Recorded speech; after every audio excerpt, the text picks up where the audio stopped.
Hello and welcome back, everybody, to what is the final day on this channel of the playoffs, and actually only day 2 of the playoffs. And my, what a stunning desk I have with me today. On one side, I have the wonderful Sam. How are you doing today, Sam? Doing pretty good.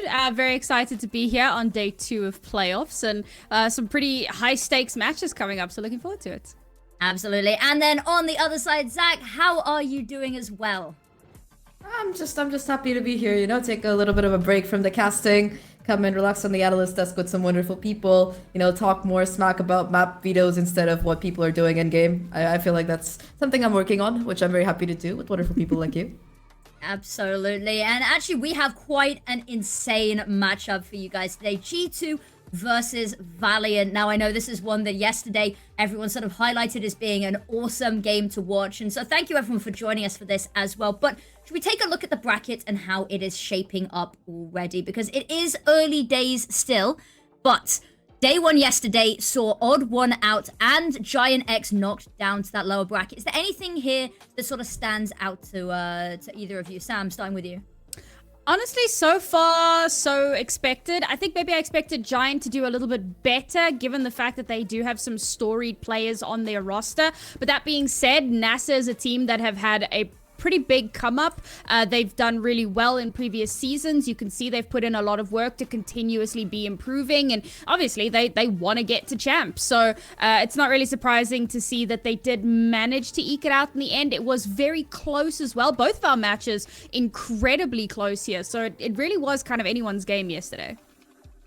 Yeah, I mean, to add on to what Sam said, I think for especially that Nasser game, right? Both maps were 13-11, and I'm still really, really annoyed about how Giant X lost that map number 2. Like, you do not lose a 4v2 and then immediately lose a 5v2 instead of going to overtime, but it happens. Like, shout out to Nasser. They played out of their mind. I think we were talking about Luxie on the Deadlock yesterday. Standout performance from her and the rest of the team. So yeah, Nasser are going to be happy to end their curse against Giant X, because I think this is the first time they were able to take him down. Yep. So I mean, yesterday's bracket, W for Mina. I know that Inami, of all people, is feeling very, very happy about this.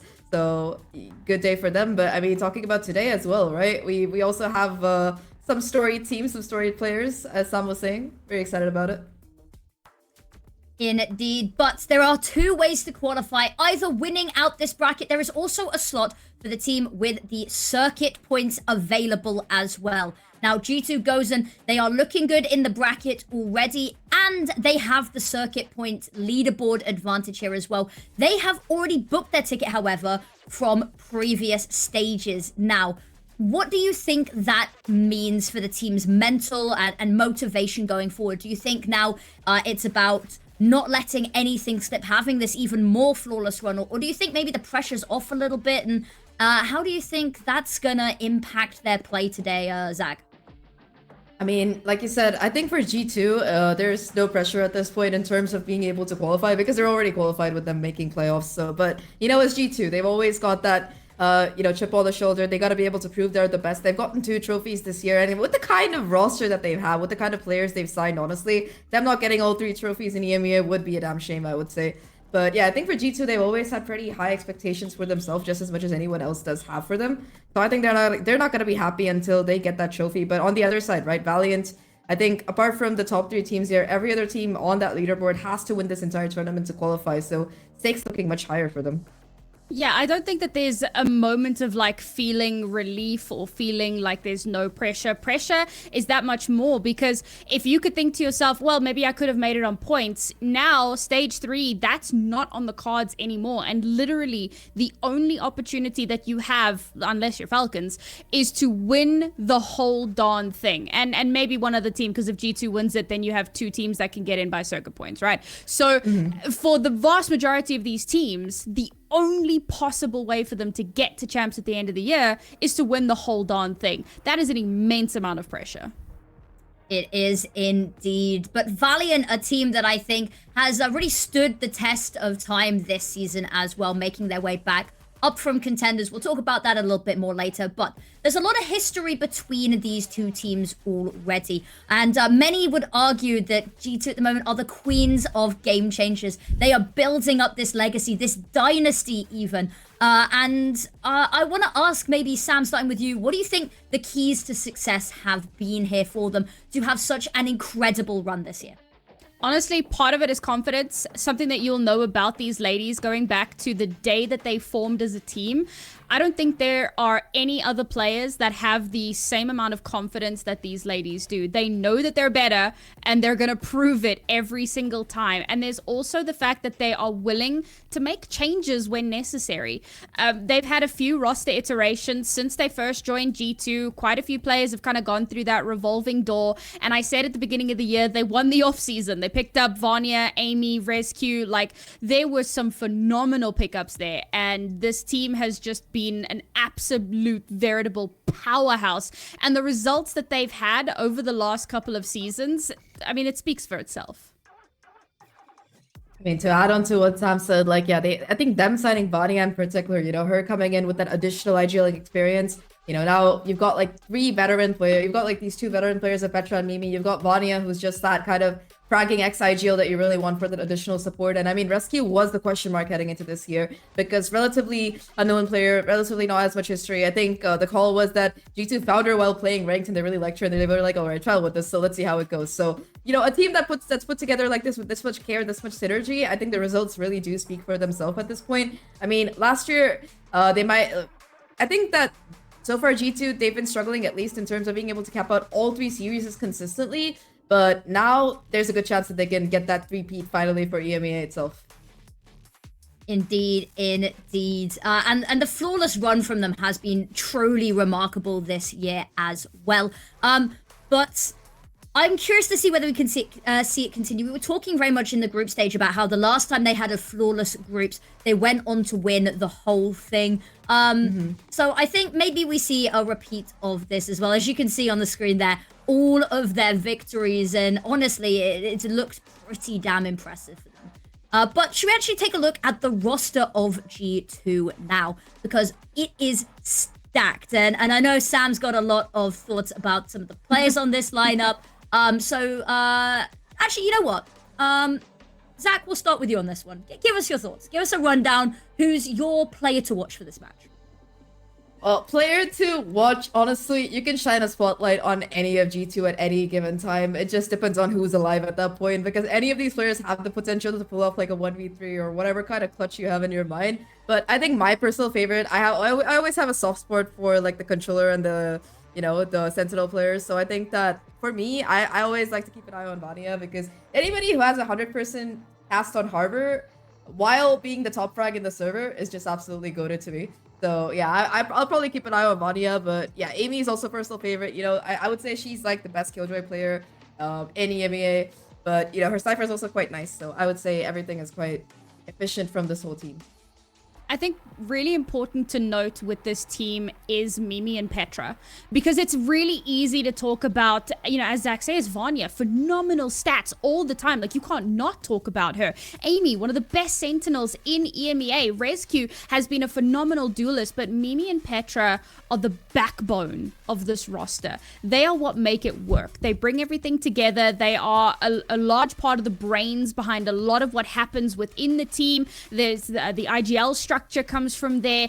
All of it comes from their experience, not just in Valorant, but spanning years of competitive tactical first-person shooters, right? They are outstanding in their field, and they have kind of kept this team, kept building it, kept changing the iterations, perfecting it, and making sure that that recipe is the best possible recipe that it can be. So yeah, you know, and to be fair, there are no slouches on the server either. Let me clarify. Like, I'm not saying that, you know, they're going to take a step back. They can hit ahead, all right? So yeah, look to the Vanyas, look to the Amys, but make sure that you're not ignoring Mimi and Petra, because so much of what happens both in the server and out of the server comes down to them.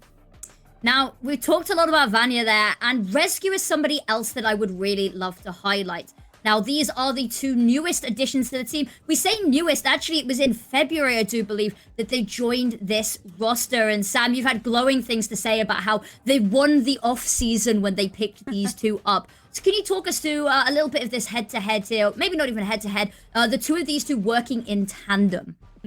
So it's not even arguable. Vanya is the best controller in EMEA, possibly in the entire Game Changers circuit. She is outstanding. She is currently the top rated player of this tournament on controller, on smokes. That is what Vanya does. But look at her assists as well. 8.3 average assists. She's not just running out there getting kills and going, all right, cool, done my job, I can die now. She's still assisting. She's hitting those paranoias. She's making sure that sightlines are denied. And when she is on point, RaceQ is on point, because when she's shutting down the sightlines, when she is making sure that the enemy team is blind, when RaceQ bursts onto the site, she can then get her ridiculous number of first bloods, 27% first blood rate for her, and a 294 ACS. When these two players are working in tandem, it is terrifying.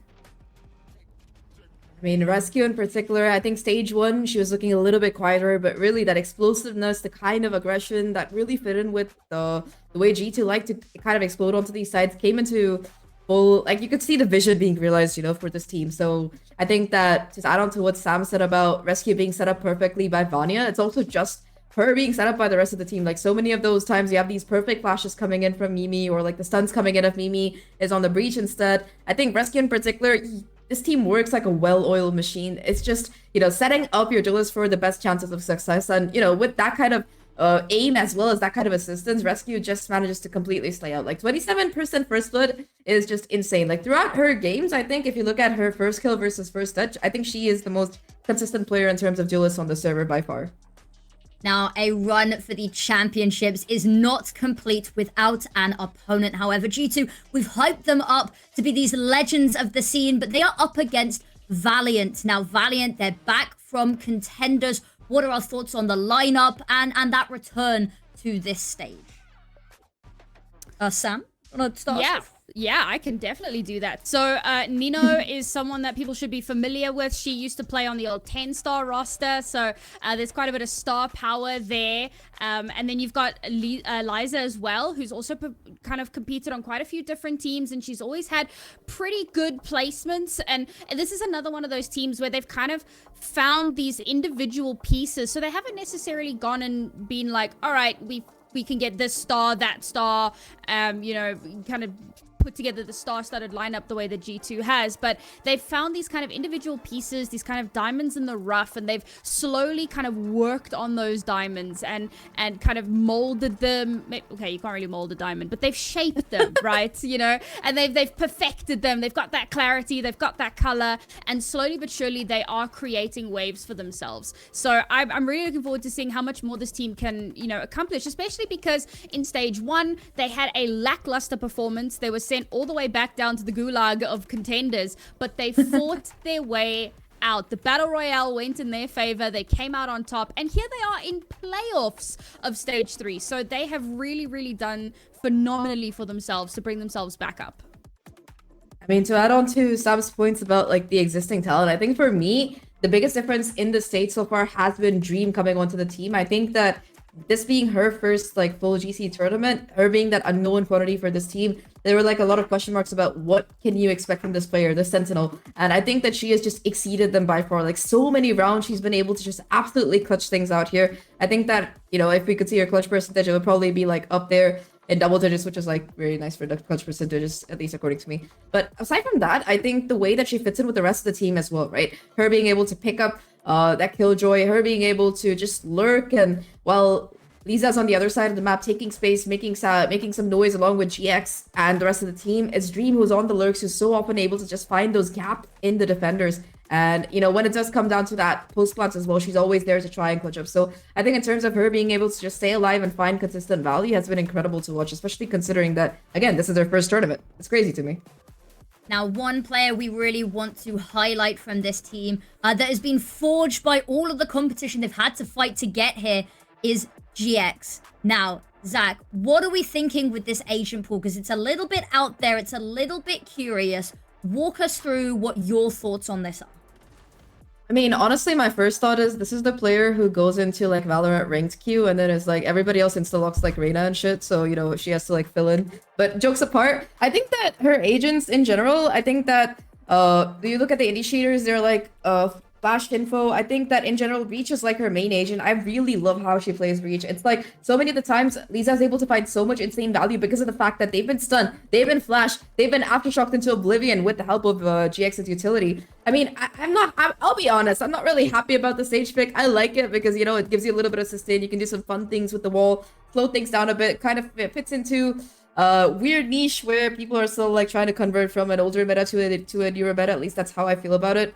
But you know, aside from that, I feel like, yeah, just the flexibility to be able to go from Breach to playing Deadlock to like shifting onto something else like a Sage, I think that's just absolutely crazy. But yeah, I think looking at this video, like GX Breach is like superior. It's like fine wine. So the thing for me, I feel like this agent pool is a bit of a double-edged sword. You like to have a player that can flex, that can, you know, play a variety of different roles, a variety of different agents, so that if you need to plug and play, you have someone that can do it. However, we've all heard the expression, jack of all trades, master of none, and it begs the question, how well are these agents being played? Yeah, you can look at those 100% wins over on Sage and Gecko, but it's one game per time, you know, so you've won it once, played it once. Breach, on the other hand, played 5 times, only with a 20% win rate. And that again brings it up, like, is it a drawback that she has to invest so much time into learning and perfecting a variety of different agents? And let's face it, all 4 of these agents are played very differently. There isn't like maybe Sage and Deadlock if you want to talk about the wall, or like Mesh and Slow, right? But aside from that, they really are very, very different. And it takes a lot to try and perfect that many different agents with that many different styles of play. So I think while it can be a boon, it can also be a detriment. And we're going to have to decide today, well, which one is it? Exactly. However, some people believe, you know, if you look at the rest of the phrase, jack of all trades, master of none, but often better than a master of one. As you said, the plug and play style can be really useful, especially if they're playing on maps that they might not be as familiar with. But talking of maps, shall we take a look at the map Veto? Now, Sam, do you want to start us off with the first, you know, bans and picks, and then we'll switch over, let Zach get the other half?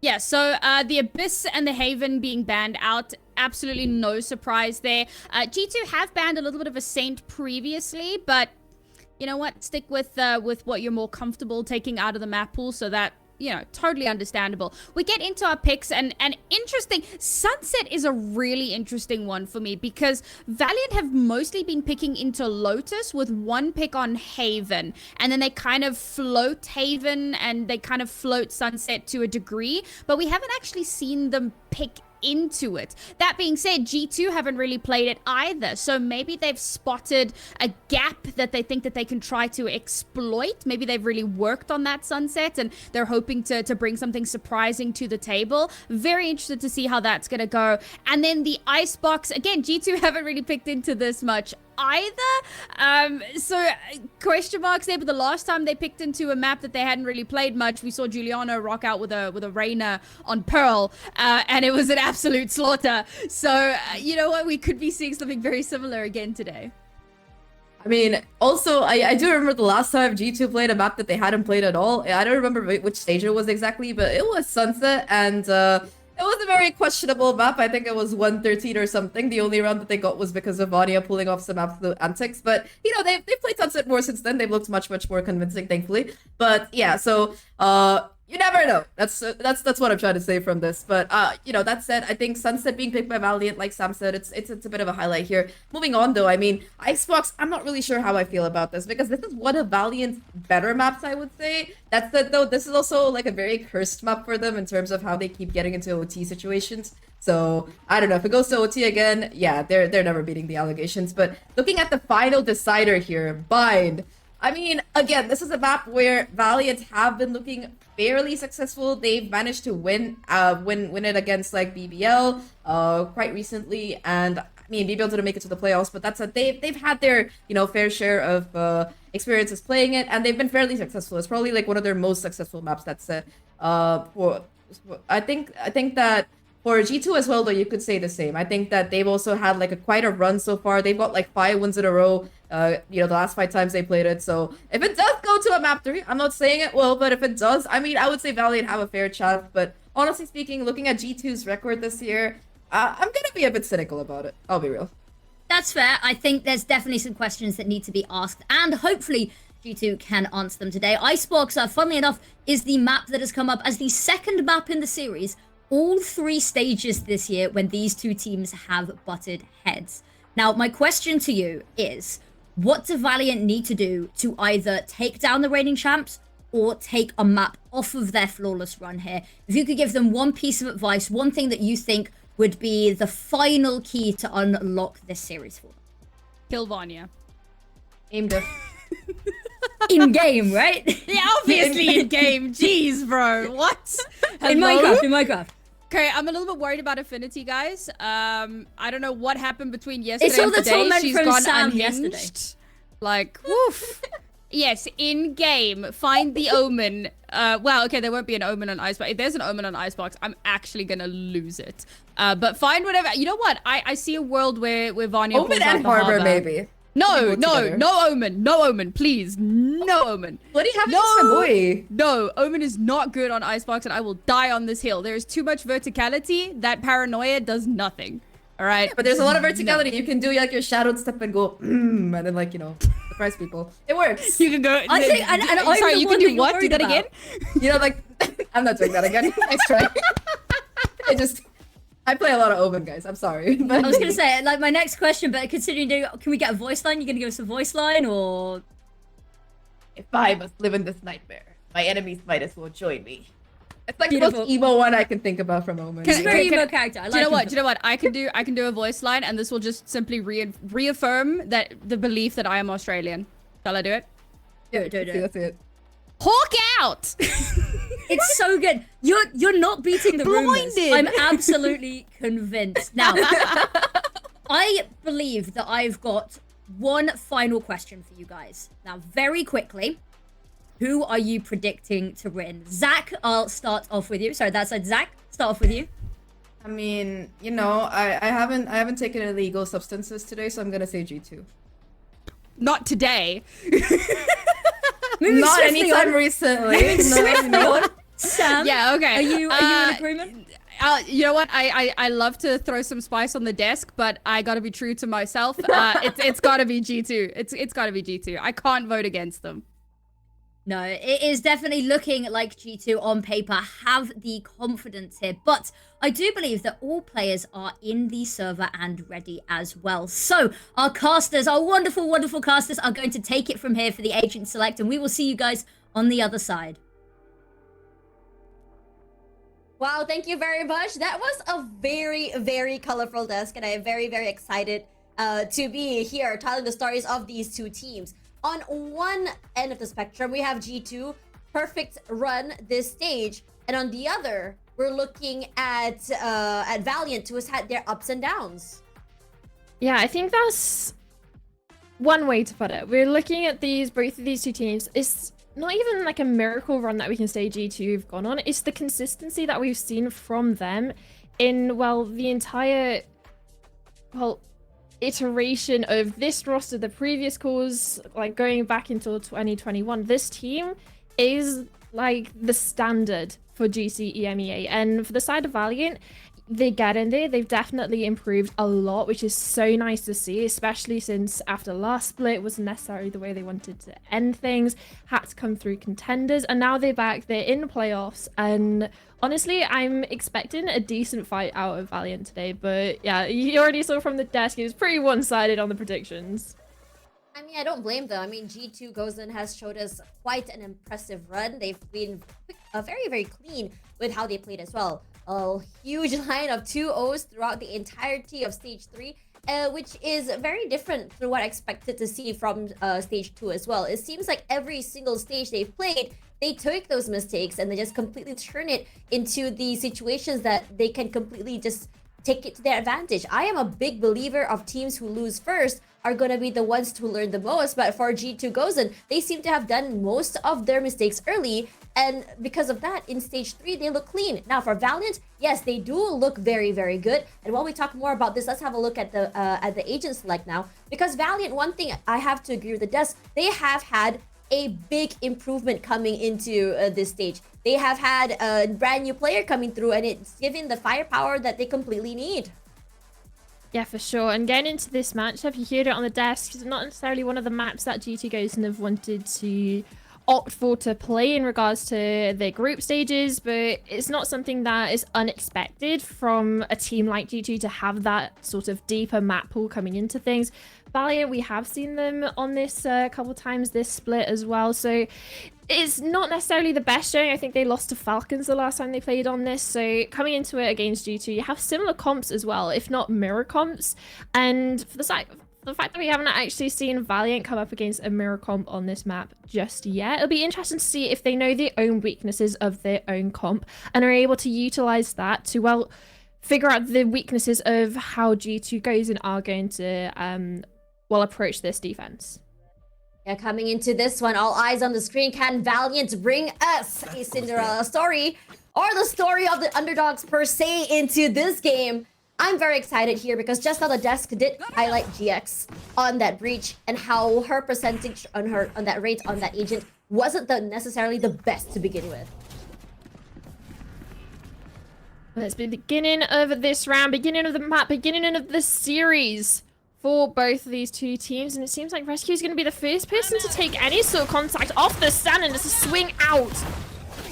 Oh, she's aggressive as heck. She rushes forward, and GX quick to shut her down, punishing the aggression. And this is what we want to see from Valiant. Punishing any aggression, punishing any player out of line.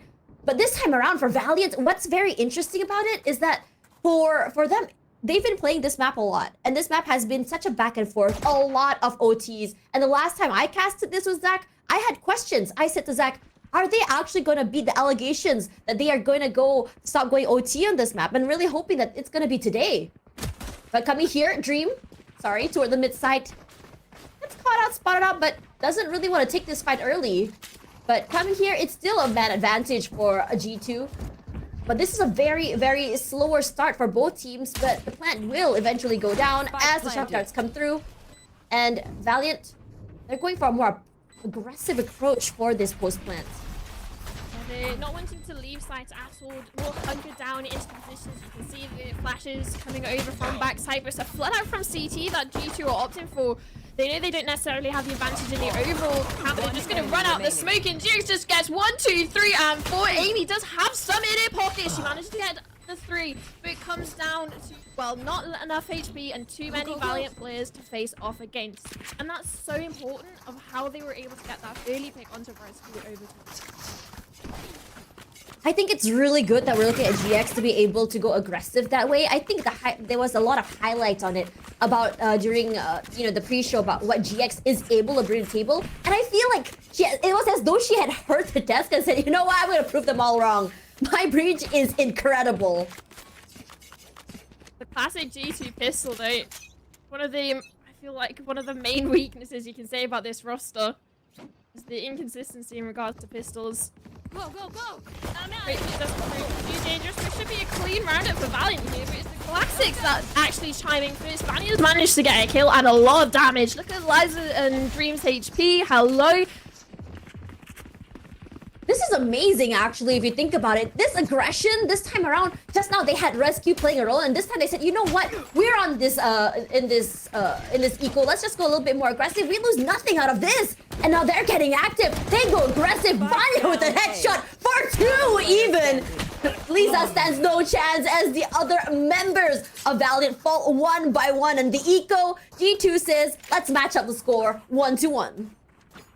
I mean, I can talk about how not necessarily great the pistols of G2 goes and are in sort of the history of things, but let's just talk about that round there. They came into it with pistols, but it was against a force-up.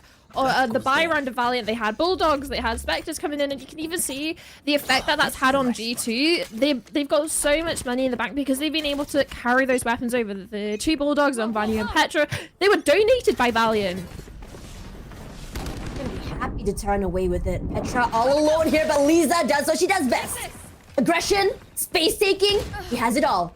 But Amy, quick tap to the head just to deny her more. But for the mid side here, Rescue gonna be catching a random dream here as Amy finds one more to her name. GX with only a ghost in hand. To delete one more man advantage to G2, but Vanya, we know how aggressive she can be. First contact, sharp.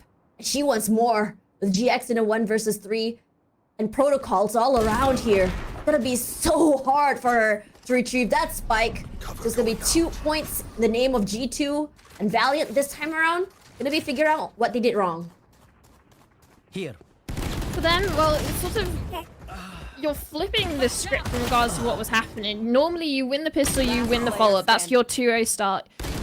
Relatively lose that third round then because you have less of weapons, you have maybe Bulldog Spectres going against the full buy of the enemy team. But yeah, since well G2 won that second round, they were able to get those full buy in against the pistols of Valiant. So this is actually the true testament of what we can expect from both of these teams when we have this fully bolstered buy from both of them.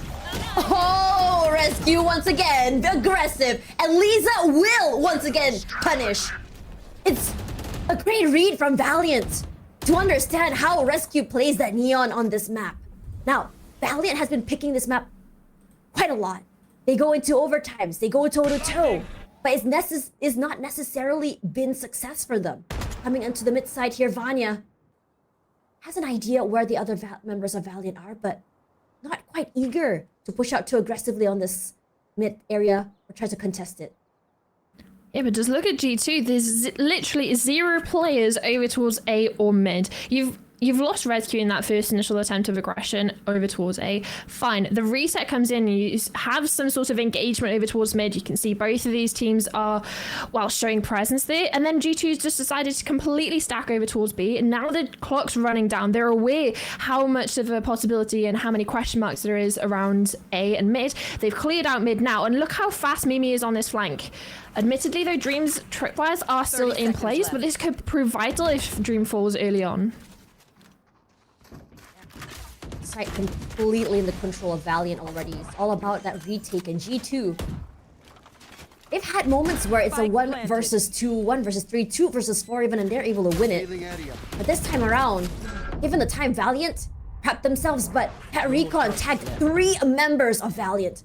It's giving enough information for them. Mimi's timing could prove impressive, but they are going to fall. Valiant, that is. Lisa good for 1, trades out for 2, and the other members just scrambling around on the site. Time running out. G2, they need to rush forward. One by one, the members for Mel holding strong, and Valiant saying there's a reason why we chose Sunset, and we are gonna keep going strong. 2 for 2. Yeah, it was such a great position as well for G2 to come away with that round, but it's so important. Mel here, is even after the neural theft from Amy, just notifies every remaining player of G2 exactly on their positions. They're forced into a corner. Fortunately, that smoke does come out from Mel, and it's on that sort of angle that you have to peek through it, even if you want to try and spam down with the positions that were revealed with that neural theft. But yeah, Mel just handles that perfectly, puts that smoke down, forces the more of an equal engagement from both of these sides, and just hits the headshots. Yeah, Lisa, look at her. Straight to her mid side, up into top mid, and already into CT, but Rescue will rush out here. Goes aggressive, gets to... How she was not supposed to survive that? What on earth happened there? Regardless, Lisa is here. Spike in hand, Rescue left all alone with 11 HP, waiting for her teammates to go for that rotate to come forward. She's already done a fair bit of damage. As Lisa, she knows exactly where Rescue is. It's a bit of an upgrade as well. But the HP advantage here is Lisa. Thinks the better of it, does not choose to challenge. Paranoia out, Amy close by here. The taps are true from Lisa. Amy does find one of her own. They hear the tap. They rush forward. Lisa, quick to push. And Amy, as usual, sharp as ever. Here, all alone, and Dream not able to secure the round. The defuse comes forward, and G2 take the round back. Rescue, hello. onto this Neon, and you're talking about she wasn't supposed to get 2 or even to survive in that position. She shouldn't have even got 1. Look at this. She gets tagged with the Sova drone. She gets the kill onto Nunu and then just instantly flicks onto GX. And yeah, you're in this situation then. Dream's left in a 1v2 on site. But it should never have even got to that position for Valiant. They had, well, the correct utility. They had the correct approach to dealing with, well, Rescue in elbow. They've droned her out, they've tagged her, and she's just gone, yeah, that doesn't affect me, actually. And Rescue, once again, aggressive as ever. Valiant, they read this well. Hoping for her to push up forward, a one-way setup already. Valiant, very, very wise to the games. As Lisa finds herself like venturing with her teammate over onto halls, but elbow, excuse me. But we do have Amy holding down the line, so as soon as they get onto site, they're okay to play for that retake. Just about gaining information, trying to drone out certain positions. They're at least aware of a tripwire, so they're going to know Amy is close by and can prove a nuisance, and that's exactly what she's trying to be. Swings out from the corner, pops the cage, but that's exactly what's needed. Sharp as ever, quick to react off that info. Lisa here, gonna try and challenge, but it's gonna be Amy that wins out in the end. Holding down, GX Sharp. Hits popped all around. Same goes for Dream. A lot of eyes on this new player, and she remains true to her name as one of the sharpest player in Valiant. Rolling Thunder will be used. GX will quickly follow. And Amy's head completely obliterated. Down to Petra on this end, at least till her teammate gets here. Gonna make it in the end. It's only a 2 versus 3 despite all the commotion. Vanya on one end, rushes forward, plays together. Not too sure if she knows someone is playing close by here. Ninu, if her timing is good, can work out together. Vanya caught out a spray. Petra good for 1. It's all about finding the last member. Rushes forward, and Petra bags the round with only just a Spectre in hand, but no time. Yeah, she gets the kills, but time run down by Valiant. 6th man of the clock being on their side. They're collecting a 3rd. But it's just these couple of entry kills. Great playing off utility, but yeah, just look towards this breach and towards the Cypher. GX and Dream just proving why the sort of the game changer sheriff sort of comment is being made. Some of the shots some of these players are hitting are absolutely insane, and it's so pivotal as well.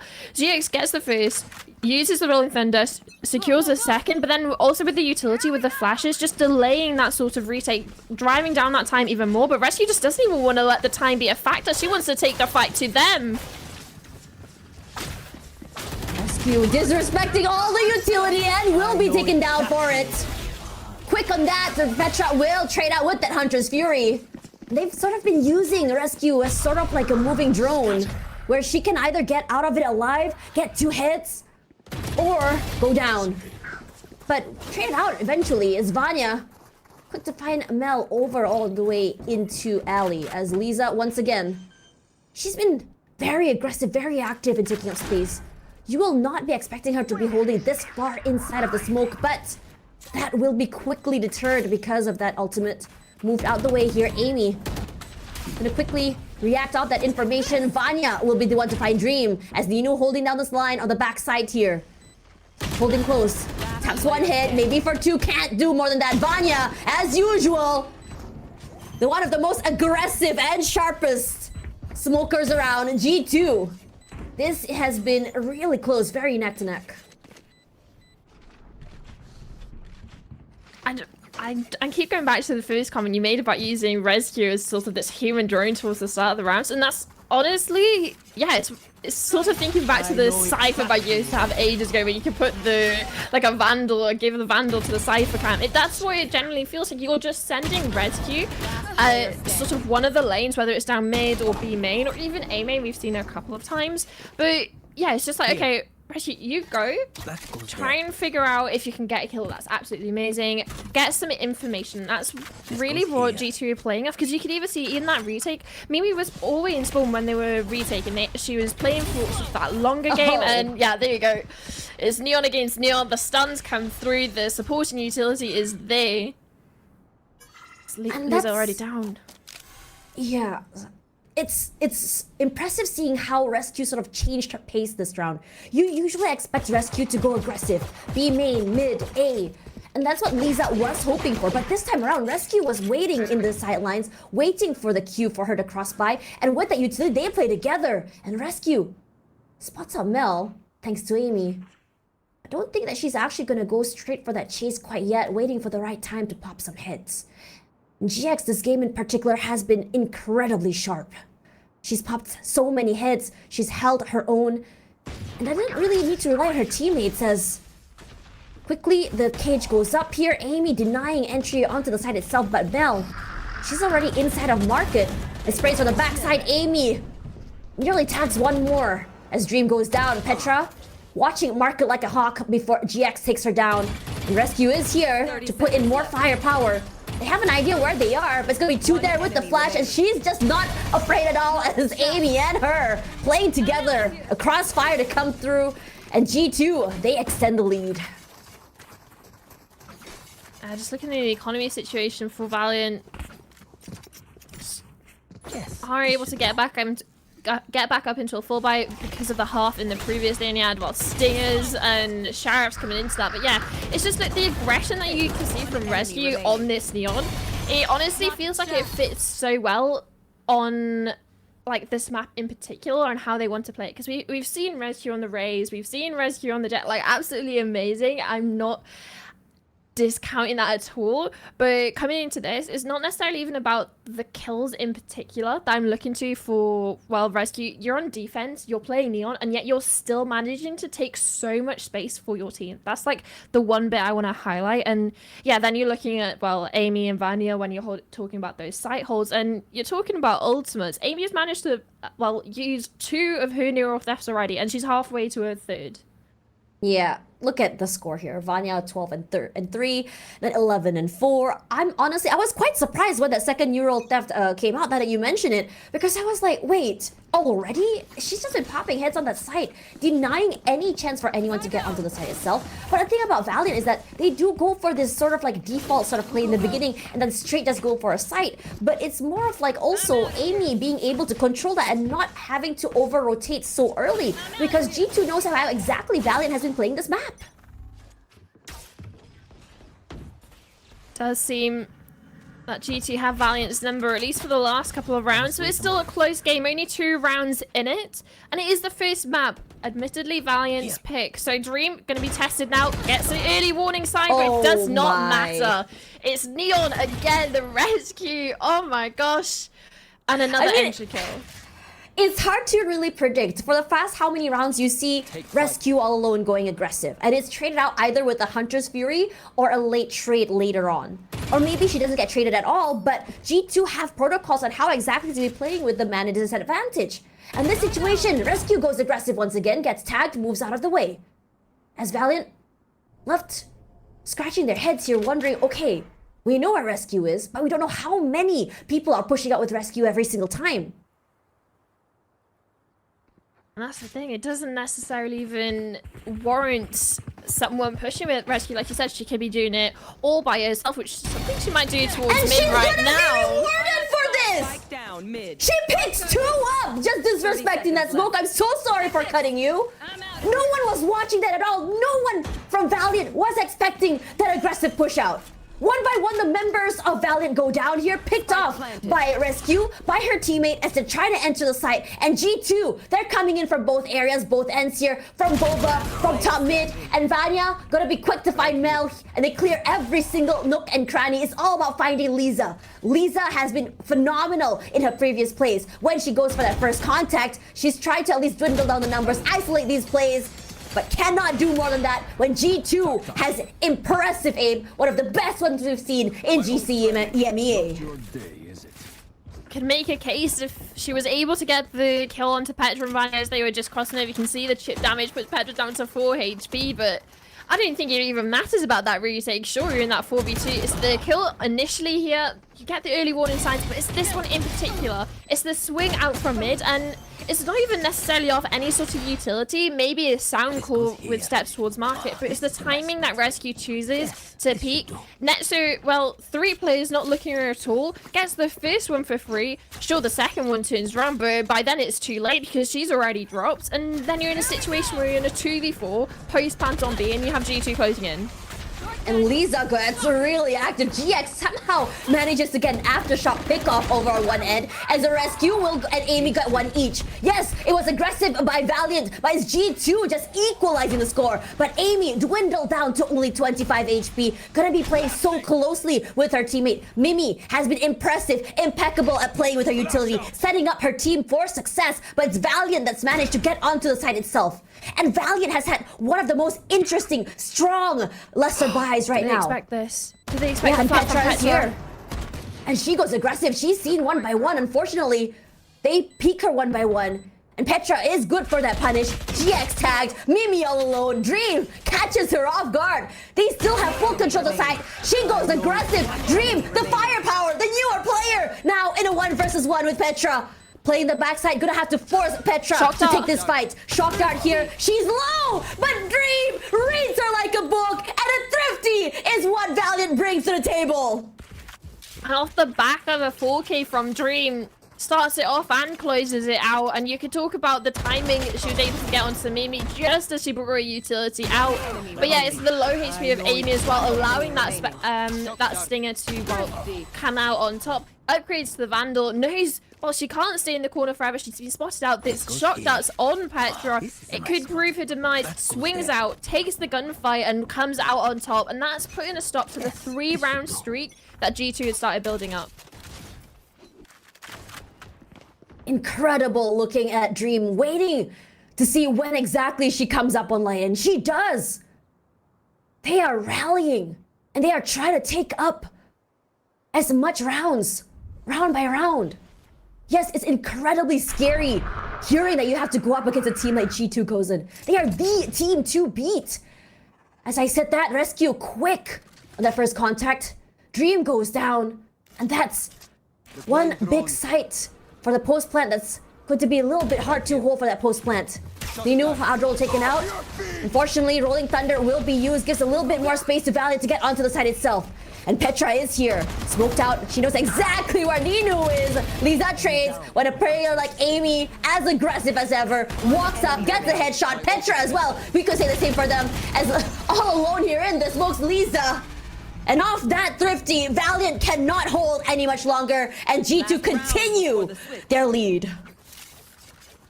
And you can talk about how nice that execute was coming in and using the breach ultimate fine, but well, no single player of G2 was hit by it. They were aware of the possibility, they read into it, and they play for those spams. You have a player playing towards market with the server scans, being able to get basically a free kill with the smoke spams, and then you have, well, 2 players rushing in from CT, coming in from Boba, and it's just putting so much pressure on the Valiant players that they're not even able to get onto site with a breach ult peacefully.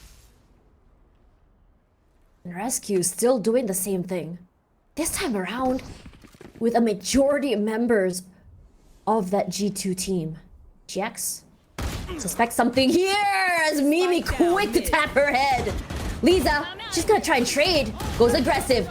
It's traded to 3 members of G2 as Vanya finds one to her name. Rescue, overdrive on once again. She goes up, she just zaps Mel to oblivion, and Dream finds herself all alone. The cage goes up, Amy knows, and at least has an idea where Dream is. But Spike is not in her control. But G2, they're happy to try and hunt her down. Finds nothing quite yet. Dream perhaps can go for maybe an exit frag, but definitely the call is to go for a save. I mean, you can't even save us the last round of the half dash that you have a new reflect as well, so you could technically play peekaboo and try and find this player. Is able to get onto the headshot angle onto Amy, but that's basically it. Petra within an arm's length distance to trade, and that's an 8-4 half for G2 on their defensive half over Sunset with such, when you look at it, you'd say maybe this feels like it should be an attacking sided comp. You have that double initiator, you have maybe in Rescue as that sort of dynamic duo, or at least should be going for those heavy fast play entries, the flashes, the stuns, and then the neon slides and dashes. It's going to be aggressive, I feel, off the bat for G2, especially as you can see right now, all 5 players are towards A, but similarly to Valiant, they're all putting their attentions over towards mid. Here. I am very excited to see how this execute is gonna go. It's been quite some time since we've seen G2 play this map. We saw Lisa earlier going aggressive, and aggression will still be the name of the game. Valiant, eager and happy to take mid, but G2 happy to get A site for completely free on the site already, fully control of it. And G2, if you give enough space and time, their crossfires and post plants can prove incredibly hard to go for these retakes. And now they know where exactly the members of Valiant are. That trip activated already. Petra here, holding down the line. She spots 3, moves out of the way, recons out forward, still holding, and she still wins it in the end! Though, not taking any damage, finally taken out here, Dream and Melt for 1 each. Amy here playing a little bit more closer to those smokes. Gonna go for that conquest. Ninu can't play off each other. Mimi and Amy with 3 already to their name, leaving Dream all alone, and she can't hold on for any longer. And G2, they take the second half pistol. I don't think G2 are sort of in the mood to replicate the mistakes of Valiant in regards to when they won the attacking side pistol and lost the follow-up. And that sort of snowballed the economy, at least for the first couple of rounds of the half. You can see the sort of the back and forth. There was a little bit of a force buy war going on. And while G2 came out on top of that, 3-round streak from round 7, 8, and 9. But yeah, coming into this one, G2 wanting to make sure they're going to be closing this out. But seeing a pretty hefty buy coming in. They have the Vandal along with 3 Bulldogs and a Spectre. So they're not sparing any sort of expense coming into this one. Just want to wrap it up, perhaps, as they go into the second map here. It's all silent around, and this time around, it's a gamble from Valiant onto B site, and it might be paying dividends. Right here. G2 have quite a bit of an idea that this is going to be the site that they're stacking on. Moves out the way, perhaps calling their bluff, wants to go for a rehit. G2 definitely aren't against exploring B more. They even sent Mimi over towards mid, put some stuns over towards A, try and bait some sort of rotate, but the stack is not moving. You see Dream maybe having a little bit of a peruse towards CT. They have exactly the right setup for this, Valiant. If they want to make this sneak around, this is exactly the way to do it. Nino with that pistol, gonna find one, but before Rescue trades out Dream. Wall around, the members of Valiant will fall. Yes, is the gamble stack, but it's G2 to come up on top. The weaponry just showing his prowess here as they hit 10. Valiant, this is the round that they want to try and take back. So 10-4, 6-round deficit. Yes, it's a hell of a lead they have to catch up for, but Valiant needs to show us why they chose this map over and over again and what they've learned from their mistakes on here. Yeah, and you're talking about they have the right call for the gamble stack. There's not necessarily any way you want to make a case for them in regards to being able to win that up if they played it regularly. They put all 5 players towards the same place. Unfortunately, some of the right clicks and some of the classic shots went straight to the zones of the G2 players, but full armor has been a little bit dangerous. But Rescue is the one playing a dangerous game towards the start of this half, has just decided to completely disrespect Valiant and their smokes over towards top mid.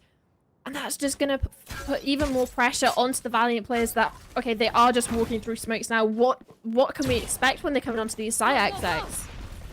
And the problem is they're not getting punished for pushing these smokes. They're not punished for going aggressive.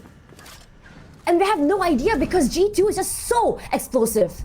Dream here, gonna play closely, but Vanya's spray will go straight to Dream's head.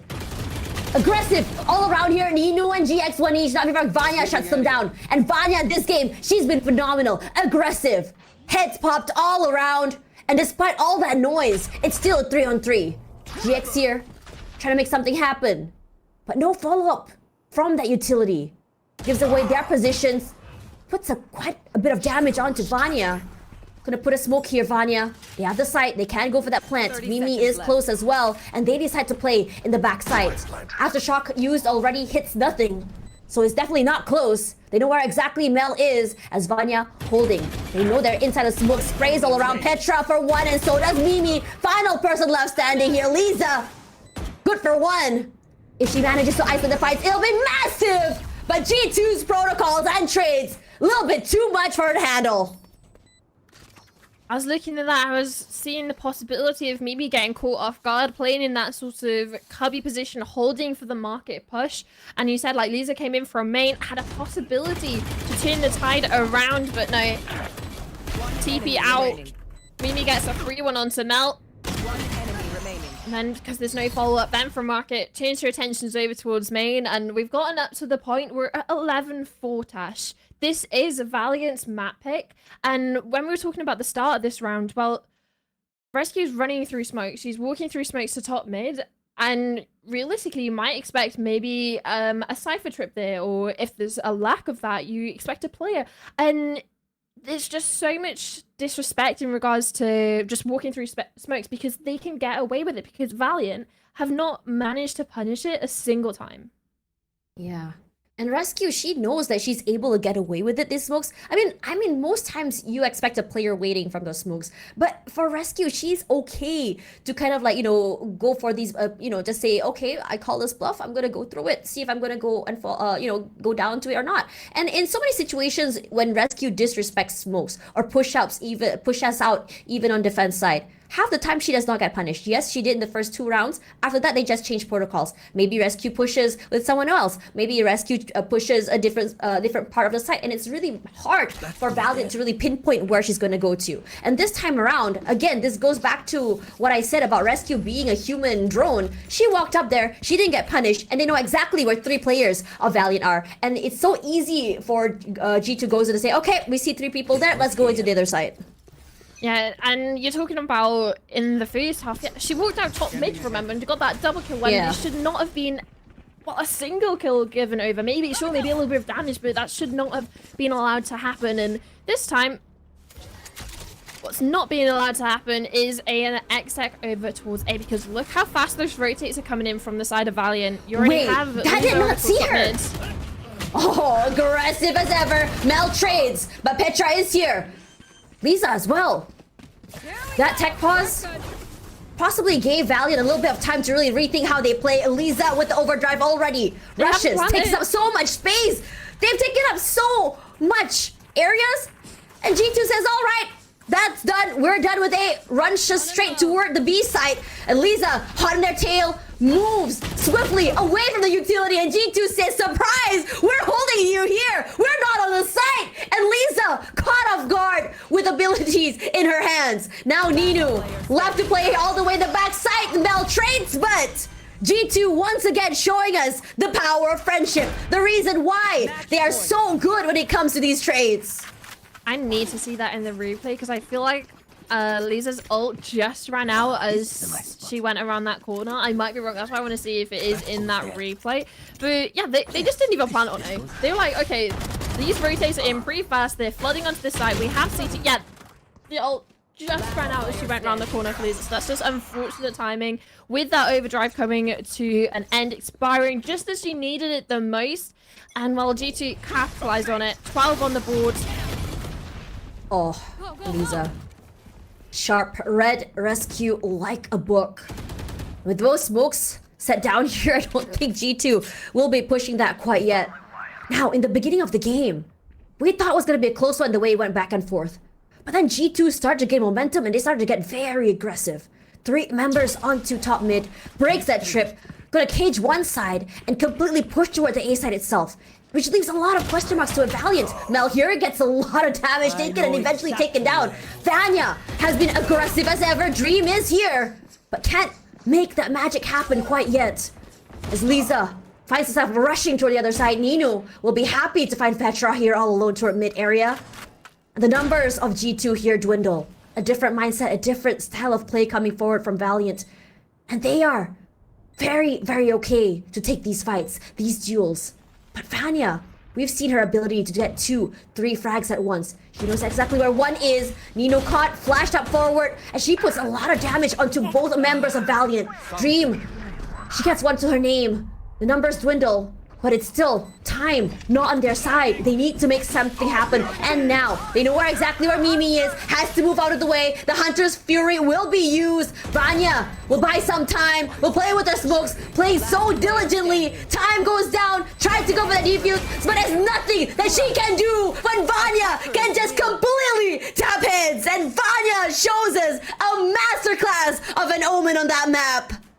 We've had Chloe Vanya, we've had Ha Vanya, we've had Omen now, and honestly, we were talking about how good this player is on controller in GC EMEA, and I just want to say hats off. It's just the reposition, but it's not also just the utility and anything just based on Omen itself. It's Vanya. Vanya has just gone above and beyond and has absolutely been one of the leading reasons why this map was a 13-4. A 13-4, Tash, as a first map, your opponent's map pick, and you just go in, you lose the pistol fight in a classic G2 fashion, but then the follow-up, you eco them with pistols, classics, right clicks, all this, and that sort of set the tone for the rest of that map. You know, I was sort of hoping it to go into an OT.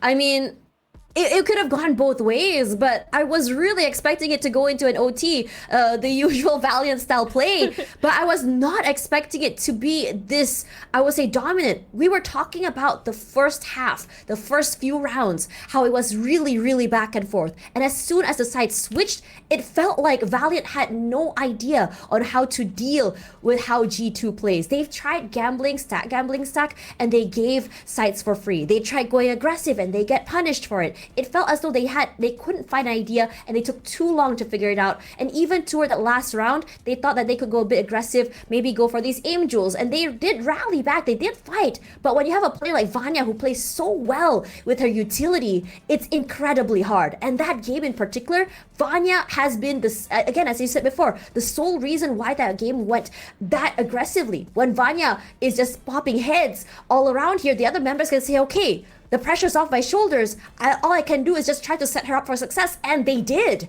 And for now, I'm trying to figure out if our panel is ready. No, there we go. Our panel is ready. I am really excited to see what they have to say for that map. So, panel, I'm excited to see what you have to say. Hello, thank you so much. And what a series. That was over and done quite quickly. I think blinked you miss it there. But first of all, let's talk a little bit about that scoreboard there. It seems like everyone on the side of G2 was hitting their marks and popping off there. And quite honestly, setting the team up really nicely for one another. Now, Zach, starting with you, is there anything that you really want to highlight from this? Any plays, any moments that really demonstrated how G2 worked so cohesively together?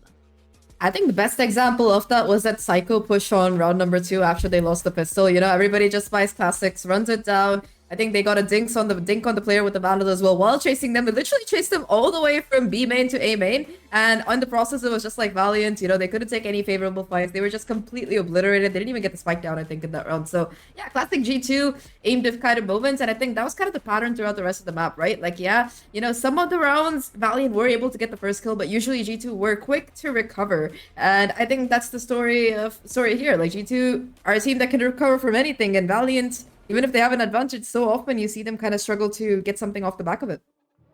Yeah, I think that a big talking point, you know, looking at specifically the stats here for G2, and you look at Vanya by about round 6 had, I speak under correction, it was like 14 kills or something ridiculous, right? So yeah, 12 or 14, something like that. Yeah, like she absolutely popped off in the first half, and she clearly slowed down a little bit towards the end of the map. Now, does that mean she fell off? No, of course not. Look at her assists. I think she ended with like over 14 assists. Okay, she was absolutely phenomenal. What happened was the rest of the team definitely fell into their roles a lot better, and they started playing off of one another a lot more, and so Vanya didn't need to be as much of a server demon as she has been before. And that's what one of the really, really impressive things about her is, that when her team is maybe struggling, or if they're still kind of finding their footing or whatever, she can really pick up the reins. But when the rest of the team starts to perform, then she can really lean back into her ability to just be an assister. Okay, there you go. 15 assists with a first blood of 11% on Omen. Like, she's unbelievable. And that, again, we've spoken about her quite a bit already in the pre-show, but she is the best player statistically in EMEA. That she is. What a masterclass from her. And I can't wait to see on Icebox as well, their map pick, how this theme continues there as well. And as you can see, 10 first kills, very much G2.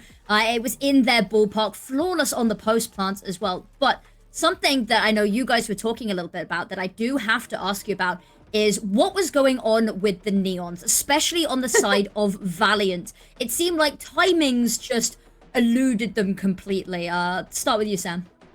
Yeah, so the thing about a Neon is that it is very, very easy to kind of overextend, overaggress, and get hard punished. The support that you have from the rest of your team has to be so perfectly on point. Something that we saw happen to Liza quite often is she would attempt to entry in towards the A site, and then you would have these breach stuns come out, whether it was her own team's breach stuns or G2's breach stuns. She'd get caught out, she'd get stunned up, and she would die from a peek because she's so far ahead of the rest of her team that there's no one to possibly even trade her. So that's the danger of Neon. And honestly, Rescue had a few moments like that as well. Like, she was not completely innocent in this. Towards the latter part of the map, kind of second half, she definitely showed a lot more control, a lot more kind of stability there. And you can see some really fun set plays that were coming through as well. You see her kind of ulting into the enemy back line, and then she dies, but then you have like a Hunter's Fury to come through, and she's gotten so much information off the back of that as well. So every now and then they'd use her as kind of like an EBP, an entry by proxy type vibe, you know, let her kind of sacrificial lamb so that they can get the kills off the back of that. And then as the rounds continued along, and again, she started to kind of find her own footing, and then she really started to step up. So Neon is an incredibly volatile agent to pick into. It's high risk, but the reward can be fantastic if you get it right.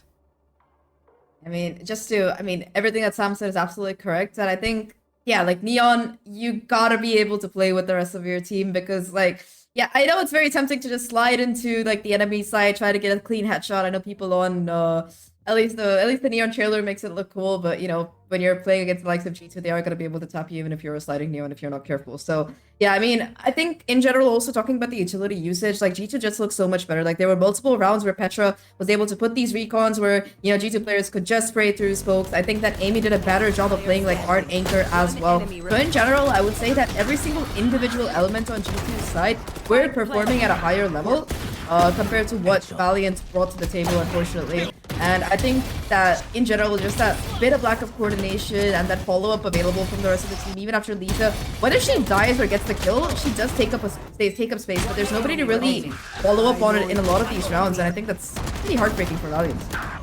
Heartbreaking indeed, especially because that lower bracket's already looking pretty stacked, and they lose this next map. That is where they are headed. Now, talking of this next map, Icebox. A map that we've talked about time and time again that they haven't looked amazing on, and they haven't yet beaten G2 on either. What would you say in one sentence they would have to change to be able to at least try put more rounds on the board here? I think that is incredibly unfair. That's incredibly unfair. And like, I get what you're trying to do with this, right? But the problem is that G2 are the best team in the region. And I think that to try to boil down a way to beat G2 in one sentence massively underestimates G2, and it's rather insulting. And it also puts a lot of pressure on the team that you're trying to give this advice to. It's honestly, and I'm gonna go with the famous buzzword of play your own game. Like, stop, like, don't allow G2, and this is so forehead, but you need to try not to allow the kind of the knowledge of how good G2 is to get into your mental and stop you from being able to play your role. Don't over aggress because you think, oh, we need to match their aggression, right? Like, you've gotta be able to force them to play at your tempo, which again is not an easy thing to do, but that's kind of your starting building block. I mean, I'm gonna say the opposite. You know, I think it's pretty simple. It's a shooter game. Just shoot them in the head in game affinity. Just I'm gonna shoot say them, this. lol. Let's just shoot them, lol. Just hit your headshots. You know. Yeah, but jokes apart, I do agree with what Sam said. You know, I think if it was possible to tell somebody how to beat G2 in a single line, there would be a lot of teams who could have done it right now. But I mean, I don't think my advice is wrong. You know, just shoot them in the head. Absolutely. Now, going on to Icebox, is there anything people should be watching out from either side here in terms of agent select here? Any set plays that you maybe remember from previous stages that might be something that we see recurring here again and might cause a couple of road bumps for their opponents here? I mean, for G2, I think they do run like that double controller, while the opposite side prefers to run a Sage instead of that additional Clove. And I just gotta say, at this point, Vanya playing Clove is just like, you know, there's another duelist on the server. So, I mean, I don't think there's anything super like unique that either of these teams do that's like completely off meta. It's basically like, you know, the cookie cutter Icebox comp from 2 years ago that with like smiled adaptations. So, I mean, if this game goes to an overtime, I will be very happy for VLNT because that shows that the curse is real. You know, it's in their favor. It's helping them out. I have my doubts for sure, but big if. I think that it's a bit difficult for G2 because they haven't really been playing this map kind of recently. I know that in the past, you take a look at, you know, as Zach was saying, they have kind of brought the Clove out previously, and again, not an agent that I love. I think that the cookie cutter comp, the only thing that I would change about the cookie cutter comp is that I would remove the duelist and I would put in something like a Gecko, right? Because I feel like you don't need as much explosive power on Icebox. What you really need is control. So I love the Sage. I love the plant insulation that comes with having that wall and allowing you that little bit of safety. The thing is, what a lot of teams don't understand is you don't just plop up the wall and yay, we're safe. Like, you still need to do a little bit of legwork. You still need to take a bit of space. You still need to kind of use some of that util to drive teams back. And then when that wall comes up, it's like a second layer of defense. And I think that that's really where that value comes from. So I love seeing that out on the field. And that's why I have my doubts about G2's most recent comp, because they don't have any plant isolation. Some teams at the very least go for the harbor, right? You could throw down a cove and sure, like you can throw mollies and util and stuff through it, but it blocks bullets to a certain degree. So there's something. Clove does not offer plant isolation. All it offers is the ability to come back to life. And very few players that I have seen use that particular bit of util to great efficacy. So I'm actually really hoping we don't see the Clove today. Yeah, I have a feeling it won't quite be the one coming on up here, but there is only one way to find out. I do believe that the game is ready for you guys over there, and we're going to hand you back over to our wonderful casters. Thank you, Affinity and the panel. This is the moment, a do or die, to see whether or not VLNT can bring this to a map 3. Now, this is a very interesting one because the last time G2 played this was so long ago. It was in stage 2 against Giants, where they went 13-7 on their win. And after that, for VLNT, they played this against Falcons Vega, where they won to a 14-12. So I was listening a bit onto what the panel said, and I do sort of agree with what Sam said. Yeah, I just want to say, this is just me coming in with this, and I think everybody's still sort of favoring G2 in the series and just talking about G2 in general. But G2 and their history specifically, just on Icebox, out of every single iteration of this roster, whether it's all the way back into the like OG G2 days when we were talking about what 2021. All the way up until now. I'm gonna ask, how many times do you think they've lost Icebox? G2? Yes. And this is not even just in the last year, since the beginning of this roster. I'm not sure, but the last time I checked, G2 goes and played this map 37 times.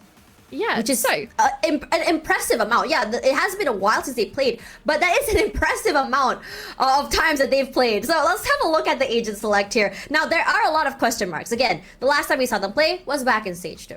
And as for Valiant, they went OT. The last time they played against Falcons Vega, OT. Now, coming into this one, Valiant won't be changing the way they play, and G2, I think they're maintaining as well. The last time they played as well, so no changes all around. Yeah, and just going back to what I was talking about in regards to how many times. Oh yeah, I'm G2 sorry lost, for cutting you that. Yeah. No, it's all good. Just a little bit of, it was just a time for people in chat to think how many times out of the last 37 matches G2 as an organization, as a game changer team, G2 goes in. They've lost it 3 times. They've won 34 games on Ice. That is incredible. Yeah, sure, the last match they played was back in June against KC. They also played against Valiant already on this map, and it was with a similar comp, but you do have a little bit of a switch up. You're going for that sort of double initiator now, so instead of running the Clove, so Sam's definitely going to be happy watching this, that the Clove didn't actually come out. But yeah, even with the most recent iterations, we've had changes of comp, we've had changes of players, we've had a double smokes with a Brim and a Viper, we've had double smokes with a Viper and a Clove, and now we're coming in, we've got the back to sort of one of the more OG sort of setups for Icebox. You have that double initiator. Sure, Gecko wasn't always one of those agents that were being selected, but yeah, this game is going to be interesting because Valiant, you're on the back foot. You've lost your map pick 13-4. You're coming into a map that is, well, the pedigree of maps for G2 goes in. Sure, this roster's a little more tried and tested on it, but it's definitely in favor of G2 going in. They're going to be coming in on the back foot. Yeah, back foot or not, this is where Valiant needs to be able to bring it back, to be able to bring it to a map 3. Yes, this is the scariest team to play against, but it doesn't mean that you don't try. So there has to be a reason why they have chosen this map or allowed this map to be picked. And for Vanya, she's going a little bit more aggressive than usual here, playing so closely with Rescue. And I love where Rescue has positioned herself. We've seen so many players on VCT, on Tier 1, who's just really placed themselves over on that area. As soon as one pops their head, immediately they've gone down.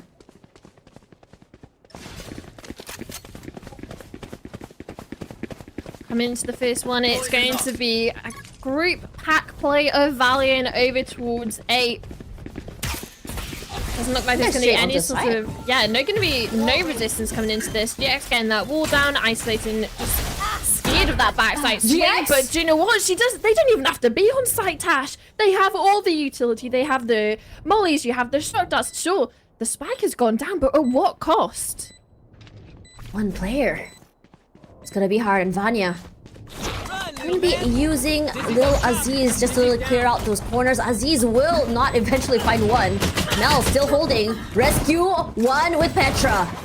Aggressive as ever. Lisa alone here. Good to pop one hit. 2, in fact. But it's gonna get harder and harder as they start to play together. They get the defense. They get the defuse, excuse me. And eventually Lisa can't hold on. Just another sort of a curious fact. I'm full of them today. Talking about the only 3 losses out of 37 You know what, by games all for means, Team I love your curious facts. This is, from what I can find, I will put that out there. This is Vanya's first game of Gecko on VLR. So it's not as if she hasn't played it for a while. This is her first game on VLR playing this agent. Sure, they haven't been out long, but do you think of Vanya? And instantly in my mind, I think Controller, Smokes, Omen, Harbor, especially in the recent months. So this is going to be interesting to see how this actually comes into play. I don't doubt it at all, but it's sort of a difference in place that I feel like might affect Vanya coming in on the Gecko. But right now, it's all eyes on Rescue, Outlaw in hand. Oh my god! As Nino jump peeks, she gets the head? That is disgusting. And she's not moving at all. Still holding down the line, but with so many members there pushing forward, she has an idea that everyone is paying attention to her. But Amy as well will be crossfiring around. And G2 doesn't have to move an inch or a muscle when they have this much control on Belong. Feels like we've gone back to the regularly scheduled broadcasting of G2 with their pistols. They're able to actually secure this one out and into the second round as well. So going into this bonus, from what we saw from the previous matchup. I can't actually see the weaponry that they're bringing in, but I believe it's pretty bolstered by, they were bringing, what, a Vandal, Bulldogs in the previous matchup. So don't expect to see sort of weakened buys going for, like, well, Spectres, Stingers, or anything like that. They're going to be investing into this, and yeah, you can even see on Amy, Bulldog in hand, going to be the sole defender of the B site. Has some utility to help her, of course. With the little turrets and bots, but Valiant are trying to take those offline, but they've missed the shot darts. They could be caught unawares of this possible close up alarm bot. Yeah, I'm not too sure. They actually get tagged by the Aldon. Will go down. Lisa, sharp as ever. So much control on the side itself, unfortunately. But GX, once again, taking quite a bit of damage from that sharp dart, as well as that wash. Come on now! GX has been so unlucky during these plants. And now, he's down to that post-plant, that retake. He threw out the Dizzy, finds no one. Recons all around, everything in the kitchen sink, and Vanya has been incredibly sharp. Nino here to go for those pickoffs, but Vanya is there to go for that trade. Nice little high-low strap forward here as they rush forward. And unfortunately for them, they cannot hold on. And G2, they are more than happy to convert this bonus. I think this might be one of the issues Sam was touching on the desk in regards to getting that spike down. You haven't got that hard cover when you're talking about the Clove versus the Harbor possibly bringing into this. And, well, now they brought in a Gecko, so that's sort of your planter, your diffuser. But, yeah, looking at the side of Valiant, you don't. Your planter is that Sage. That's the main player, the main agent that you're looking to get that spike down, to get into, well, the depths of the site. You saw pistol round on A. Sure, the spike was able to go down, but at the cost of her life. Same goes towards B. It's a lot of utility that they have to deal with in regards to what G2 are coming in with. And while you've got Petra on the Sova, Mimi with the snake bites, Amy with mollies, and also Vanya, the only person who doesn't have sort of utility damage is Rescue. So out of the 5 players, you have 4 you have to be worried about that can deny these spikes going down. Curious coming into this one, and I'm really loving the fact that for G2, they're very proactive. They love to go more aggressive onto that B area. They don't really have to go super aggressive on A. They're okay to play these retakes. And if anything, they're very comfortable on this map. They know where they thrive at. Now, coming here, I love the fact that for Lisa, she is aggressive as ever. I think throughout the many games that we've seen Valiant play, Lisa will be the one very aggressive player forward. And sometimes for Lisa, yes, she's aggressive. Yes, she pops heads. Yes, she can take up space. But sometimes it feels like she's so disconnected from the rest of her teammates that they're not able to trade her. Yeah, I think it's definitely an issue that's going to have to be, well, addressed for the side of Valiant. How are they going to be approaching getting those spike plants down? G2, they're going to be comfortable going into this. They've got the 3-0 lead. They have, well, a lot of utility, all the utility they could possibly want. The ults are starting to come online as well, a couple of points away from both of them. But you also have that Outlaw. And I don't know if you guys saw it just before we came back to the cameras. Hello. Welcome back to our faces. But yeah, it's that Outlaw is going to be really pivotal coming into this round. In regards to, sure, Valiant on an eco anyway. They're expected to win it out. They have the better buy. But how many kills is Rescue actually going to be able to farm up to sort of get those ultimates online a lot earlier? And if they're going to be trying to sort of prioritize a certain player's ultimates?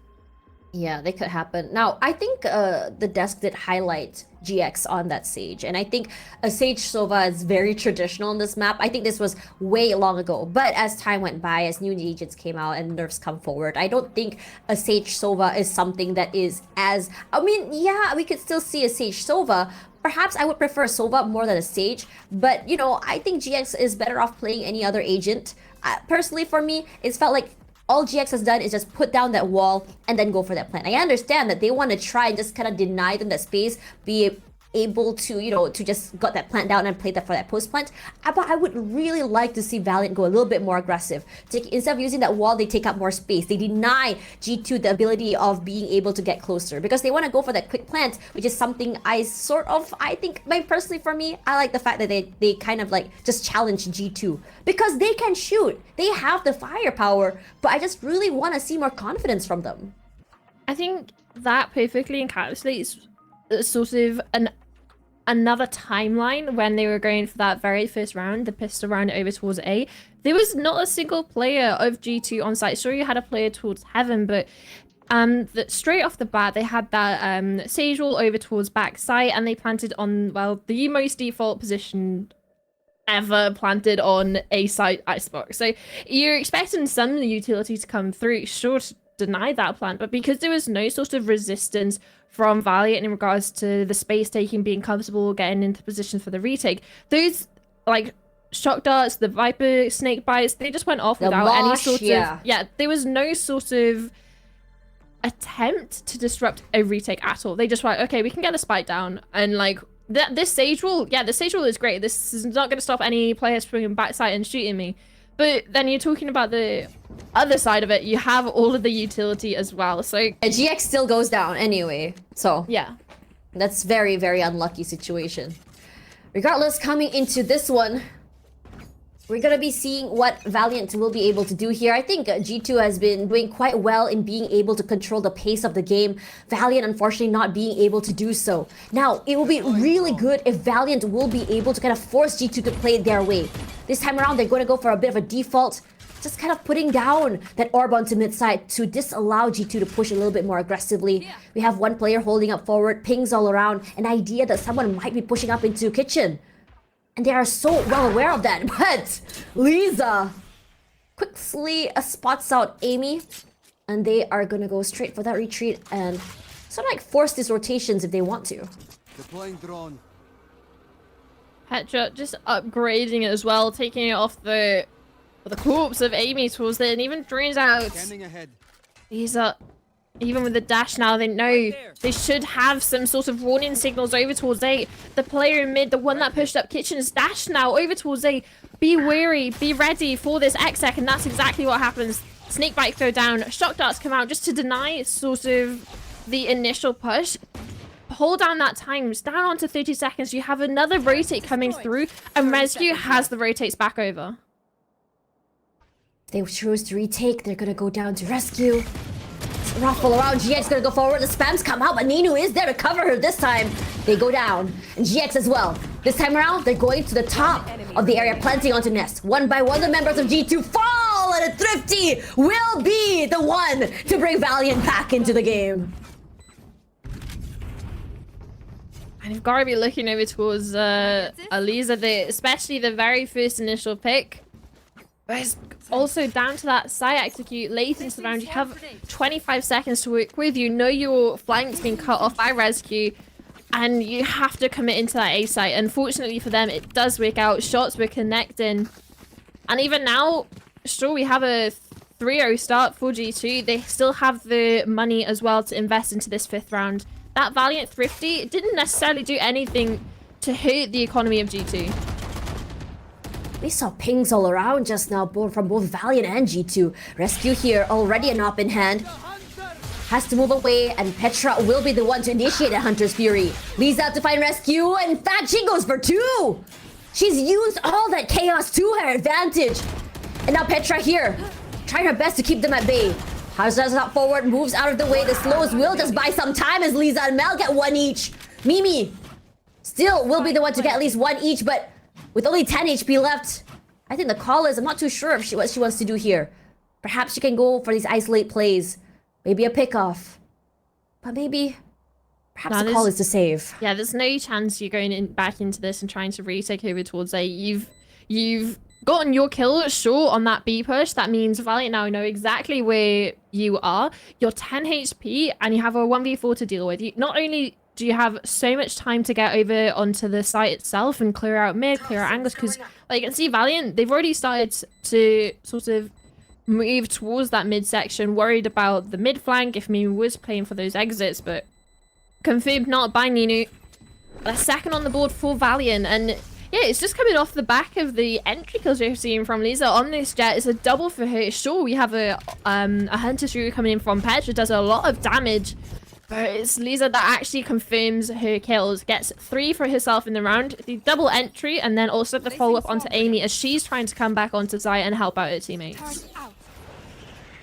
This looks so good. The way that they've been using this utility this time around, I love the adaptability that we saw from Valiant. They're understanding that both times that GX has been planting, she's gone down to utility. It's just a good read from G2, and they need to change up their game. And Vanya going aggressive this time, trying to set up for rescue, and she does! Though, at the cost of 95 of her HP. Res is available as well, so GX is just gonna, well, bring back Lisa to life, giving her a second chance in this round. And if you're looking at it, well, Rescue, she's lost 95 HP, 5 remaining for this jet player. And while Lisa's just had a second breath of life, back up to 100. Yeah. She's not going to be too worried about that first initial engagement. Technically, Valiant, if you're looking at it, they've come out on top. Sure, they've had to expend an ultimate. But getting the jet player with the Blade Storm down onto low HP is definitely good impact for the first minute of the round. But come back down. Seems like Valiant are loving to run down this clock and then 10 towards A. And they're very explosive when they do so. And I think G2, they have a bit of an idea that this might be the issue. Pulse all around, silence. But G2, they are reading their bluff. Nino, quickly gonna prep up the area. 30 seconds left. Just gonna take down or just hide that recon. Rushes up forward. Cloudbursters to give a little bit of space here. They rush up. Vanya to trade, but Lisa will the one to be coming up on top. Still 5 HP. I'm not sure how Rescue has been able to survive quite yet. Playing so quietly behind this box. Tries to go for a right click, can't do so. Amy to go for 2. The multi-kills is rough. They still get the plant through. Ninu so low already, and Dream is here to help. Amy, all alone, needs to try and isolate. She has no clue where to look or where to play when the other 2 members are all on the back sides, as Valiant will be happy with this predicament. And it's running down the clock again. They're playing a dangerous game, but Valiant... They're playing on the tightrope ever so carefully, managing to get that spike down, keeping up the advantage as well. And it's just a double wrap around towards backside. You can see Amy just was not expecting it. But just look at the scoreboard. We can't necessarily praise Valiant as a whole, but just look at Lisa. It's 12 and 5, and she's been the main contributor to the 3-round streak that we've seen Valiant put on. If G2 are able to put a stop to this jet player, then I feel like the round crumbles around it for the moment. We need some of these other players to step up for Valiant, because Lisa's shoulders are starting to get heavy. G2 is playing this push and pull sort of strat. 3 members pushing out B main, and the rest are just holding down the line here on A. Lisa, aggressive as ever. They just rush forward, and Petra, in a very dangerous situation, goes down. It's Amy. Trying to see if she can find some utility to break at the very least, put in a bit of damage. Vanya here. She's not dizzy to just catch anyone, finds nothing. Mivi, playing up there. 1 tap is all she needs. But they're doing very well to keep their heads safe, at least for now, as Mel will be the first one to go down. Rescue. Fortunately, aim a little bit too high. Doesn't really connect onto GX quite yet, as Dream is here. Very quiet game from her as a rescue. And Amy, 1 each, 2 even for her. As the thresh goes down, GX tries to make some damage happen, but that's not happening. As the panel says, GC Sheriffs make their appearance on the stage. You're looking at that as an opportunity for Valiant to really stretch out the lead. They managed to equalize it 3 rounds back to back for both of these teams. An opportunity for G2 to answer in kind. They have a chance now to put a string of rounds together. And yeah, you're looking at the G2 Sheriffs.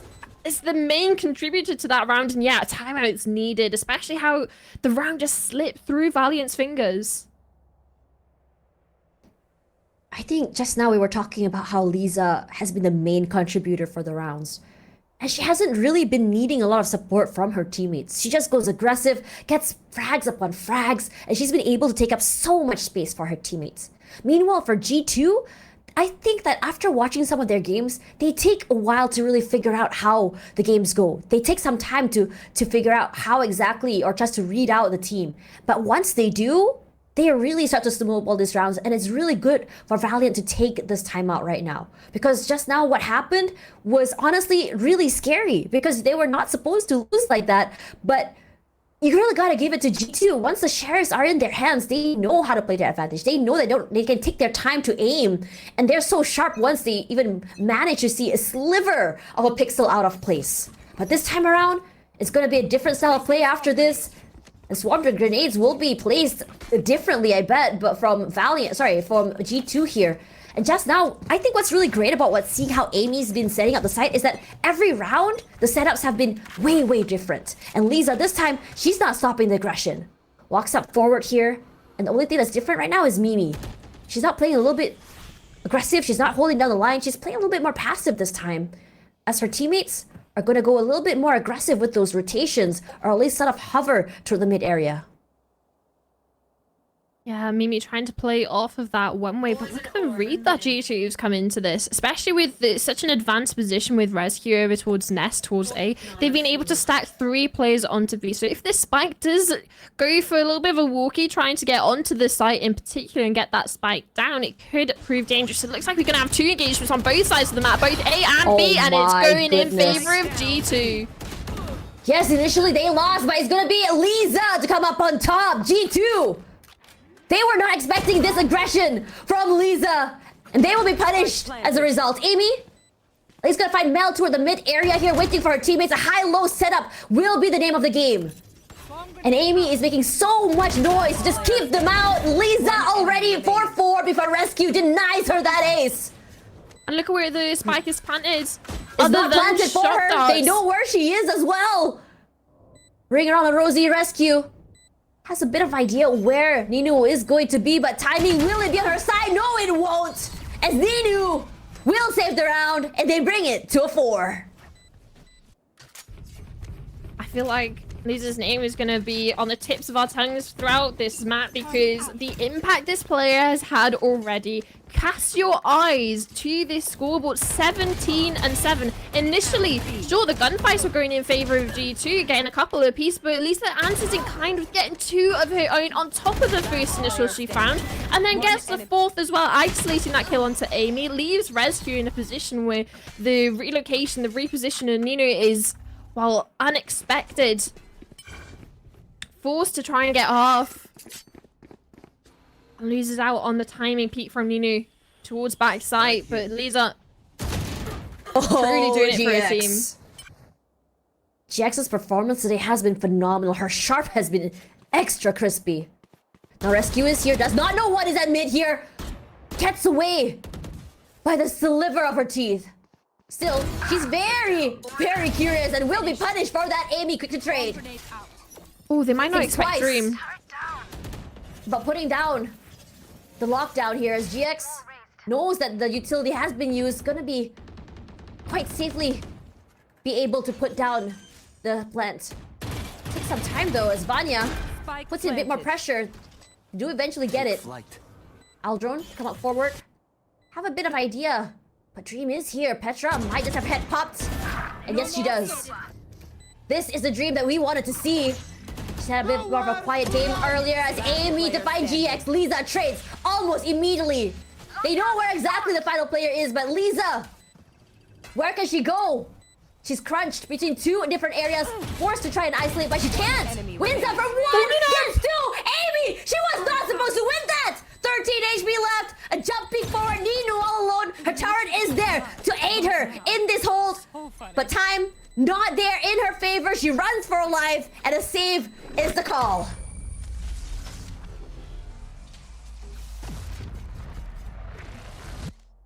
What damage like that? Sure, Amy not necessarily able to close out that round, but decent damage, and it even had a slither of opportunity to come into it. Gets a lineup towards spawn, and it's this kill in particular, the one that Amy gets onto Mel in mid, just lets Dream go completely unnoticed, and she embarks on the biggest flank over towards spawn, picks off Petra because, well, Petra's not expecting a player to be in this spawn at that such timing, especially after their teammate have just cleared and got a kill over towards mid on, well, the more stereotypical look, especially on this map of the Viper. Mid tends to be that position, but yeah, Dream managed to go around to spawn, takes off Petra, takes off the utility of a Sova as well.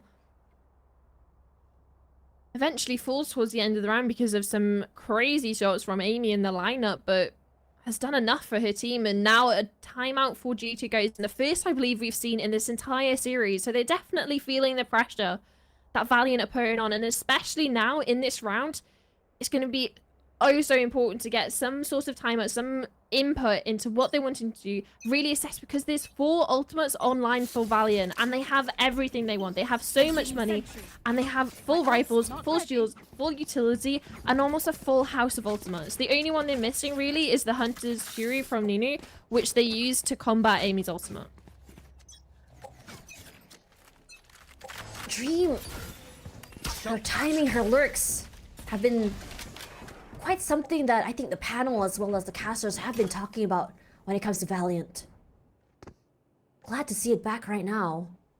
Tell that Valiant really wants to bring this to a map 3. Clearing out this area here. I don't think the Aldro spotted out anything quite yet, but it's a different approach from G2 this time around, playing a little bit more passive, making sure that they have a little bit of an idea of how exactly to go for these retakes and not get caught off guard. Petra, the rest of teammates, gonna be happy to give away this site. You've seen G2's sort of like retakes. It's very aggressive, it's very explosive. It's a waterfall retake, and here we go. Vanya with the opening. Gonna just disrespect that owl. Sorry, excuse me, that orb. And it's gonna be very happy to find GX and Rescue to find one more. You get the Viper's mid online, but Vetra will just say, nope, not today, Zerg, as the one by one, the members of Valiant go down. And they seem to have an idea on how exactly to combat Valiant, and not only that, get a flawless.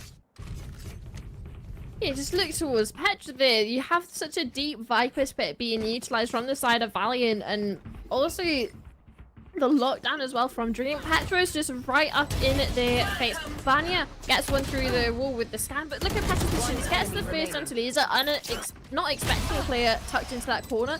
Mel then is just unaware again of Petra's just positioning, just being so aggressive in a Viper's pit, not necessarily expecting them to be so ahead, so forward at that specific time. Ult was only just recently popped. In that round, they had used 2 of their ultimates out of the 4.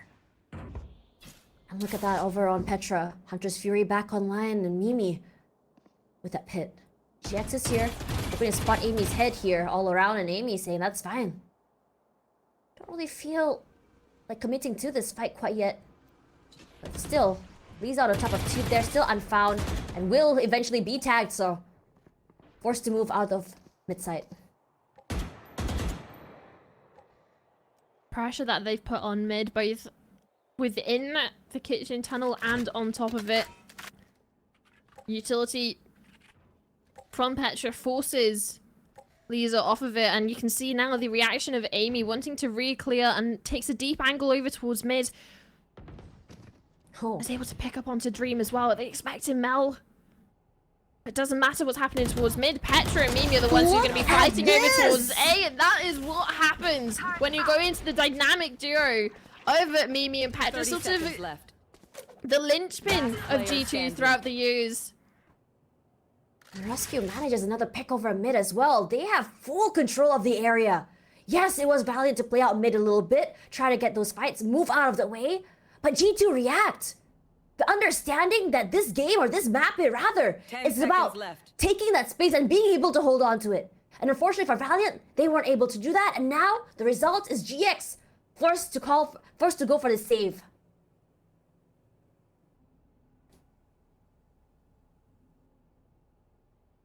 Another round. Last round in on the board for G2. Like you said, once you go for the save, the economy situation for Valiant isn't too pretty. Especially after, like, just thinking about how impactful that round 9 was from Amy in regards to sure, didn't win the round, but managed to take 2 down with her saves over her rifle. So the economy side for G2 have been able to be built up going into the 10th and 11th round now. But coming into the 12th, you survive round 9 with 1 person. Round 10, survive with 0. Round 11, survive with 1. So the economy situation is dire. You have an Outlaw and a Guardian for some of the players on Valiant. Sure, Bladestorm as well on the board, and also Resurrection. So you have a possibility to say, okay, go peek something aggressive, but make sure it's somewhere I can res you. We can get an early pick somewhere. But Rescue, she's the one who wants to get the early pick. Posted up with an operator here. Well, that's perfect. They tagged quite a bit of HP from Lisa there, unfortunately. Let's spot out a Sova as well. Dream this time. Gonna try her luck over in kitchen. Not too sure if she's aware there's a turret there. Bought a lot of time with that Mosh as well. G2, happy to oblige to take this fight. They don't have to play too aggressively. They know that, like it or not, Valiants have to go to come to them. A Rescue here very aggressively. Dash used. Not gonna get the value out of it. As the other members of Valiant quick to play that mid-side area. Vanya here. Spots one out there.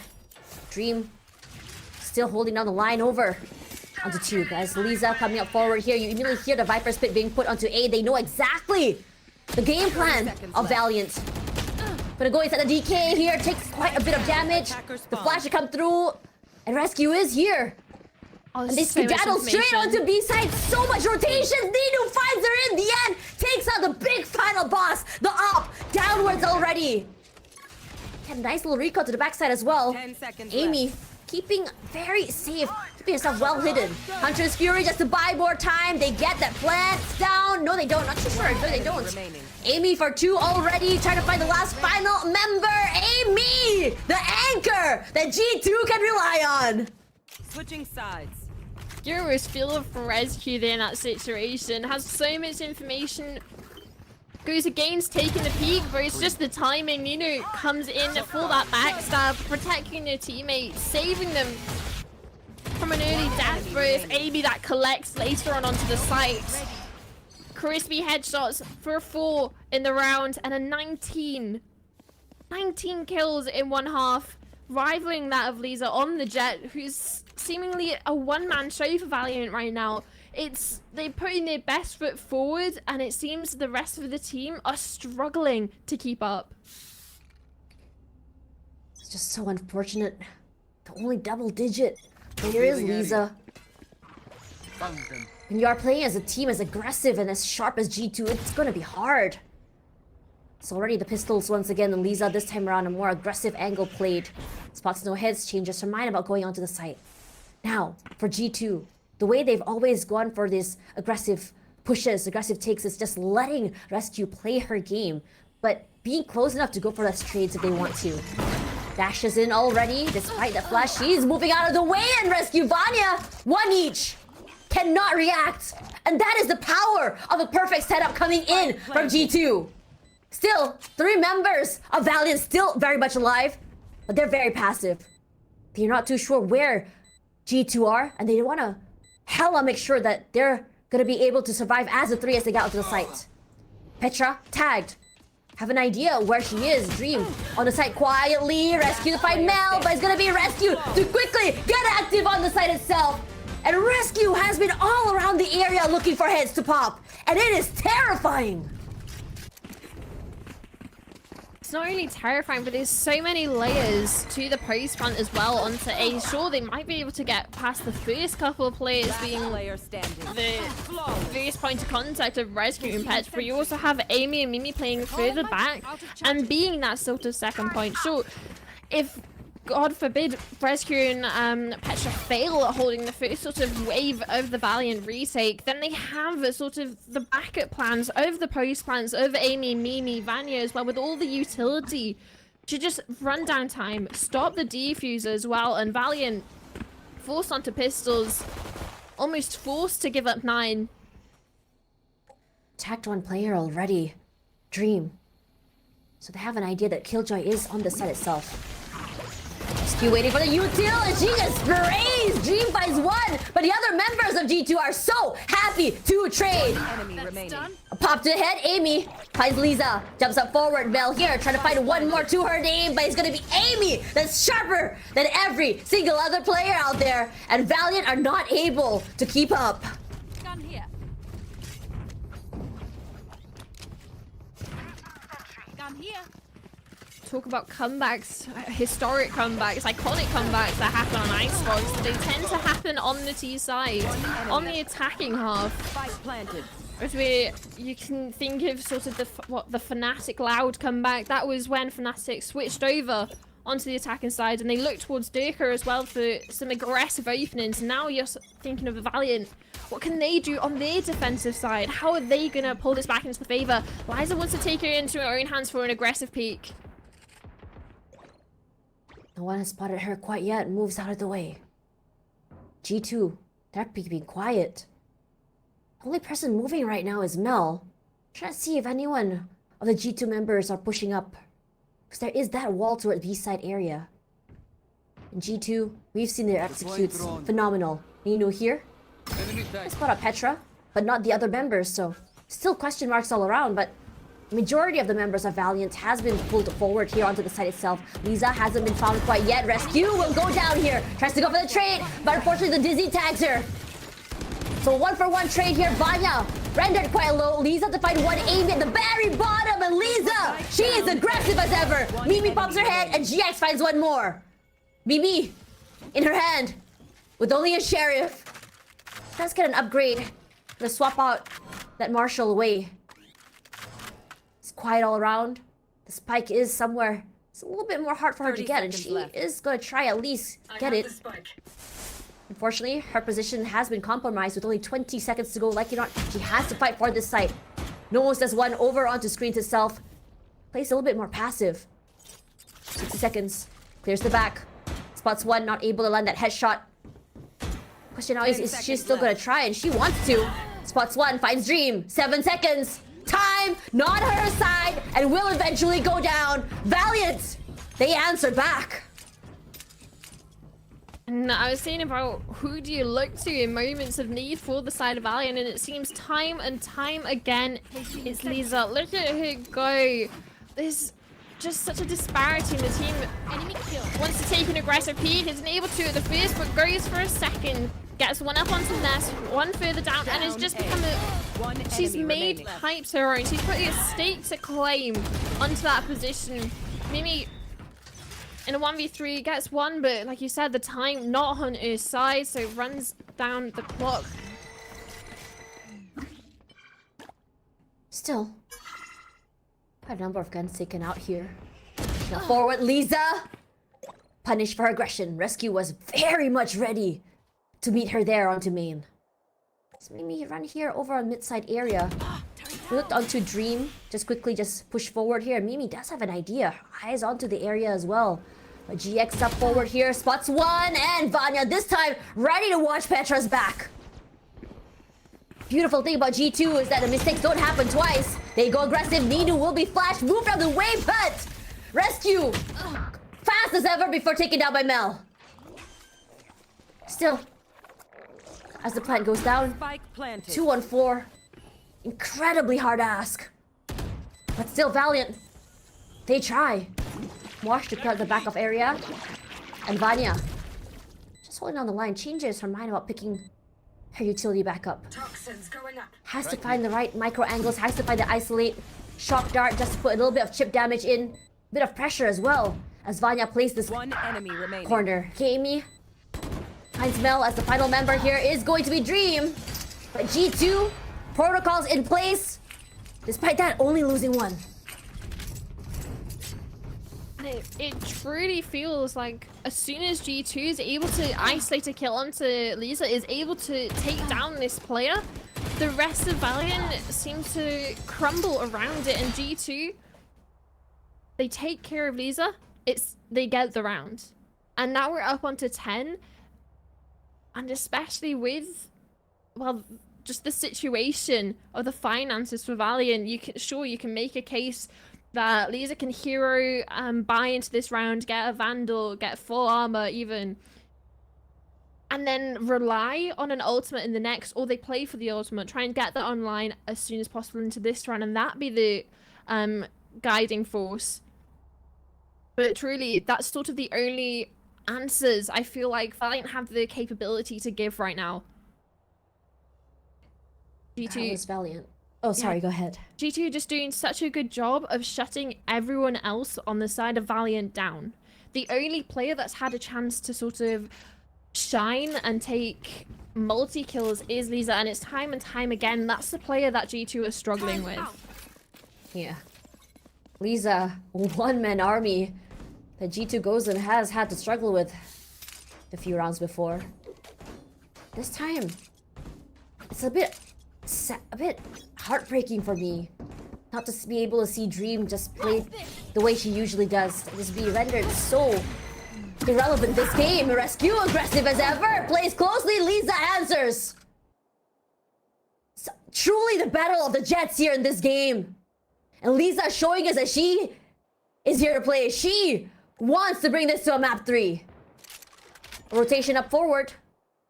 But this time around for Valiant, 2 players playing a little bit more aggressive. Amy quick on the pick up to her Dream.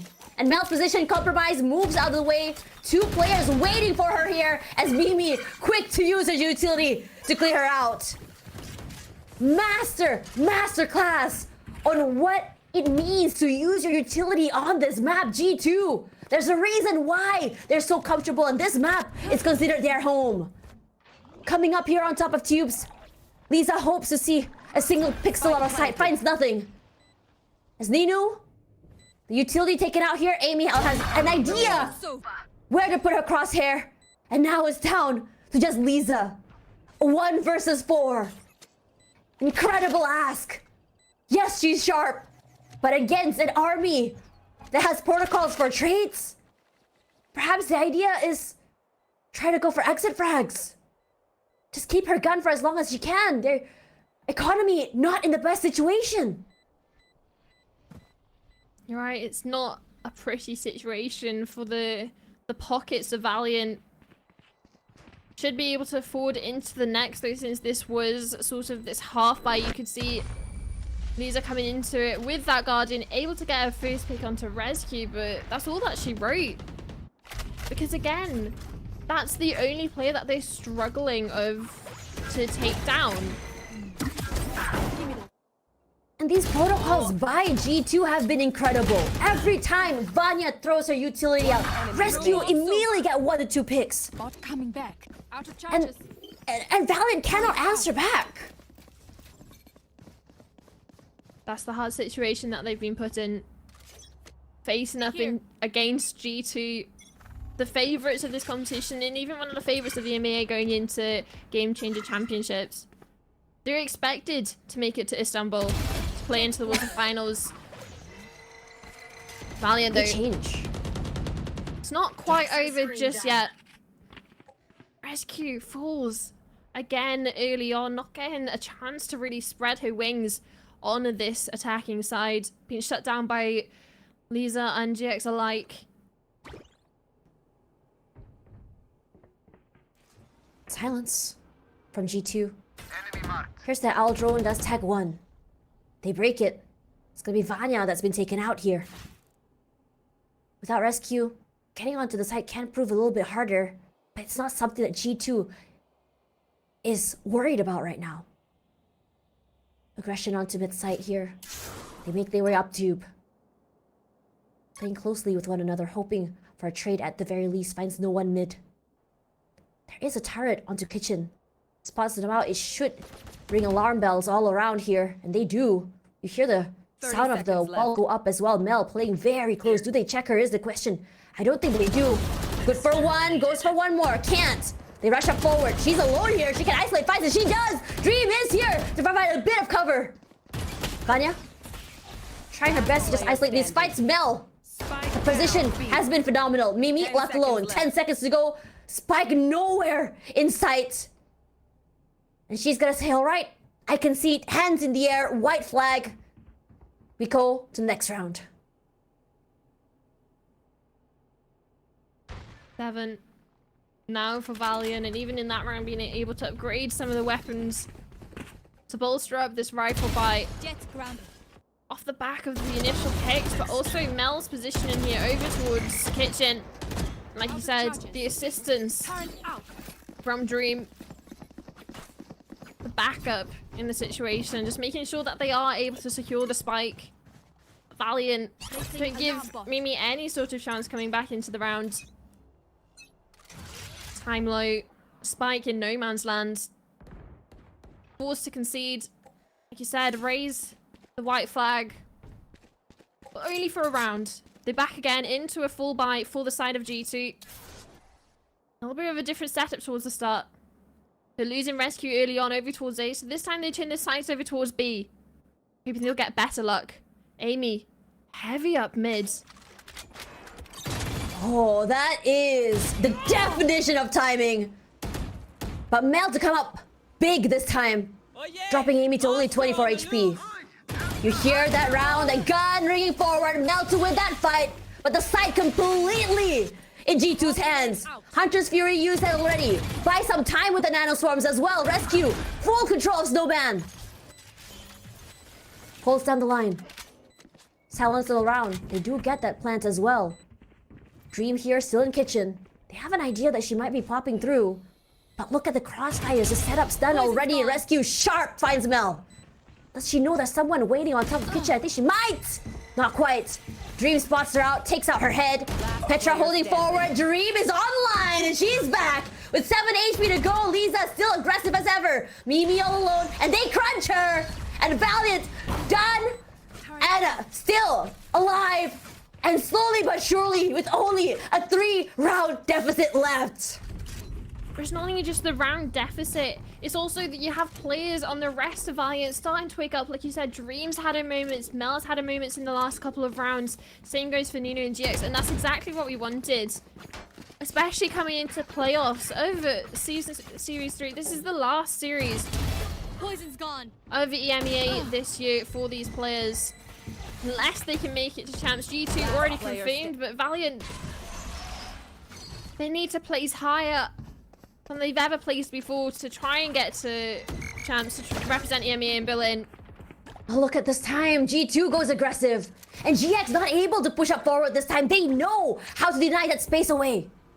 Now Lisa, she wants to try and just continue to fight for this area. And they go forward. Rescue was ready for her. That up goes down. Losing such a big member already. Valiant. They need to find ways to stay alive and still hold. Rescue here will fall at the very least. Treated out by GX. Vanya finds her in the end and Dream finds over to the mid area. Still not done quite yet as Mimi happy to concede. Mel coming in from the area of kitchen. Hoping to see anyone at mid rotation. But they're holding. Finds no one quite yet. Dream and Mel. Do they know? There's a nice crossfire here set up 4 screens. The wall goes down here. Mel wins that fight. But it's still not over. Util just to buy more time. Alarm bot as well. They walked into it. Have an idea what the final 2 members are. In G2, they hope to deny, or at least go to that match point. Puts in a lot of pressure onto the area. Aziz goes down, but Dream to punish. Vanya falls. Amy here, good for 1. Dream, sharp as ever.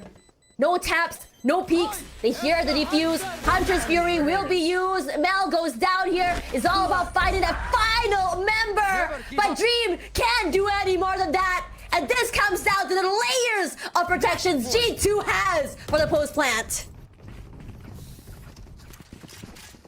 Layers upon layers as well. And you think about the first initial layer, Mimi playing that deep position over towards screens, gets the first contact here. Sure, falls. It also gave so much time for the setups to be made onto site. You have nanoswarms on the farm, you have alarm bots towards site, you even have the mosh going off contact.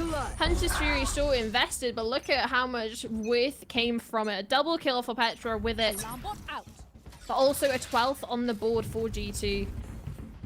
It's one that eluded them. Seemingly, this is what was eluding Rescue. She finally gets the upper hand on Lisa and GX, someone who's been plaguing her on this And attacking she's side. chasing! My ult's ready. With 3 already, she has the blades. Pops it. And she wants to go aggressive. She wants to end this map on a bang. Valiant did try to mount a comeback. But with the members falling down, it's gonna be hard. She goes up. Belch finds her in the end. Right as Dream pops that lockdown. Mimi here finds her, knocks her down. It's all about finding the last member on on to Raptors, but Mimi, the side is her playground, and they bring it 2-0 clean, and G2 still show us why they are the favorites in this tournament. And not only just the favorites in the tournament, why Icebox is theirs. And just racking this up, what's that? 35 wins now and 3 losses out of the entire iteration over G2 goes in across multiple different rosters, multiple different cores, multiple different comps, and it's still sort of that same domination. Sure, it got a little bit risky towards the start, but it truly was off the back of Lisa and the Jet on the multi-kill entries, which we saw a little bit of revenge that Rescue was able to get towards the end. But yeah, it's definitely one of the good points for the side of Valiant to look at is how consistent they can have sort of entries going in. So definitely good points to take away for Valiant. I think for Valiant, it's all about that teamwork, and unfortunately, we weren't able to do that. G2 showing us why their comp and chemistry is on top, and who better to talk about this other than Desk. So, Affinity, onto you. Thank you so much for bringing us the action from that crazy series. But yes, back on the desk here, and I think there's definitely a lot to break down in this map as well. But first off, now, it was definitely a lot better showing this map, of course. However, it felt a little bit lackluster from a lot of the Valiant players. And I think there's one key reason that we saw them get as many rounds as they did, actually. Yeah, I mean, that reason starts with an L, ends in an A. It's Lisa. Just an unbelievable performance from her. She was sitting in the high 20s on kills, while the rest of her team, most of them were still on single digits. She really did put on a phenomenal performance throughout this map, and it truly was like individual brilliance, because there were moments where the rest of the team were kind of helping and kind of backing up a little bit, but for the most part it was her, and it was her just isolating those duels, creating space, and just dragging her team across the finish line. You see that the closest to her was Mel with 10 kills. I mean, it's absolutely unreal how much she was able to get done. And the fact that she was able to drag them all the way to 8 rounds off the back of that as well. Like, if they'd gotten maybe 4 or 5, cool, fair enough. But 8? That's really impressive. Yeah, I mean, you know, I also feel like a lot of these rounds, it just felt like G2 were able to find like these opening kills for free in a lot of time. Like, I mean, even if you look at Rescue here, she has 9 first kills compared to Lisa's 5, and I mean, it just looked so much better for G2. Like, don't get me wrong, G2 in the first few rounds, like starting from round 4 until round number 8, there was some stuff going on. It felt like, really, are we trying to go for the retakes, or are we just trying to take head-on duels, you know, because we're just better? And it felt like Valiant were able to kind of find the advantage, or, well, Lisa was able to capitalize off it and, you know, drive that KD up. And I think by the end of the first half, Lisa had like 4x the kills of anybody like else on her team. So yeah, I mean, shout out to her. She was trying to do her best to carry this game, but yeah, I mean, it basically felt like, yeah, G2 were like firing on all cylinders, especially Rescue and Amy both just being absolutely, you know, decimating their opposition, taking care of them without too much trouble. And I mean, what's really interesting to me is that even though the damage is pretty consistent, Lisa's headshot percentage is really crazy. I do think that the cast is better for Rescue. It just shows that, yeah, I mean, on a duelist, it's not as important as that, but still, having an 81 cast while also being like the top fragger is pretty impressive to me.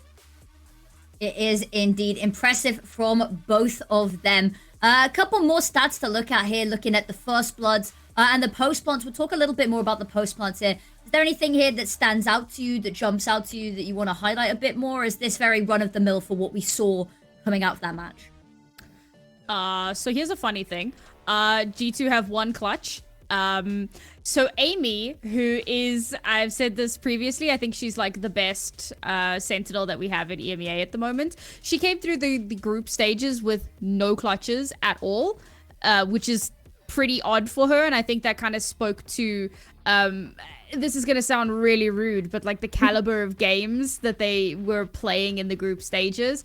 And I think, if I'm not mistaken, that 1 clutch was actually her getting a 4K on the B site, I think it was. So there you go. That's Amy's first clutch of the tournament. 100% clutch rate. Yeah, you go, girl. Congratulations indeed there. I do want to now focus in on something that we saw time and time again. And actually, initially, we were only going to talk about it on the side of G2's defensive. But also, I think them on their post plants, you know, on the attacker side as well. But to start off, G2's defensive side, their retakes weren't looking amazing. Is there any more light that you can shed on what we saw maybe going a little bit awry there? Zach, do you want to start? Yeah, sure. I mean, especially on that A side, it just felt like everybody was wide swinging, everybody was taking contact. There was like no follow up. It just felt like everybody was trying to fight their own battle. And you know, when things go out in your favor, that's great. G2 are used to these fights usually going out in their favor. But today, you know, VLNT, they looked at this is one of their maps where they're used to fighting for overtime consistently. They're used to making those comebacks. And I mean, Lisa was trying really hard. She was like, you know, I've got a backpack. Everybody try to get into it. Let me try to drag you across the line. It was just that it was a bit too heavy for even her to carry by herself. And I feel towards the end of the game, you did see Melanino wake up a little bit. You saw some nice retakes coming in from the Valiant side, but they seem to have the same problem as well, right? G2 were just better at taking that space and establishing themselves on it. And after that, it was really hard for Valiant to, you know, find any kind of pushback. Like, even the difference in their site executes, you could see that Valiant were playing so much more passive because they had all the utility available, but the moment they lost players, it stopped working. Yeah, I think that G2, I spoke about it. I said one of their big things is what a confident team they are, and the fact that, you know, they know that they're better and they're going to push that. But I think that sometimes, especially when you have a player like Lisa who is switched on, to go so aggressively and to try to take that space, but to do it kind of messy where the util wasn't where it needed to be. So to try to follow up on that, you end up dry swinging, or you kind of end up kind of on an island somewhere. And then, you know, Lisa has her standout performance, she has her heroics, and suddenly a round that you could have won ends up as a round lost. And then on the flip side, a lot of the rounds that they won, that Valiant won on the defensive side, was again heroics. It was Lisa being in a ratty position, or in just a really weird off angle that you wouldn't necessarily expect, and then she'll go and she'll get like 3 kills, and G2 are like, well, what the heck's just happened here? But when G2 are able to take the site because Valiant play a little bit safer, they don't take as much of that space as Zach said, then G2 full control of the site, they push out, they push all the way out into rafters, out towards the attacker spawn, right? And they take that space and they don't allow for a retake to come through. So a lot of heroics from Valiant, but at the end of the day, G2's precision and coordination is what won out. It did win out indeed. And now talking about winning, should we take a look at what that has done to our bracket here as well? Now, we are in a double elimination bracket. There is only one slot available from this bracket to go forward and play in Champions. Now, G2, they're already winning on the EMEA points. They've already requalified on that. They could still win the bracket, and then suddenly everything else is a little bit more messy. Now, looking at this, Old One Out versus Giant X, and then Valiant versus whoever loses the next series. This lower bracket looking a little bit scary, isn't it? Yeah, I'd say so. I think that we knew coming into this, seeing the 8 teams that we had, that there was a lot of power, a lot of competition. We've got a lot of, like, you know, we've got previous world champs, and we've got previous players that have played at, you know, various international teams and have played at a variety of different levels. So we knew that this was already going to be very, very stacked. And I think that it's very difficult. I think your first and second place, you kind of have an idea in your head of what that's more than likely going to look like. But for the rest of it, it really is kind of anybody's game. And it's tough to call who's going to place where. The problem, however, is that it's all about first place. That's the one that matters on this stage, where winning gets you a ticket to champs. So that's likely to be G2. I mean, sorry, go. I was just saying, like, yeah, if G2 wins this particular stage, like, we already know who the 3 slots are going to be. Like, there's no question of going by circuit points as to who's going to end it up. But, you know, if there is an upset, if there is, you know, another team that makes it through, takes this trophy away, you know, ruins the 3-peat for G2 once again this year, that team will qualify. And, you know, I don't think it's gonna happen, but I would love to see an upset of that kind of. I'm just here to, like, you know that little demon in the meme that's going like, whoosh. So that's me right now. I think it'd certainly be interesting to see, and I'm with you there. I don't necessarily think it's going to happen, but would definitely shake up the whole bracket to see them lose. However, that is going to be this series done and dusted. However, it is not all over for the evening. One more game lies in wait. Heroic Valkyries versus Carmine Corp, and that is going to be a thriller of a match. But we're going to go to a short little break. Make sure that you guys go get some food, get some drinks, get some snacks as well, because you're not going to want to miss this next series. One enemy remains. Player standing. Finish. Nowhere to run! Last player. One enemy remaining. One enemy remaining.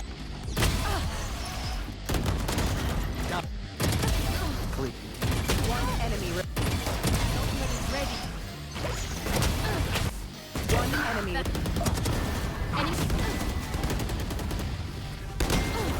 A. One enemy. One enemy remains. Jet grab.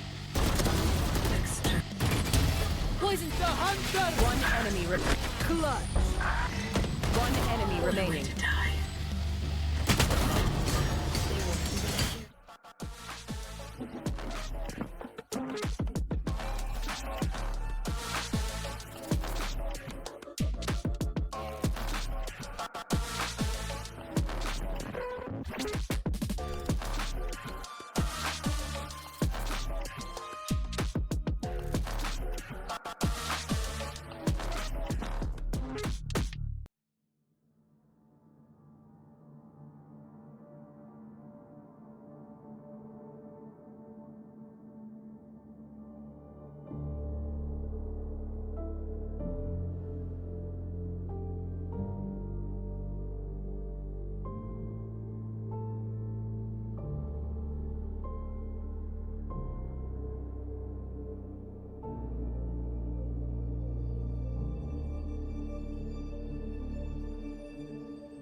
Welcome back, everybody. What a series we had to kick off this afternoon. But one more lies in wait in the wings, and that is going to be Heroic Valkyries versus Carmine Corp. Now, this is a matchup that I've heard a lot of people talking about, and everyone's been quite excited for. And in terms of the matchups that we've seen today, feels like a little bit more even footing here as well. But before we get into that, I do have to remind everyone, if you head over to the Val Esports EMEA Twitter page, or X for those of you who are using its new and correct name as well, tickets for the final in Istanbul, because of course the final will be played on LAN as well. What a treat for all of us. The tickets are available and there are still some left. You might want to grab them because they are going fast. And they're cheap. They're really cheap. we had a look yesterday and I had to get it double checked with production. It turns out it's something like less than £2 in GBP, and I thought surely that's not right. So, you know, if you're in the area, less than €3 for your Euro less clubs. than €3. So incredible prices as well. That's a deal that you do not want to miss out on. But let's look at the game at hand first. So Heroic Valkyries. It looked like they had a little bit of a worrying start to the season. A lot of people were saying they lost initially to Valiant and then to BBL, but then they went on, something switched on, and they beat Giant X and Falcons Vega. Now, what do we think maybe caused this? Was it a slow start? Was it just rough first matches, or did something change maybe mid-season? Because they finished really strong. Sam, do you want to kick us off? Yeah, I think it's tough to say. You know, it's one of those things of like, you realize that everything is on the line, and if you don't kind of pull up your socks, then your dreams are kind of over. And to be fair, I mean, there are some storied players on this roster to an extent. You know, Sile used to play for Xset over in North America for some time. Before that, she was a member of G2 once upon a time for one stage. I think it was stage 3 or stage 2. Anyway, it was like 2 or 3 years ago. So that's someone that's got a ton of incredible experience under her belt that she brings kind of to the team. And then you've got someone like Superfrog, who's also been around for some time. She played in a mixed tournament in the last off season, and I believe her team won, if I remember correctly. So, you know, someone that can really kind of go toe to toe with some of the best players. And there's so much experience and so much power on this roster. So I think that when you lose those first 2 games, you're going, hang on a second, we're better than this. And I think that the victory over Falcons is one that they can really kind of hang their hats on a little bit, and will hopefully give them a bit of confidence coming into today. Yeah, I mean, talking about the victory against Falcons, right? It wasn't just a 2-0. One of the maps was a 13-2, if I remember correctly. And I mean, it's hard to imagine that against a team like Falcons, but you know, if you see it live, if you saw it live, yeah, you were gonna be like, this really does give some hope for this team. But yeah, I think for Heroic in particular, they've had some roster shuffles coming in particular, Fluxy really stepping up huge here, coming in to this team last minute from Odd One Out. Shout out to Odd One Out, by the way. Someone please bloody sign them, because if anybody deserves a signing at this point, it's them. They're like really supplying most of the other GC teams with players for this year at least. And it's like, yeah, you join Odd One Out, you join like another team, you get signed. And Fluxy is another example of it. You know, I think she was one of the key factors in their win against Falcons, and I think that she has been like a really pivotal piece on this team. I mean, you know, Sam brought up this graphic about her on the Astra, and personally, I love Astra players. I feel like, yeah, with the buff coming through to the agent as well, we're actually going to see more of it coming into the meta. So I'm hopeful that Fluxy will be able to shine even further. And what I love about Fluxy is that, look at that agent. Do you see what agent that is? Do you see what role that is? That's a controller, baby. You know who else is a phenomenal controller player? That's Vanya. This is a Vanya in training, baby. She is so ready to go for that crown. Look at these stats that she is putting up right now on a controller, on an Astra. I love the fact that she has been playing so much Astra, because I think that is such, like, with the 5th star being added in, she was already, in my opinion, somewhat underutilized. Now I think that she's going to become so incredibly strong on a variety of different maps. So I really look forward to seeing what Fluxy is going to do and how much further she's going to be able to take herself in game changes. As you said there, with the 5th star coming back, the training wheels might be coming off there. And of course, looking in a position to go toe to toe with the best. But in order to get to that point, in order to see that long awaited reunion versus Vanya, they do have to beat Carmine Corp first. Now, anyone on this roster that jumps out, any players that you would be keeping a particular eye on this series? Sam, do you want to start us off? That's such low-hanging fruit, bro. Like I don't even know what to tell you, man. Glance, ex-world champion. Roxy used to be on G2. You know, Nello used to be on 10-star, ex-champion as well. You know, like this is a roster of serious talent that have come to the fore. And the two that I really wanted to focus on, I did just mention them, but Glance won champs in year 1 with G2. Roxy joined the team a little bit later, so she doesn't have a world championship under her belt, but she is a player with seriously high expectations of herself and of her team and of what they are able to accomplish together. These are not players that are looking to just kind of be middle of the pack. These are players that are looking to be the best, and let's face it, up till now, their results have not been anywhere near what they want. It's been a little bit disappointing for them, and I think a little bit disappointing for the fans as well. So this is really important for them to kind of, it's their second chance, that opportunity to make a run at champs again. They cannot afford to falter here. Zach, sorry. Do you want to bring something on, Zach? Yeah, just to add on to what Sam said about these two players. I mean, Sam is right. This is a team that has a lot of potential. They've got these star players, this LAN experience, already, like Sam said, one existing GCC winner here. But also, if you look at the rest of the team, right, you've got Kuri, who is, you know, relatively more of a newcomer. You know, she has been building up on that agile experience so far. And I think that she's been steadily improving as well. Like, her performance this split so far has been way more consistent and impressive compared to, like, say, Stage 1. Or, you know, ever since they won Contenders, I feel like GC has been able to get more into shape. But that said, they're still very far away, but they still have a couple of steps they can get to before they can really call themselves, like, you know, a consistent top team, because they have what it takes. They have the potential. They just haven't been able to really achieve it yet. And I'm hoping that this is the stage where they can actually do it, because if you don't do it now, your year is over, basically.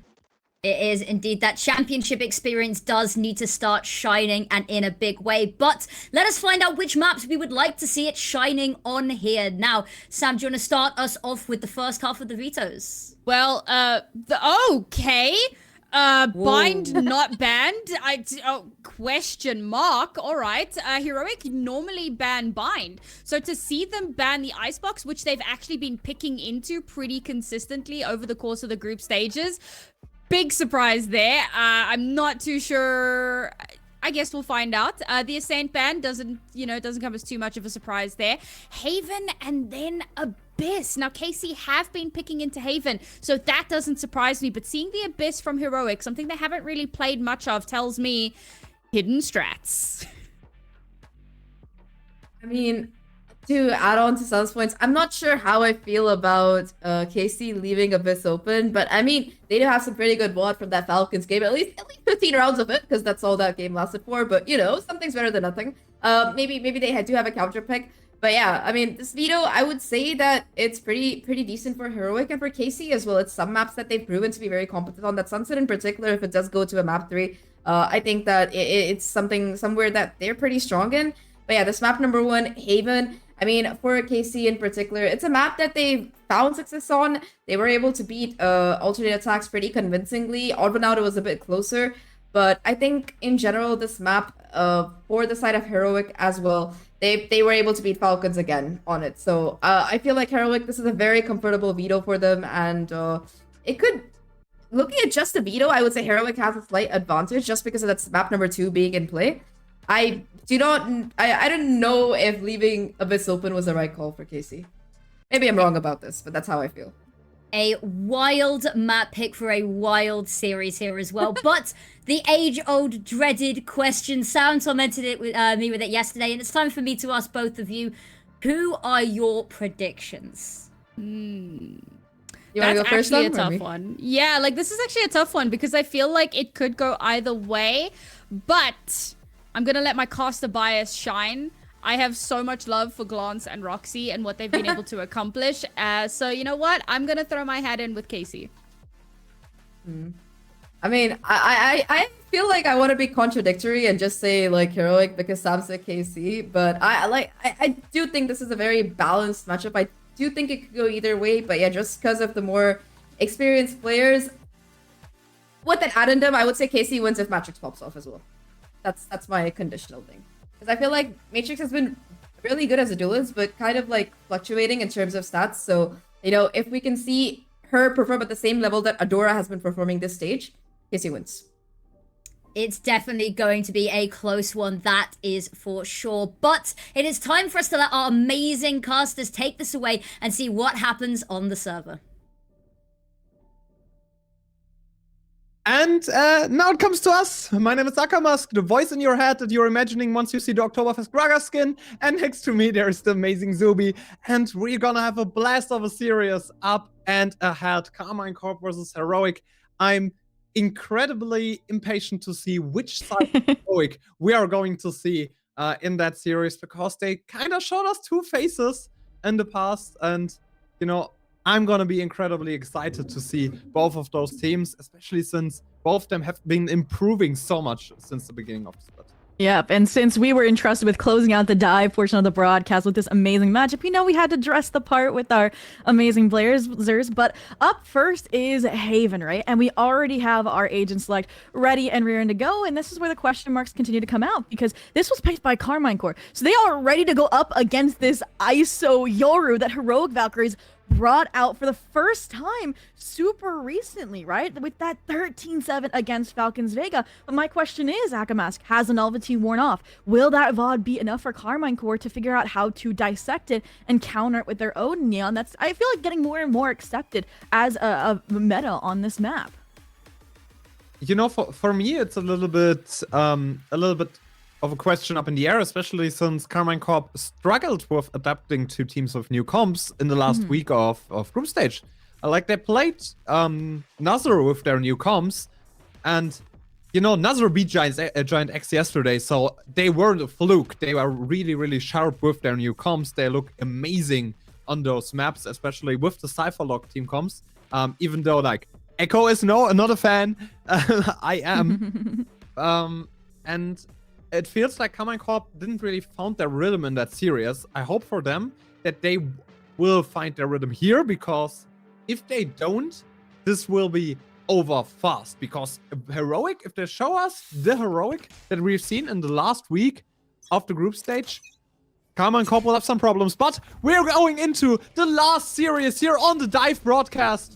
Heroic versus Carmine Corp. What a way to close this one out. And Matrix opens things up. No, Adora does it on that ISO.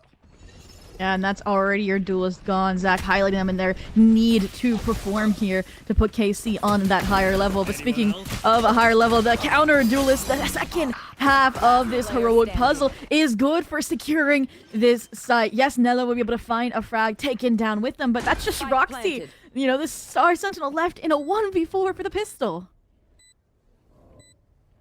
Versus 4 Heroics needed by Roxy. That Heroic squad, especially with the Cypher Trip up there and running, but Roxy finds Slider, but stays at this one frag. Fluxy closed the round out, and Heroic up and running once again, opening up with a great pistol round.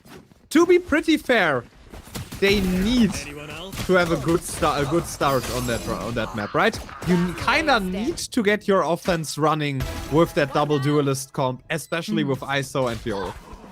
And I think that's one of the reasons why Heroic as well got to pick their side and went with the attack here as well. Because, I mean, yes, you can play that aggressive defense, and yes, I'm proven time and time wrong how a double duelist can thrive on the defense, but this is undeniably where it better fits the functionality of these players. But speaking of functionality, look at the little set trap play, right? You have your fault line set up, you have your paranoia set up, all hopefully to enable Matrix to get an early frag with these GCDs, but maybe Roxy will be the first to find it here with trying to eliminate some of these defaulted approaches toward mid. No, it's the Outlaw! The Lighter opens up with the first frag. That's too aggressive from the side of Koripuya. The IGL step up a little bit. Try to find the first frag. Matrix. There. Clear this Might corner, have an please! angle there. She watches Adora and gets the frag. Adora, first one to go off of the side of Heroic. And it's always the same corner that gets people into trouble. I just need to make a montage of kills from this corner and show it to every single player in Pro Valorant because I swear it's like their kryptonite. And I mean, I don't have the grounds to say that, but the facts don't lie for themselves. And that was a Vandal down. And I mean, it's been handed off, right? Passed off to Glance, I believe here. So that is a deadly weapon. And I mean, they've gifted them at least, hopefully, the A-side control if they follow sight on this execution. But that retake, they're going to have to fear that weapon and who's holding it because it's a big question mark now that they recognize it's no longer sitting long. No longer sitting long, and Ziele planting that spike. The over rotation from from Karma and Corp got them badly. Cost them the side here. Can they retake something with those game changer shares? One Vandal in hand. Super Frog finds Roxy. He tried to backstab, but backfires hugely. Also Lighter. Another frag onto Nilo. Glance taken out as well, and it's just Are they gonna save the Vandal? Matrix, and he just saves the Vandal. Just runs away from all of the fire that Karma and Corp might be able to provide. But actually, that's a smarter call. Just deny them that good bonus round. Deny them the option. Don't throw it out. To play with the Vandal. You know, you're either gonna throw it off map or you're gonna save it. Those are the two options. And I think for me, I think it's even bigger brain than we think, just because, right, they bought up these deagles. So you're expecting the light shield to complement the handles. And then you see, right, that Lyda gets a 3-piece with an outlaw. You need these full shields, and that's exactly what we're gonna see now, minus Roxy, who, you know, unfortunately did probably invest in their utility. And as a result, I think they have a really good shot at denying a possible conversion because, as you see, right, Adora now, one of your primary duelist for entry, only has a deagle. The rest are just carrying those weapons over, and you only have the one force up of a Vandal. One force up? Totally fine. Adora goes through the Nano Swarms, but finds the aim onto Roxy. What an opener, Adora.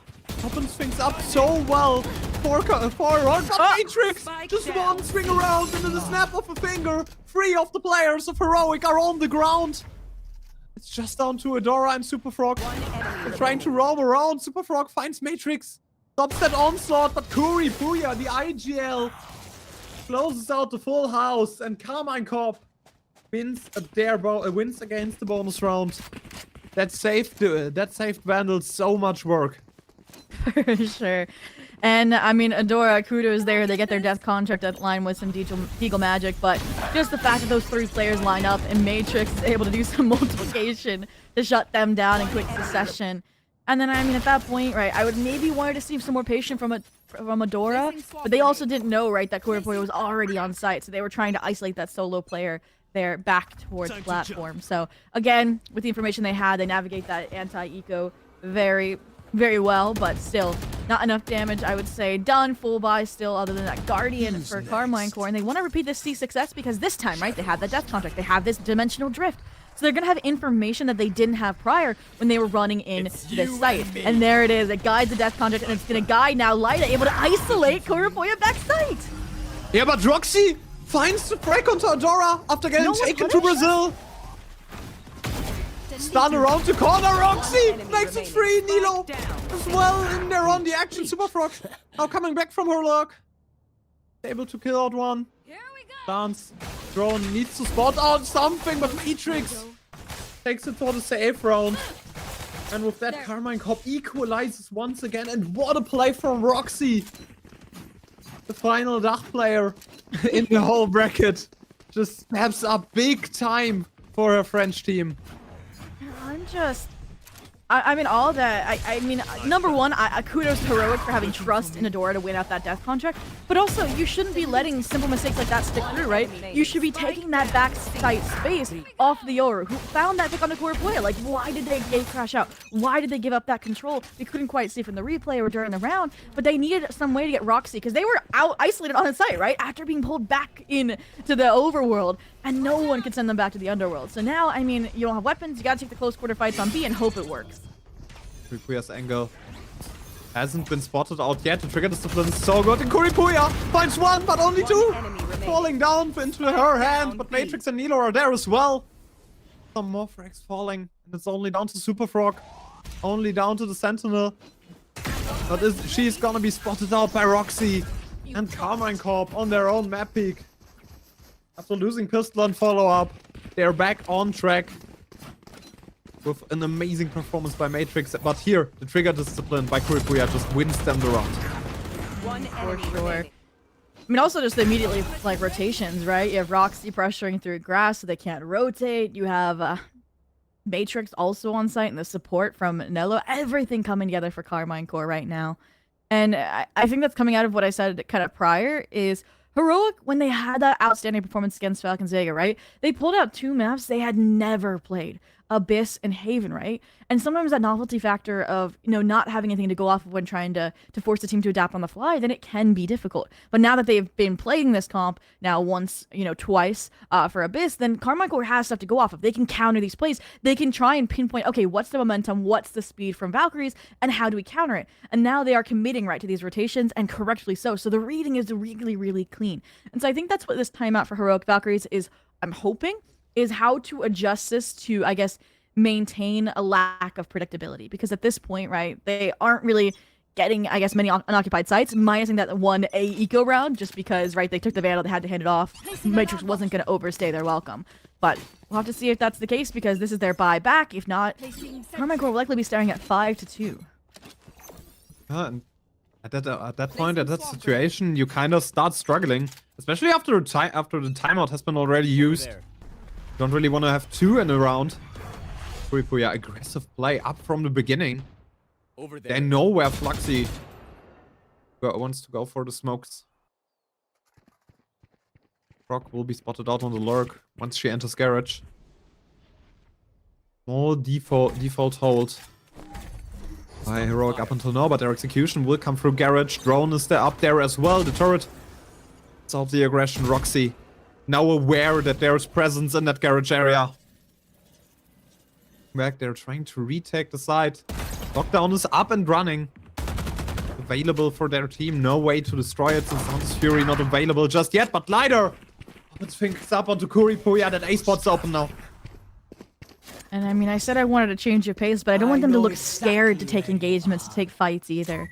I mean, they found a first blood. That's what I would want to see them execute tooth and nail towards a site. So what do? They get the information off the neural theft, so I do like that they're waiting for more information instead of gambling on these executions. My question is, why are they fighting into the stack where there's 2 players? I mean, maybe just because they're confident now to win out the fight. Matrix falls, the lurk from Adora, the last thing you expect is the ISO from C, and as a result, they might not even need a post plant. Before the spike even goes down, they isolate, they find the remaining members of Carmine Core, and that is, I think, the more in-depth style or approach to these rounds that we were hoping to see out of that timeout. And JT timeout strikes again. So, you know, our chat will be hyped for this one. Heroic Valkyries just picking apart Carmine Corp on each side of the map.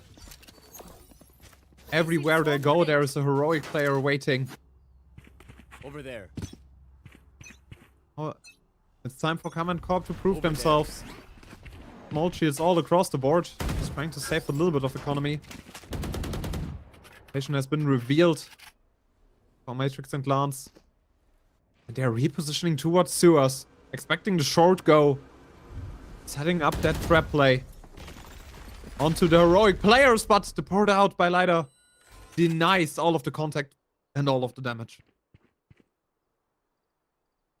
And again, just thorough, not as decisive approach from the side of Heroic Valkyries following that timeout.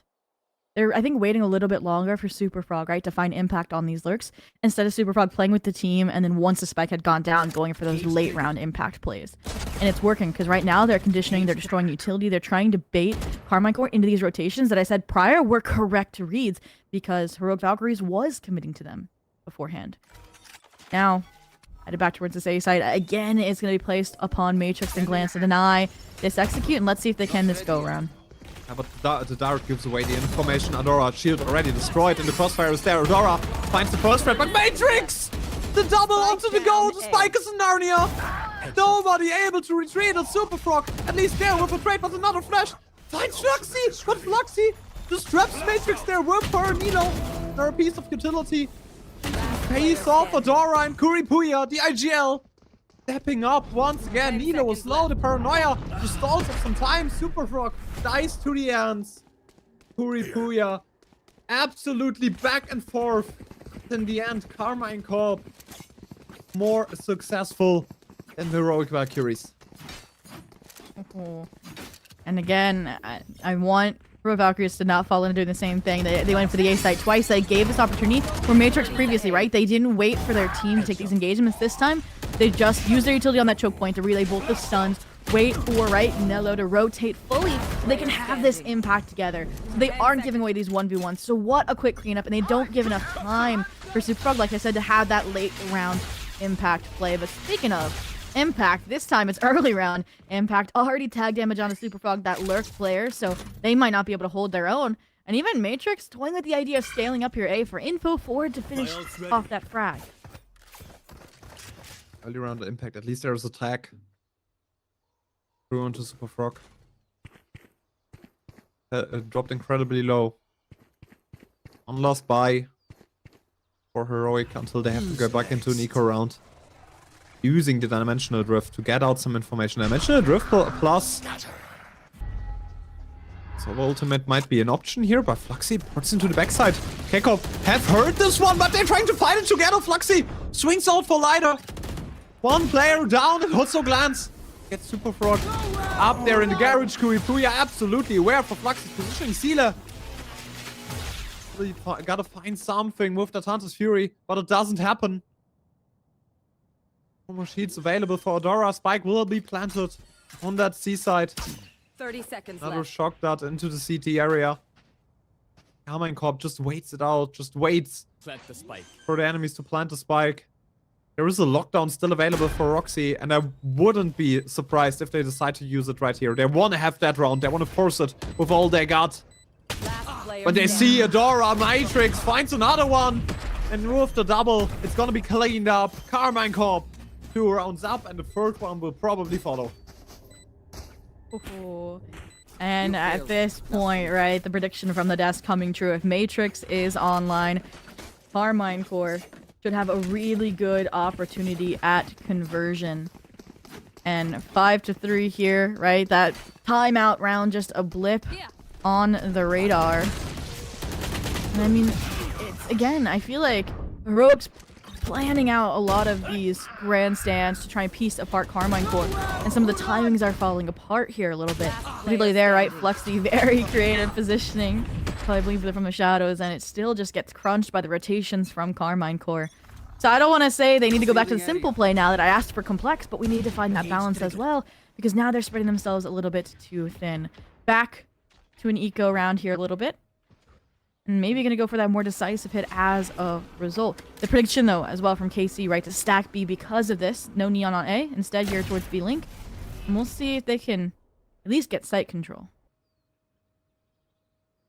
I think for me, it's also like complexity goes a long way, but if you're, you know, just overcooking your plays, stuff might get weird in the end. With such hard plays, it's hard to focus on, you know, the basics and fundamentals of the game. O might go for another side, then be Roxy. And some space towards long. Tucked there in the corner.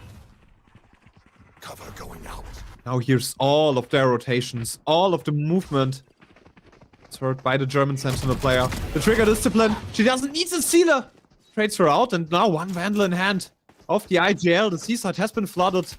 Carmine Corp. Patient once again. Oh, Dora! What? What an opener into the CT finds the Neon dashing onwards.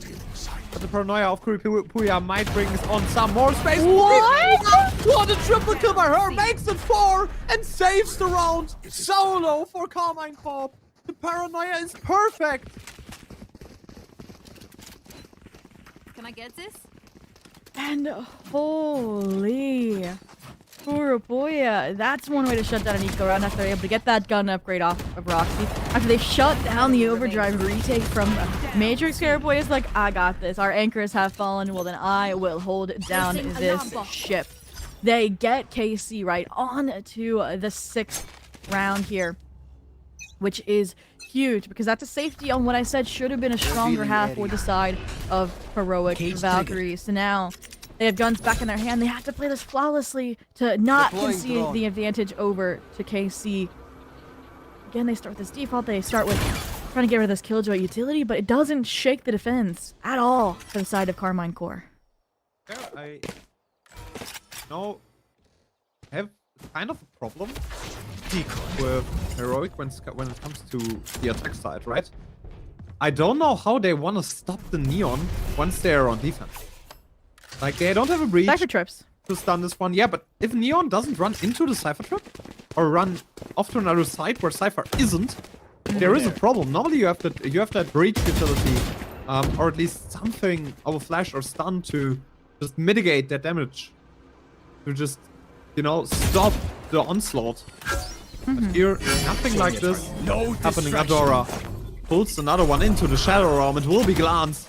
And another 1v1 for the taking. This time Adora comes out on top. Matrix finds Seela in the process. Once they find Adora, Cypher Fluxy!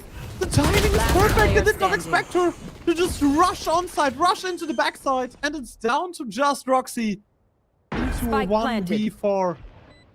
What an incredibly hard feat to pull off for her. Yeah, I don't expect a lockdown to be used even with 2 players a lick away from death. The crossfires are clean. The closeout should follow suit here for the side of Heroic Valkyries. And there it is. Not a single additional player falling. And when I asked for Heroic to deliver, they come back valiantly so far. 2 more rounds get us to a 6-6. We said it was going to be close, and so far it is surely delivering. And I think the big thing to point out there, right, was they fixed what the issue was last time they executed onto a site off of that death contract, right? Looking back to that C take where, you know, Roxy was pulled in to the Gulag and then wasn't finished off, comes back and is still there with utility, full anchor ability, that Star Sentinel. And what do they do this time? They fight that backside space. They isolate the now alone, I think it was Nello. And that's how you get it. Yes, you still get the frag, but you have those kind of dependencies built in. Again, Heroic. Towards the A side, they're just waiting for Adora's double tap to run out. It's available. Adora will probably push after that drone. Turn away from the flash for Glance is good. They're doing everything. Follow up. So much util also already been put out by Heroic just to force out some rotations, but Carmine Corp so patient. Seeing this one out, waiting for Heroic to have a 100% committed play. Now it's down to Kuripuya and Roxy trying to hold that C spot. Kuripuya on the area. The lockdown has been used. No Hunter's Fury available. Buffrock already trying to save their flank. The lockdown will probably stun 1 or 2 players. Oh no, they're all trying to get out of there. Oh, and the plan for long is good. Fault line and play as well. Flash out onto the long angle Nilo. No flash. I like this, 2 players going through garage, but now your long players have to get them off the spike. And I think they narrowly get it to half, but they can't finish the job because they were 1-track mind towards these player long. They don't expect Fluxy. They don't expect that joint, or I should say dual attention to be spread in multiple directions. And it is nicely done. And just like that, they understand the importance here of getting an advantage at the half. And Law is going to take a quick pause to talk to them, hopefully, about this, which, you know, is always a stretch because your coach gets to talk to you no matter what at halftime, right, Akamas? So this just shows how important they think some of these pointers are going to be in closing out this last round. Yeah, I mean, they have timeouts still left on the table. I think it's completely fine for them to just take this one now, to have the lead going into the halftime. Just to have some more safety and security towards coming next, especially with that comp that, you know, Heroic has brought to the table. I don't think that is genuinely the best one to the defensive side.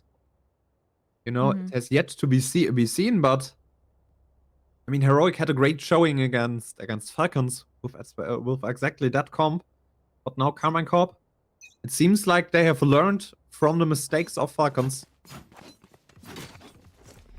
And that's a big difference as well, right? You mentioned that game against Falcons. Well, they were up 8-4 at the half when they started out on the attack, right? So if they are going to be at a detriment before the side swap, then yeah, we have to ask more of them out of their defense, which granted they kept it up and were able to close things out fairly cleanly, it being that 13-7, but this is Carmine Core. And the power level is a lot higher, like I said, previous world champions, previous G2 members. I mean, they've been doing a nice job with these kind of plays. Bucky out, no punishment. Some chip damage, that's enough. Actually, they find the frag on Delida. And Nello as well, cutting off a solo player there over towards window. Where things are getting questionable is when you lose these initial engagements. When KC's the one getting ahead on the pacing changes, right? We saw that A main scale, now we saw that pop play out of grass. And that's, I think, what was discussed was the call actually probably made by Law to go for that style of play. And especially with Roxy down there in Garage, finding a frag just with that Bucky in hand. A lot of value. And out of that small gun. For Frog. It's gone far forward, taking a lot of space. Out for her team, another stun goes into the main. Fluxy. Fake teleports out. Stay there, they want to play it for long once again, and they're not. We have foreseen this positioning, but Nilo finds Super Frog on the lurk once again. Nilo against Glance this time. Glance is winning out this one as well, and in the end it's just down to Fluxy flashed. All of her position known, and Nilo closes the map out. Closes the half out. Carmine Corp. Nearly flawless last round before the halftime. Just like that, the timeout gets what it aimed to achieve. The lead for Carmine Core at the half. And Rogue Valkyries, now, like I said, we are going to demand more of them out of that defense. And we are going to go into a very, very short tech pause. Just on the production side, no players having any issues. Just to ensure we can give you the best viewing experience. And as I said, it was going to be a short one because we have the power of time travel. And therefore, we are back to the present. We're back to this side of the second half, right? And this is, again, like I said, where the coaches get to chat with their teams. So what do you think Heroic Valkyries is going to try and change with what they saw in the first half? I think they will play in a very aggressive manner with them, right? You have the Euro, you have the ISO, you have many options to just take space, to just invade the space of your opponent. And I think that's what they're gonna do, especially on A and on middle. I think we will see a lot of players just taking out early fights into the round, but for now, Heroic, very, very patient, very, very disciplined. No wires on that B side, so Matrix might have a clean path to go on side. No stunts to stop her from doing neon stuff. Jump peeks by Seele doesn't find any positions of the opposing lineup.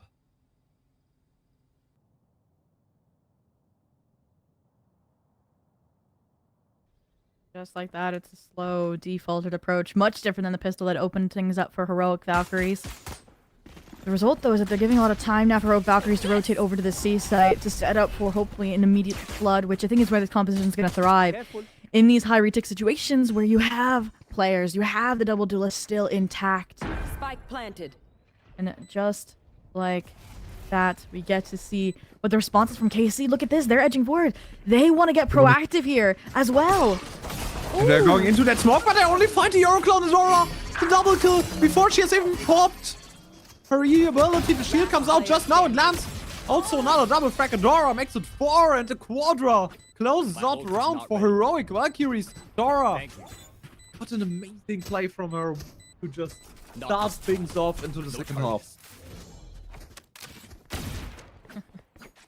And that's exactly what I like to see from a 7-5 half, right? Is if you win the pistol, you're able to close the gap almost immediately, as long as you don't get thriftied. And this clone, just leading the charge, completely dismantled that attempt of heroic play, ironically, from Carmine Core, right?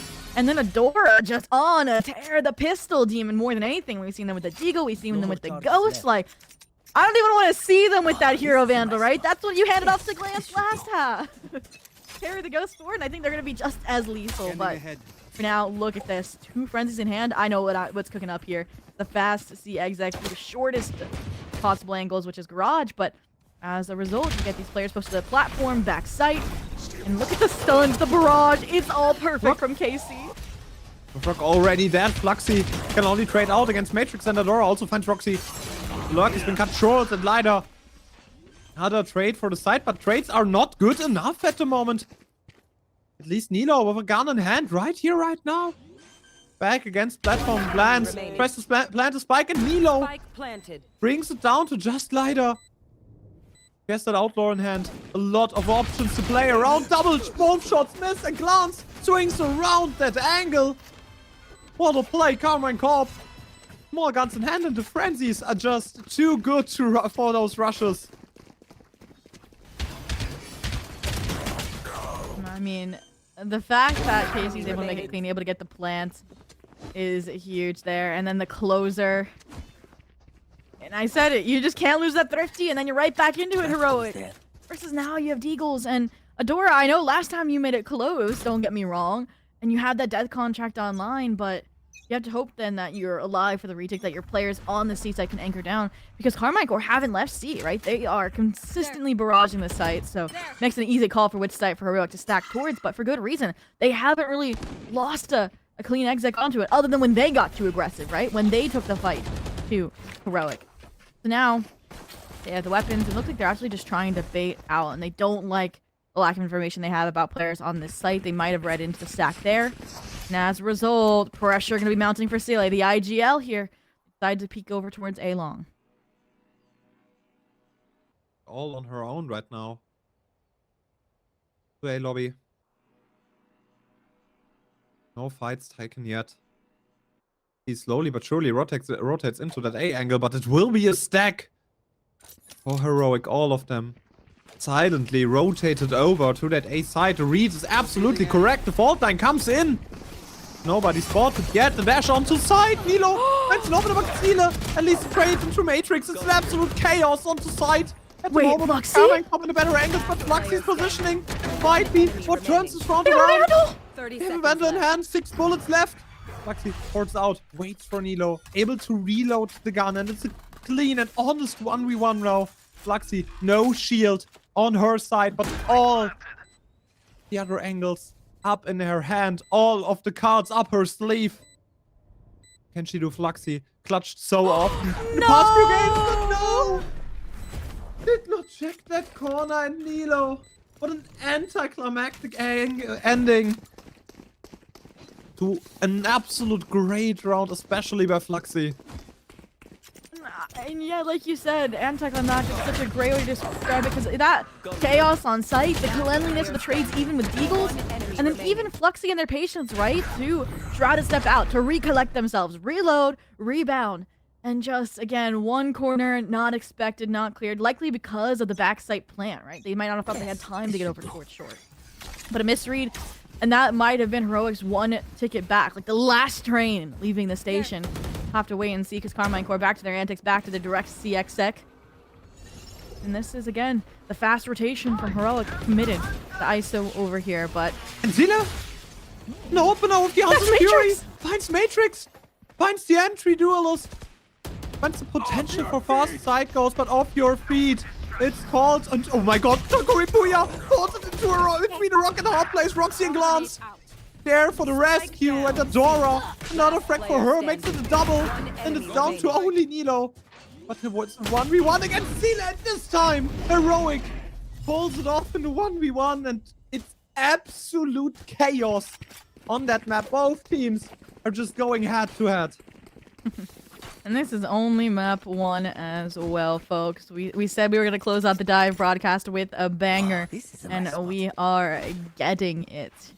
And, I mean, silly, right? The IGL says, I'll show you how it's done, Fluxy. And like you mentioned, they closed it out. And I think the best thing about that round is the fact that they're able to also get the Rolling Thunder out in addition to winning. You're not going to have that moving forward. You're not going to have that concern. And this opens the door back, right? They're like, oh, we got an additional train added to the schedule. Just get on board here. And I think we also saw a win con, right? Is to find Matrix early, shut down this initial entry. Because they've been playing a lot of retake and that dependence on it. So what do? They have Lyda get an outlaw, they have Lyda get aggressive, and again, they get an early advantage. Oh! Trains in Germany is a rough topic, but Adora trades herself out against Matrix. So it's back on the ground. Don't shoot that Oro clone, hopefully. Either Outlaw, and Hand finds another frag in that high-low setup. That's only a trade, not good enough for Carmine Corp. Matrix, incredibly pissed right now. Dashes into the backside. Nobody has spotted her yet. Fluxy is falling down, and Matrix aces it. Matrix just dashes into that smoke, and all of the heroic players are back on the ground. What has been happening, Zubi? And what did I say? The win con the prior round for Heroic Valkyries, right, was we take down Matrix early. That's your duelist. You can't leave unchecked on the side of Carmine Core. Because then they can pull out the overdrive, then they can ace it out to lock in Carmine Core double digits. Because they were checking the boxes everywhere else, minus Matrix. I mean, yes, Lida gets punished going back for seconds, but they got theirs. So here it is, right? The inability to get these trades, and also just what looked like inhuman aim response there with the tracking. But regardless, it resets the economy. It gives Carmine Core another opportunity to start putting things away here. They have a nice read on the aggression here, but the thoroughness from KC. They're going to isolate players, but they're going to isolate Staley, who can hit these shots. Yeah. Pretty an opener into Matrix. And all of the heroic players know how to A. It looks like it's gonna be a 5 versus 4 again. 4 versus 4 again. Big onslaught ahead for Carmine Corp, but heroic. They want to go into sewers. They want to take the fight to the French team. Right here, right now, but Roxy doesn't find shots. Doesn't find the angle, and they're swapping places now. The switcheroo has been taken place. Hilo needs to plant at the backside. Rough position to defend this back, but they're going onto the B. Oh no, this one will be a full rotation into C-side. The Billy Hill theme in the background. I hear it playing. And heroic trying to reassemble once Carmine Corp planted onto C. And they had that spy cam long, so they're going to have information. They had the really fast-paced rotation from that dimensional drift to pinpoint, okay, this isn't B, we have to commit all the way to C. And they have the gun upgrades here for Adora and Super Frogs. I need to see them lead the charge, especially because Fluxy and Lida are such low HP. And right now, they're punishing the stragglers from the side of Carmine Core. And right now, they've taken full site control. I think we've seen now the side of KC spread themselves too thin, but they have so much utility still online. A flashpoint, a paranoia, and they're going to try to capitalize off of that. But Nerves, a steal Fluxy with the stick. It doesn't matter because again with the inhuman clutch ability, another 4K when Carmine Core needs it the most. And that feels like the final nail in the coffin, even if this is a buy round. They have the Rolling Thunder back online. They used it, what, 2 rounds ago? Like, can we check that PC, please? I have no words for this one. Nello just plays aim labs with the heads of the opponents. What is, like, words? I don't have them. Like, oh my god, Nello. Just biggest shoulders in the world. Here to carry her team up to the finish line. It's Carmine Corp's game to lose. Heroic needs to step up big time now to make this one onto their bring this one onto their side. And yes, Abyss is a map where Heroic shined, but on the other side, Carmine Corp 13-10 against G2 is not too shabby. Oh, for sure. And I mean, I'm looking at the buy, the economic situation, and silver lining here would be that the few weapons zero to rest away, making Nello in that clutch situation is there's some light shields, but you also have your light shields and you don't have big of ultimates as this Hunter's Fury, as this Rolling Thunder that KC has for a site execute, which I think is why they're going for this again top aggressive play where the turret gets the contact, but you don't get the dismiss out or this is the gate crash. And I mean, oh. Frog, how are you alive? We can't even cast the action fast enough, and they get the anchor, and they get the pivot back to capitalize off of their spy cam, their trap wire over towards C-Long. They are huge here, and they outpace the shock dart. It's okay. You know, you don't even have to hype this one because it was just a JT timeout, and it's okay, but I'm not okay. Okay, Akamask. I'm totally not okay as well, but you know, sometimes you have to pretend to be okay. Sometimes you have That's to what be. KC is thinking right now. But their Sometimes- economy isn't. Sometimes you have to pretend that your heart, that you don't have 3 heart attacks in a matter of 10 seconds on those maps, right? This goes here. Sometimes it's, it's just some pretending. And this is a very short tech pause as well, guys. No time travel, I don't think, this time. But that just gives us more time, I feel like, to break things down. Because as we mentioned, the speed out of that timeout was just clinical. And, I mean, again, there were some timing mistakes there. And there was nice punishments attempt from Carmine Core. But at the crux of all that really was Super Frog. I mean, Matrix not able to finish them off. And then they get the repivot to delay that C exec that would have been able to finish them off. Like, and they even buy time for the rest of the rotations. But it's also now Carmine Core. They're going to note that down, jot that down, and it's not going to work again, right? Roxy had that turret up and made contact, and they unfortunately lost their life. But even then, they got the trade, which is huge considering it didn't seem like they were predicting it. But now, this is the opportunity. There's another way back in for Heroic, another route to victory to take away Carmine Core's map pick, but you still got 3 rounds to go. Rolling Thunder up and running for Nello. I doubt that they will use it right here. If they're not taking full control of another side. They're trying to execute C once again. On side already, it will be retake for Heroic. Both of their duelists up and running. Nilo has to plant a spike and Fluxy opens things up onto Glance. Also Adora in her ultimate. Back onto Matrix, but if the game changes, Eagles in hand. Stuff might get a little bit more serious for Heroic. Very quick, but as I say those words, Heroic just closed out the round. 11 and 9 against the eco of Carmine Corp. But for the side of the French team, they at least got a spike. Yes, and I'm glad to see that we saw that really, really clean as well from Heroic Valkyries. We went back to asking, oh, are we going to see the week 1 or the week 2 of Heroic? I think we may have started a little bit.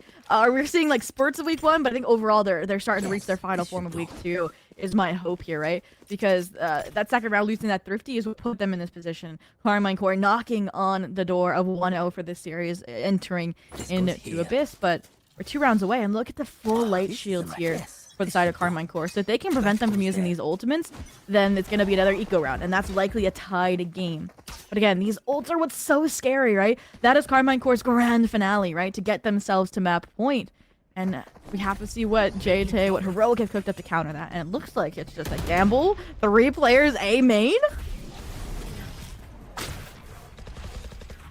And it's gonna be, once again, a switcheroo, but Super Frog. The first kill onto the IGL Glance. Can she find the damage? She finds at least 1 kill, but only the trade, not a Rolling Thunder. The trigger discipline! But the trigger discipline! Oh my god! So amazing! For a moment I thought this was POV of a Carmine Corp player. Just Fluxy waits for ages with the trigger discipline and wins the round basically solo on her back for Heroic. What? But not... I stopped play-by-playing because I thought that was a Carmine Corp player's POV. I need this. But you need to watch this replay, because not even do they have the trigger discipline, but look at the gate crash away from the stun, exactly the core they were going to swing into, and find Lyda as well. So that gamble paying off, because that's a sound key, right? So what you mentioned about that trigger discipline, that hesitation, that unknown factor of Flexi, right? They reveal it. They're like, hey, we're over here! And they just take the fights and finish them off together. And Carmine Core, I mean, they already popped the Rolling Thunder, so now they have to lean heavily into the lockdown and the Hunter's Fury. So this is a great time, I think, for that time out, especially because it looks like they're forcing up again with the light shields versus I think if they lose this, Heroic's gonna beat them to map point. So we need to see, I think, them I mean, I don't know what I need to see differently, right? Because that C site take was clean, right? They got the read correct, they played away from the stack from Heroic, but then I guess I don't even think at the macro level they did anything wrong. Because, yes, you know, Super Frog opened the round up with a sneaky kill onto Core Boya, but they fought together. They popped Rolling Thunder on the flank. They stalled out where the majority of the players from Heroic were coming from. It really is just FPS gonna FPS at the end of the day, I guess. No more charges left. But, like, Fluxy's trigger discipline was just something else at this point. Ooh. Falling so much in the Matrix. Aggressive play, destroys the Euro clone, Lighter. Another flash in the fast lane, gets Matrix out there. Safely with just some constellation damage. A little bit Ooh. more chip on the dash through, but a lot of utility used on A side. So Kamankop should be aware that most of the heroic players are on A. Right now they are rotating towards the arrow side. It will be another C-tech for KC. They haven't got that well for the French lineup. Matrix already on side. Nilo. Same goes for her attacker side Killjoy ultimate. Just to get some players off their back. But Sealer finds an opener. Super Frog. They're good for another frag as well. But Matrix equalized from Loya. Just stops the plant. Stops everything they were trying to do, trying to accomplish the 1v2 situation for Roxy. One of the star players of Kamankop transferred at the start of the season. He needs to show off he's such a great player. Why Kamankop picked her up and why this team improved so much after picking German Sentinel player. 30 Roxy. seconds left. Slow rotation into that B spawn, but heroic. They have to read on that, and Fluxy has the aim. The equalizer. Heroic is back. 11-11. 2 rounds away from turning that map around and on its head. And I mean, number one, the guts to make the decision to challenge this lockdown is huge there, and that's what gets them that early advantage, puts Roxy in that 1v2. But then also the decision making, right? After Adora and that utility usage, they pop the double tap to draw attention away from that flank, and they still get spotted up by the alarm bot. Fluxy doesn't follow through with it. They don't play that split game. They don't allow the 1v1s. Instead, they group up and they read that Roxy wasn't committing to that C-side, that they were going to go for that advantageous kill. So now again, I fall back to this. As long as you don't lose a thirsty, heroic should be good to go. And they understand that. Lyda doesn't even need a rifle. They go back to this outlaw. It is a namesake at this point. That's exactly what they need. We are just towards onside blindly. Cracked off as well. Life ultimate loading up. That all of the position exposed for KC. Know that the aggression will go into that B side. Heroic. Have to read on this one. Lyda. Outlaw is set up, but moves off in the wrong timing. Nilo has pushed far away from that. And they are slowly but surely moving towards A. Once they tap the spike plant, there will be a retake coming off. Spike planted. Heroic Sealer, the drone. Revealing area. It's at least some information. Clearly not enough. More flashes available. The shield from ISO has been hurt, but Fluxy gets another one. Super Frog in on the action as well. There's it's only no down way. to Roxy. No way. With the Spectre in hand, just this will be a basically undoable situation for Roxy. Super Frog closes it out, and Heroic. I can't believe that I'm saying this, Dubi. Heroic is on map point for the pick of Kamankop after being behind 7-11. 5 rounds in a row. Bring them into that position. 5 rounds, like you said, in a row here. And look, Lyda has upgraded. They said an outlaw this time isn't going to get the job done. After the full save from Carmine Core, they need the big guns. They need this surprise element of the operator. And I love that they haven't posted it up on C, right? That's been the tendency, the heavy lean from Carmine Core. But look at else what they're going to try, right? Because I like that they still send that uppercut out, right? They fake the aggression here over towards A long. They make it seem like they're still going with that play of fighting for that space so that they don't see Carmine Core go for the A exec. And so far it's worked, right? They still are holding guard, and they haven't breached that. They haven't even used any additional utility like a drone to clear out this space that that any of these agents could have taken. And they still are headed back towards the C side, which is where there's 4 players for Heroic. And Kamankop always ending on C side. At this point, Heroic needs to find a read onto this one, but Nilo. An opener into Adora. Drone has been spotted into the garage area. Wanna end it on B. So it seems, but some more contact and some more defolding. And the ultimate has been taken out, and a little onslaught in the middle. Fluxy and Super Frog. But a double of Roxy holds KC in contention into the round. Opens up so much for the French organization. They need to take it to overtime. Roxy, there when it matters most. Active when it matters most. One position available, one position cleared. The other one known as well. Header in the backside. Last player They have the knowledge, and Nilo brings it down to only one player. Only Lighter, only the Yoro. No. Can she do? Oh. Now we see why the players previously didn't play split, because you can cut off one edge, one front. Then Operator not gonna find anything again. Nello asked to clutch out, and they do it. 3 kills on the round, and you thought this was over? You thought that Heroic was gonna deny the overtime? Well, nope. We are going the distance, and it came out of, yeah, this, again, gamble play, the triple swing to meet the players of Carmine Core head on. And because they lose that, because the advantage goes in Carmine Core's favor early on in the round, they go towards that A set, which we said they hadn't because of where Heroic was feigning control. So now that they know it's not there, they're like, all right, this is ours for the taking. We're swapped back. And this was technically Heroic's weaker side, right? Not by much, but it was 7-5 at the half. So let's see if they've learned to remedy the mistakes, or if they're just gonna take the A side because that's what's worked for them. Shadows traveling. Settled. Be the A side. It's worked out for them greatly, but the Sobadat, at least, not Fluxy, Take flight. who has an amazing map, we have to say the least. Like Fluxy in the moments where they need her, in those clutches, she's always there for the team. At this point, it's anyone's map for the taking. After KC clutches it into overtime. Ooh. They're Look at running this into that Garrett, change. into the setup of Roxy. Running that but Matrix, right? They're usually B, A side lean, and this round they're expecting this late round pivot to see through Garage. And Roxy would get traded out typically, so they'd only be good for 1. What do? They'd stack Matrix, they stack all of this breach utility. Now I'm starting to get nervous. 50 seconds left, they haven't made a move. And I like that they're going back to A because that's where they deposited Lyda. But Lyda didn't claim any additional space. And now when, you know, Nello was previously off-site, they're on-site. And the rest of the team, including the high gear, is now rotating over. This is going to be chaotic, to say the least. They're running into 2 players of Carmine Corp. Glance. Nilo both on that side, and the rotation already coming through. Glance finds Adora. They hear the steps. They hear them going onto side, and Nilo already down there with 2 frags. Glance as well. The full house has been built, and with that, Carmine Corp on match point after defending the first one of Heroic.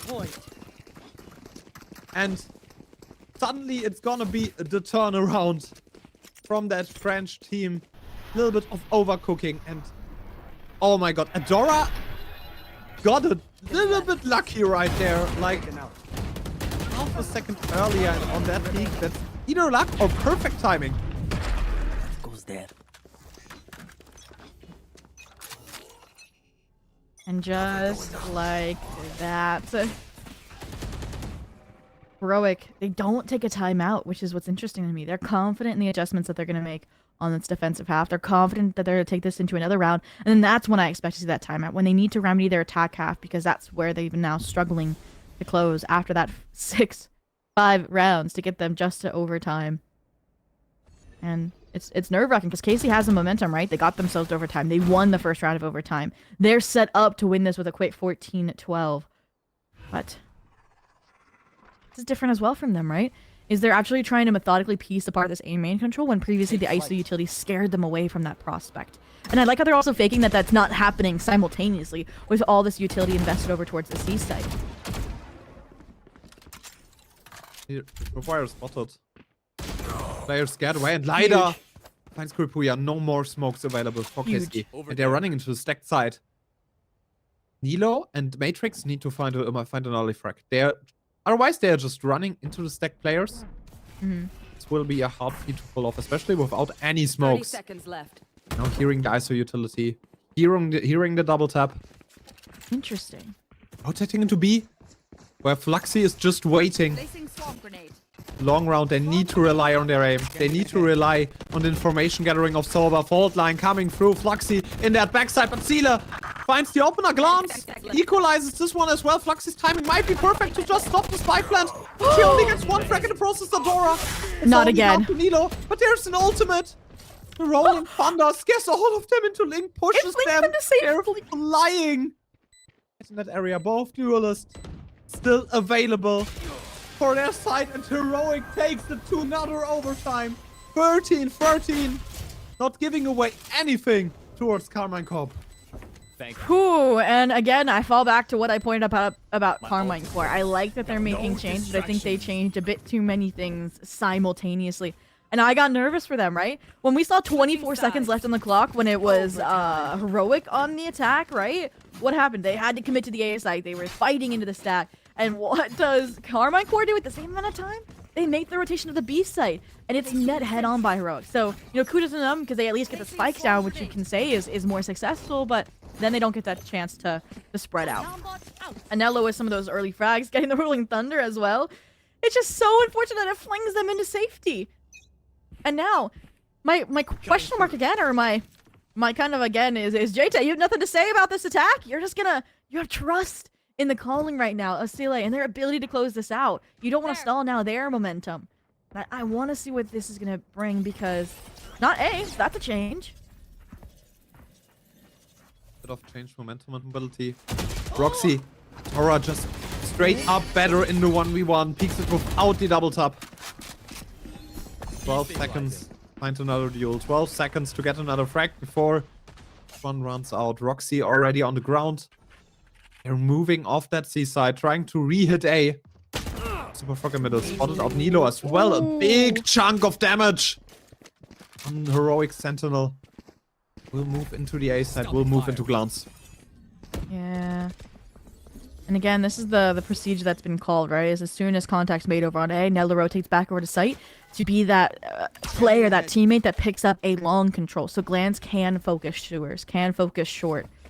And they saw a repeat, right, of the last time they tried to hit A with 30 seconds left. So what do? They double bait. They're heading back C, which is currently unoccupied. My concern here is that Spike is one of the last players at getting to this site just ahead of Adora. So we have to request that these players for Heroic Valkyries keep control over this site just in time because they're going to go down to the wire on this plant, right? There it is. Fall line immediately contesting from Carmine Core. And it's all going to go so far the way of Heroic. Leider. The opener onto Matrix on that little play. Kuripuya only gets the constellation prize and it's down to Glance. Down to the new star player of Carmine Corp, and Adora shows off her talents. Up one, match point Heroic. Match point. And there it is, the one round that was eluding them. The advantage that eluded them even at the half. And again, it's coming into the, I think, the calling, right? Now they're starting to get into the mind games instead of simplifying their executes. And I talked about it, right? The decision made the last time they were on the attack not to rotate when time was up against them. This time they do, and as a result, they get under the skin of Carmine Core, who I think during the first half, their win condition on the defense was hard reading in and getting to the site while Heroic Valkyries was taking. It wasn't in the retakes. And now this round, they have confidence in their sail. They're going aggressive A-long for Heroic Valkyries. They want to close this out, and they've even brought the Lida operator back into the mix to try and get it done. Glass cannon up there in front. For Lida. She opens it up. Matrix has already been fallen. No bullet time effect for her. And the operator things up for Heroic Valkyries. Heroics needed from their opponents right now. Why is this map fall into the hands of the Norwegian team? 4 players. Oh in my between them, but they're peeking into Kuripuya. The IGL stepping up. The question is, did they expect 2 more players here? And I don't think the answer is yes. Beautifully timed Paranoia.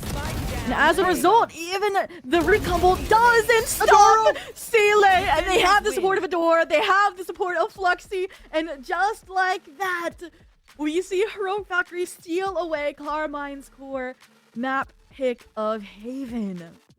Haven has been taken away by Carmine Core, by Heroic. What a banger of a map it was. And in the end, Heroic just the better team all over the place. Their defense absolutely steady. And with that, we're giving it up for the most beautiful analyst desk I have ever seen in my life. See you in a few minutes. Thank you so much. And yeah, what a game that dragged on a bit, didn't it? First overtime of the day. Now, there's a lot that we can pick apart about this game. So, starting up first, let's talk a little bit about the team compositions, because I know when we first loaded into the map, there were some reservations. And then when we got further into the map, it seemed like the questions we'd been asking at the start had changed a little bit. So, Sam, do you want to kick us off on that one?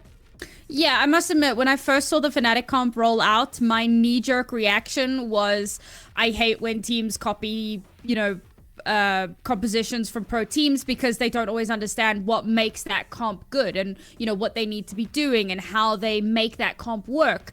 And at first, it kind of felt like they were in that boat. There was definitely a bit of coordination issues, maybe communication issues. But as the map drew on, we really started to see the merits of that composition really start to shine. And I mean, it's a composition that I personally absolutely adore, purely because it's so different, but not different for the sake of being different, but still really, really good. So I was glad to see that they were able to make that work so well. For KC, on the other hand, this is a fairly popular composition in its own right, and they kept it close, but a few missteps along the way caused them to kind of lose a lot of their momentum and ultimately lose the map.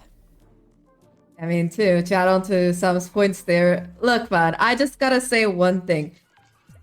Corners, please, like, what are you doing, man? What are you doing? There was at least 3 or 4 rounds where it would have been such a simple win for KC if they just cleared 1 or 2 angles. Like, Heroic weren't perfect, okay? They lost plenty of rounds by not, clearing certain angles, but KC, they had such an advantage. They were like 11-7 or 11-8 up, And then they let Heroic get to match point first. Heroic won like 5 rounds in a row, and I mean, kudos to them. They were able to come back, keep their mental strong, and be able to convert those rounds. But there were so many minor mistakes that this map could have generally ended so much earlier in KC's favor. And the fact that Heroic were able to bounce back the moment it got to OT, it seems like they had the momentum in their favor. They had the confidence. And I think in general, there were a lot of plays that Heroic were just getting away with being completely unpunished. Like, there were so many gate crashes in the middle of sight. There were some wild omen plays.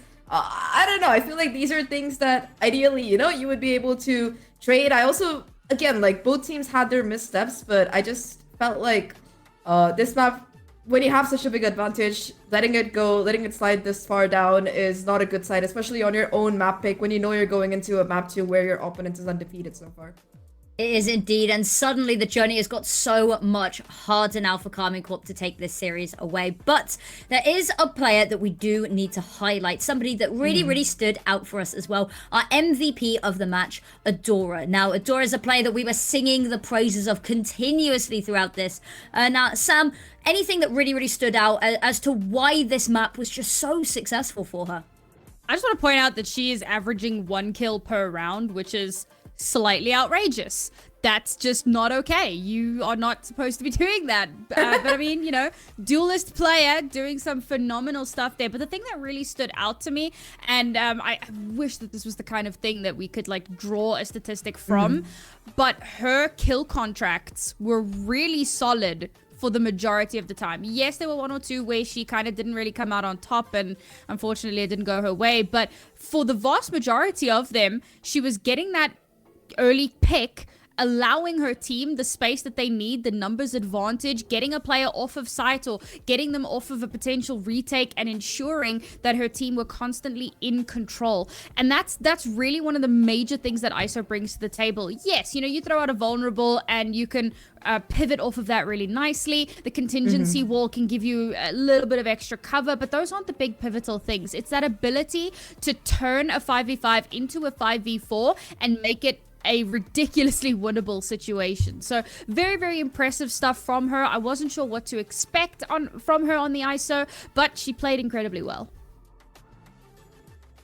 I mean, I think Izo in particular is an agent. There was that insane 2-week period where he was just broken to use, and I'm very glad we didn't see any of that coming into ranked for them, or outside of ranked, we didn't see it coming into VCT or GC for the most part. But he still does have a lot of potential, and I feel like yeah, Fnatic was one of the first few teams that really managed to leverage it to its full use. I'm glad that more teams are able to pick it up as well. And like Sam said, right, I thought, okay, man, fine. Maybe this was a case where they changed their comp, they picked something that looked good and they use it. But I think they actually did a really good job of piloting out the comp. I think that it also played into the KC comp pretty well. It was like a really reasonable counter, I would say, in a lot of ways in terms of abilities and in terms of just being able to zoom around the map. I in general, I feel like, yeah, just the Yoru pick, that was the one that had me like raising my eyebrows the most, honestly, but it worked out perfectly. So I feel like, yeah, for Heroic getting this map, yes, it was OT, yes, it went on for a while, but you know, we've seen what Heroic, they like their OT games, they've had their fair share. So I feel like if anybody is used to it, it's got to be them at this point.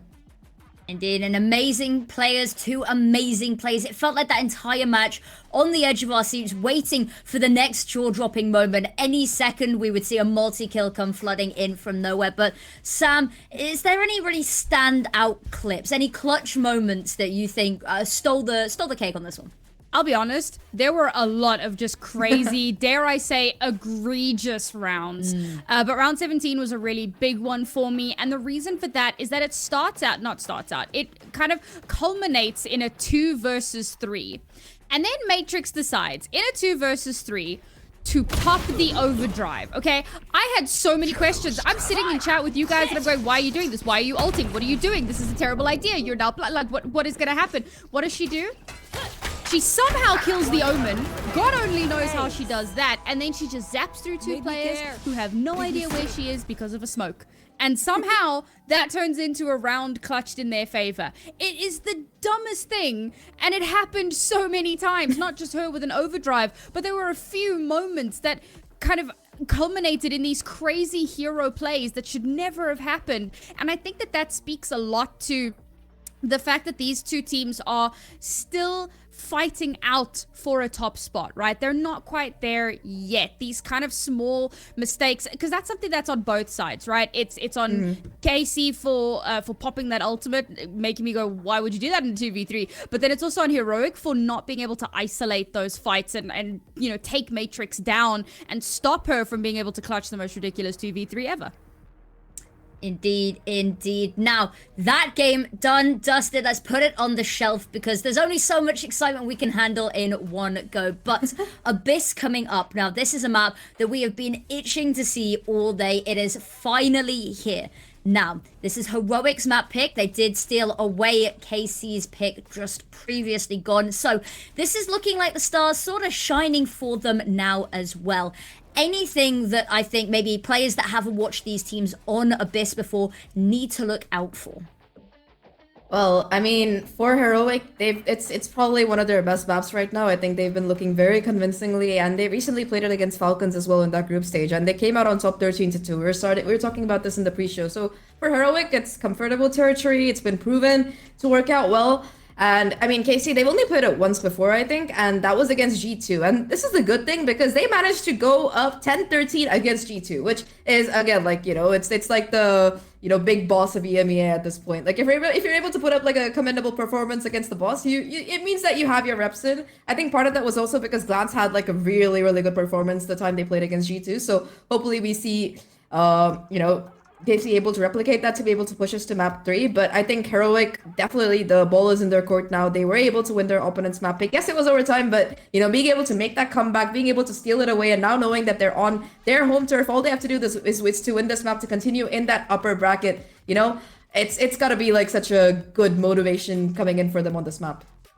The thing that concerns me for KC is the composition that they're running. And look, a lot of teams are running this composition. So this isn't like a dig or anything like that. It kind of is, but it's like blanket, right? It's not like hyper-focused in on KC. They're running the Ascent standard. And the fact is, well, with a Cypher instead of a KJ. And the fact is, Abyss is not Ascent. They're not nearly as close as people would seemingly like to think that they are. And so they've kind of pigeonholed themselves a little bit. They're kind of like, oh, well, we'll play this comp. It works on Ascent. It'll probably work here. And I feel like, again, I'm not, you know, in the coaches' heads. I'm not in their prac rooms. I don't know how they're thinking about it. But from an outside perspective, it looks like you kind of stifle yourself a little bit from really thinking outside of the box about the map itself. So I'm a little bit concerned about that. Heroic, I mean, the comp that they've been playing, is also kind of vanilla, but they roll out with the Astra and a Breach. And I think that in and of itself already gives them a major advantage, because the Astra, we know how terrifying it can be when you use that grav well on the edge of the world. Like, you can really get a lot of sneaky stuff there. Pulling them off the map. That too. And Breach, you know, I feel like Breach gets so much more because KO, with the way that this map is set out, that knife, it's got to be so much more precise to get the full value out of it, whereas Breach did not really have as many, you know, stipulations that are put onto his utility. So I think that just in terms of composition, while I don't love either composition, I definitely think that Heroic have the advantage. Do you have something that you wanted to add there, Zach, as well, or? No, I was just having like war flashbacks of, you know, you plant the spike in the corner, Astra pulls like a player off the map, and then you got the breach out, and then you like yeet another 2 people off the map. You know, it's happened before. It will be really funny if it happened again, but I hope it doesn't happen. I'm just having flashbacks. It's certainly an interesting map as well. We've seen, you know, it's always funny to see someone fall off the map during the group stages. I'm trying to remember who it was, but the series ended with someone had fallen off the map and was just slowly descending, and that's how it all came to the end. It is, and there was also, I know there's a lot of controversy a while back because there was a round, I think it was G2's main roster. Okay, listen, I don't think it's controversy. I think it's somebody being stupid. I think it was people being stupid, but there was unfortunately a lot of people that agreed with the people being stupid. So, you know, I don't know about that. I feel like most of it was just like burns in that particular section. I say if I nothing. remember If I reading speak, I'm in trouble. I said it, Sam. Don't worry.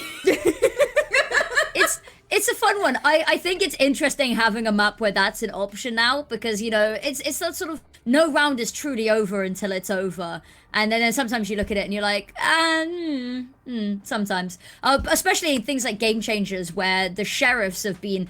We've seen some insane clips from the sheriffs today, and I'll be honest, when I started like watching Game Changers, I'd heard about, you know, the sheriffs being this god tier weapon, and I'll live with you, I didn't really believe it until I saw it, and I don't know how or why or what they're putting in the water, because it means every time there's a sheriff, I think it was Sam during the previous game, you made a comment, you were like, but they've still got sheriffs, and I was like, ooh, I don't know if I like that. But we will quickly have a look at the map Vita, because of course we've talked a lot about Abyss coming on up. There is another map potentially on the horizon, Sunset here. Now, Sunset, a map that we've seen a couple of times already, and I think a nice fitting conclusion to the end of this series. Now, first of all, I'll ask you both, do you want to see it, and do we expect to see it? Expect to? No. Want to? Also, no. No, okay, so I'm kind of in two minds. Because I'm still kind of like rooting for KC.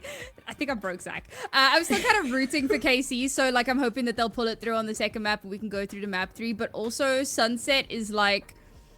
It's so messy to me in a very generalized sense. It's probably one of the maps that I dislike the most. So, you know, I'm really torn right now. I'm torn between the fact that I'm not a huge fan of Sunset and the fact that I really want KC to do well. Zach, are you the same? I think there is a decent possibility that it could go to a map 3, but if Heroic actually, you know, play correctly, and if they're able to put up the same kind of performance that they were able to against Falcons, I think that there is a chance of the 2-0, but I think it's likely that we go to map 3. If it does go to map 3, I have no idea who's gonna win, I'll be real with you. But I think the ball is definitely in Heroic's court. They have a chance at closing it out. They've got the momentum. They've got, in my opinion, at least a slightly more workable team comp. If we do stick to what we saw, you know, in the previous engagements, previous games that these two teams have played. But that said, KC, I mean, look, last map, it was a bit of a quieter game for Glance. I think, you know, Glance, the last time she played on Abyss, she was really, really scary. She was like kind of the, you know, big boss of the team there. So if that happens again, I definitely think there could be a map 3 in the works. Indeed, but we do have to get there, and there is only one map that stands in the way, and I think it is high time that we send you over to our casters to get Abyss underway. And welcome back from us also as well. It will be, you know, maybe the last map of our DivE broadcast, which leaves me a little bit sad, but maybe You know, there are still options for Carmine Corp, but it's still the map pick of Heroic. I'll see the agent select in a few seconds. But Zobby, what do you think is gonna happen? I put you in that position now, okay? Do you think we're gonna get map number 3, or will this be the last map? Ooh, you know, if Sam on the desk can show bias towards Carmine Core, I can during Heroic. And it's not because, like, oh, I love the players, I love the team. I love their story, right? They went from a team that was unsigned as Neon Blade at the beginning of the year, gets signed, you know, has a lackluster next series after getting signed, and then now suddenly come back, right? Where they start out this stage 0-2, and now they have beaten the best of the best in their group of death, the Falcons Vega and Giant X. And I think they are, in my mind, have the best storyline to come back and win Game Changer Stage 3 and go to Game Changers Champions. But like you said, we are getting into the ages left. We get to see if there's any changes on either side, and it does not look to be the case. Carmine Core, the cookie cutter, Ascend, minus that substitution of the Cypher over the Killjoy, and Heroic Valkyrie is going for what has worked twice, right? What has been that 13-11 over Giant X and that 13-2, that standout against Falcons Vega when they debuted it. Yeah, when they debuted the map, you know, stuff has been great for Heroic Valkyries. I also like that team comp, right? I like it much more than the one that Carmine Corp is showing us. But, chat, as much as it hurts me to say this might be the last map that we have on the DivE in this stage. And with that, we're going into it. Carmine Corp versus Heroic. Let's make this one a banger. Because the players surely will. First knife deployed, Nilo. Some people. Ooh. And already we're seeing like how, I guess, like cohesive, or I should say how put together this playbook is for this composition on Heroic Valkyries, right? Line up for the Cypher cages. And there was a big question of this breach versus the KO in chat, right? Because I do think Nello and the ability to shut down a lot of this post-mine utility is going to be fundamental here. And they had that performance on Haven. Can they replicate it for now? Adora replicating their success as MVP over on ISO. A great entry here, making so much space through Roast, but they haven't taken back site control. So they leave that to Fluxy. Spike down A. They leave that one to Fluxy. Adora also takes part with another frag and gets Kuripuya on the swing. What a play from her. Planting the spike, Adora. Spike Poised a little bit around danger. Roxy there already, but peeks into Super Frog and she gets that frag. Adora closes it out. Woke up in the end of that last map and transitions that momentum flawlessly to map number 2.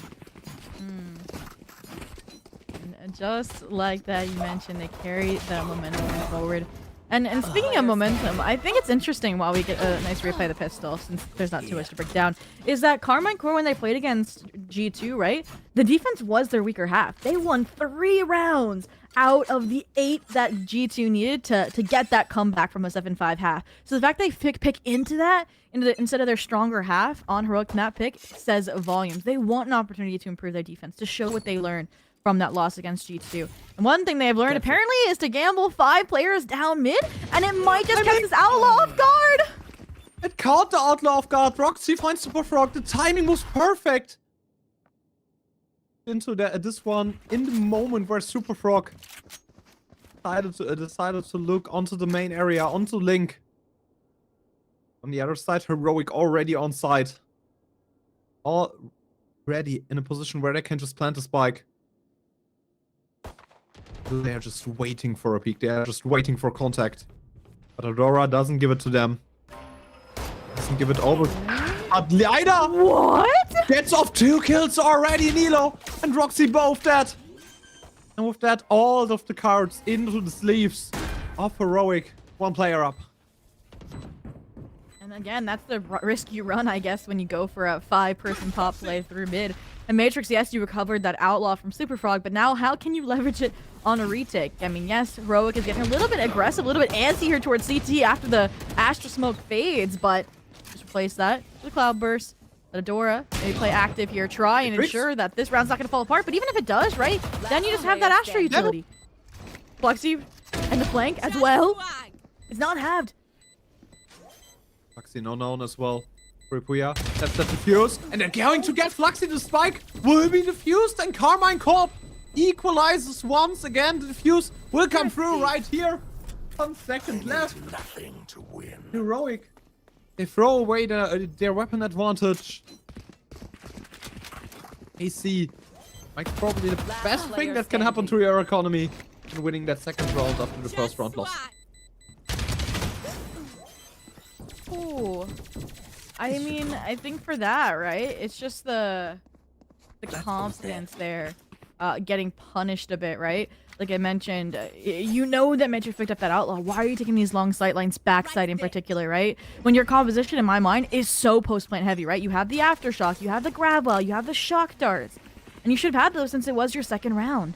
What they're going to do, though, now this round is just take the now eco weapons they have, you know, and look to convert maybe a B site, faster rep. And fault line ensures no heaven pressure can mount, and that gives site control over, but how long can they hold it?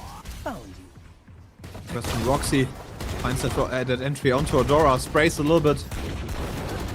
No more damage found. Lighter. Good trade onto Matrix. But what can they do? Lighter already got a triple kill. Game changer Sheriff up and running once again, and it's only down to the IGL, only down to Kuribuya. Spike planted. 3 players up and running for Heroic. No weapon recovered just yet, but it's Game Changer Sheriff. What can we say? The GCD. Just something else.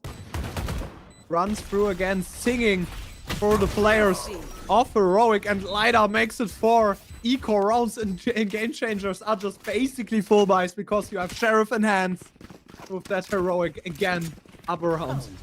And the Dusk even said it, right? It was scrappy. There were mistakes from both sides over on Haven. And maybe Abyss is just going to bubble down to who makes fewer mistakes. And I'm not going to lie, this feels like a more catastrophic mistake than losing the second round thirsty. Because you had even, like, I would say better weapons purchased on the side of Carmine Core, right? More Vandals. Like, yes, you had that Outlaw carried over that was overwhelmed by the fault line entry combo from Adora. But regardless, Heroic bounced right back, and at this point, it feels like Heroic's going to be in a better spot than what would have been the typical flow of Valorant, which would have been like the 2-2 you expect once KC gets weapons into their hands. So, again, KC, they went for the 5-person down mid. Now they're only dedicating 1 person, so they don't lose as much map control, because that was the issue that happened the last time they were on an eco round. But they won that round. Gotta remember, right? True. That was because of over-aggression from Heroic, in my mind, not because of the plays from KC. Yeah, it's kind of true, but Super Frog, another opening. Matrix, Nilo. Push down middle as well. No 1 to be spotted just yet, and it's gonna be another small vacation towards middle from the side of Carmine Corp. Find some of those players trying to get someone we want at least, but Adora execute onto A side, and you know, they will find an empty side. Just ready to plant that spike glance. Great against Fluxy at least. Nilo put down, but Carmine Corp still numbers disadvantage and weapon disadvantage. Deploying drone. Here we go. Another post plant should be favoring Heroic, but you said it, the GCD can hit. Fortunately, it only is going to find 1 player. And as a result, Heroic continue to hold down this backside control. Seem to know exactly where Glance is coming from, and the drone is just good confirmation. Glance at this point, they were the only player with a Vandal for this team. So I wouldn't be surprised if, yeah, you call for the save here. No time on their side. Maybe looking for economic damage, and they're going to find it. I know they mentioned Glance last time was the standout player against G2, and I mean, from a statistical standpoint, so far, standing up, fragging out. And at least there is a dent in the in the economy of Heroic right now. A small one, to be sure, but still, a dent is a dent. And as I've learned from Instagram Reels, you can only fix this one with putting your car against a magnet. This goes here. People who know. People know will know. That goes there. Oh, this is a nice spot. This goes here. people who know, okay? Okay, oh yeah, I don't know if I'm a knower, but... I killed my producer with that one, and that's more than enough that I needed. Covering it. Like Fluxy pulling up some stars. Important round for Carmine Corp coming up. Don't want to have Heroic run away with the economy, but oh my god, Matrix saved herself from an early demise into the round, but Steele and Adora are picking up the frags. Millimeters of falling off that wall. Into the hands of Heroic. Side has been taken, spike has been planted, and might even be an angle where Carmine Corp just saves their weapons. Glance has been spotted by Super Frog. player in heaven is no more players towards Link already as well. Lighter finds another one and closes the round out as well. Luck from Super Frog isn't needed because Heroic, they close the round out on site, on themselves. The operator in hand now for Matrix. This might be the angle. Just the confidence there. This, like, is showing, right? To challenge the site that has the full Cypher setup and walk away victorious as well. So what are you going to do if you're KC? Post an operator up on the angle, right? So you are not getting through onto this B site, but unfortunately, right? There's nobody there for Heroic. They're just ping-ponging between A and B, and it is a game they are winning. At this point, right, you don't have as strong of a hold, I would say, over the site. Yes, you can hold down, you know, with the one-way, with maybe a well-placed 0 point, so then they don't have that fault line, they don't have that tailwind to initiate. But, I mean, just wait long enough and they will. Here. You are divided. World will be divided for Carmine Corp. Priya might have found another angle. Steps. And hurt Adora. The timing. Here. Let it go past. Will she push through that wall? No flash. No flash is available just yet, Sealer. The one available for her fault line as well. They will just let the world divided go and wait for Super Frog to hit.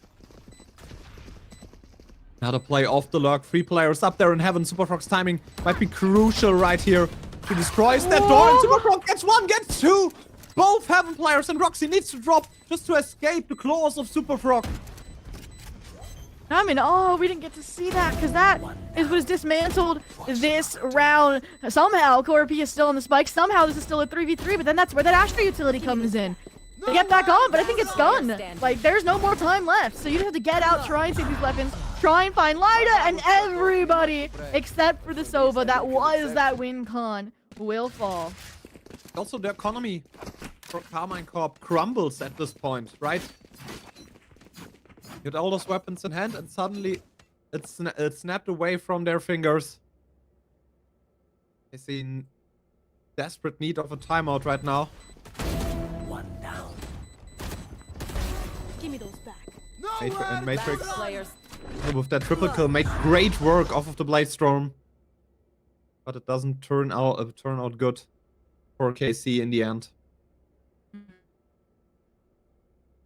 I mean, we get the KC timeout, right? That's the big point of contention right here is, all right, you recognize that you're down considerably here, right? I think it's 5-1, right? Yeah. And this is, I think, your biggest turnaround opportunity. Like, yes, you don't have the weapons, and yes, you use the Blade Storm last round with Matrix, but you have 4 other really big ultimates to work with, and you are force buying. So either we're gonna see, right, Law be like, hey, you're getting a little ahead of yourself. Maybe just fully commit to the save this round, then get that full buy when the ultimates complement it. Or we're gonna have to see some sort of other action. Oh, this is a nice spot. Yeah, and there has to be a fast reaction for KC, because if they're not reacting right now, they kinda fall off risk into falling into the same fate as Falcons did a few days ago.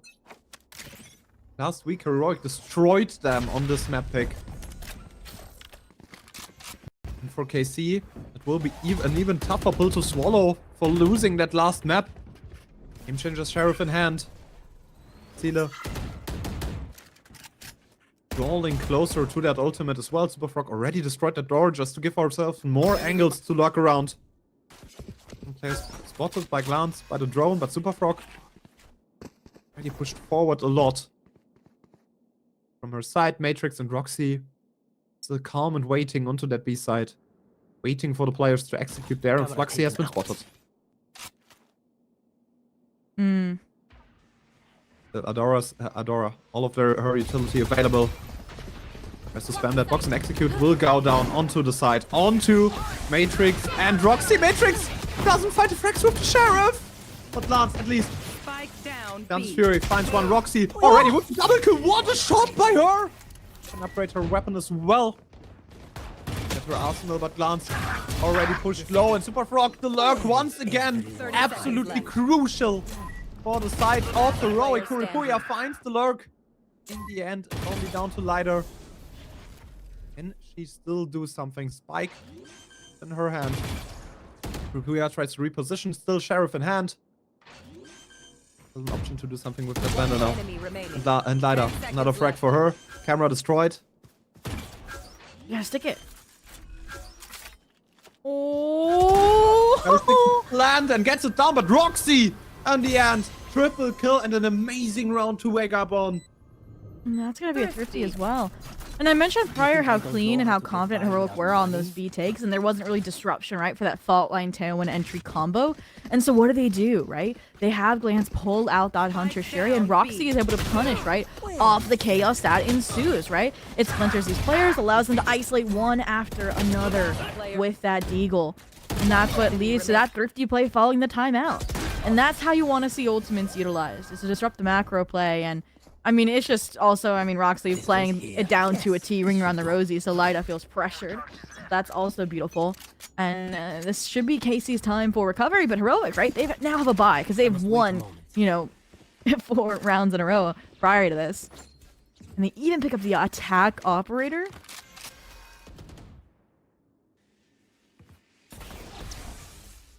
Right there. Find some angles. Find some of the KC players on logs or some early contacts.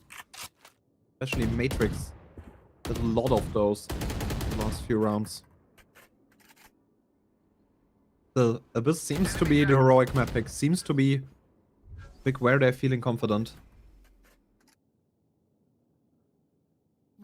And slow approach this time, right? They recognize, okay, they're finding ways to disrupt our procedural site takes, our more direct XX.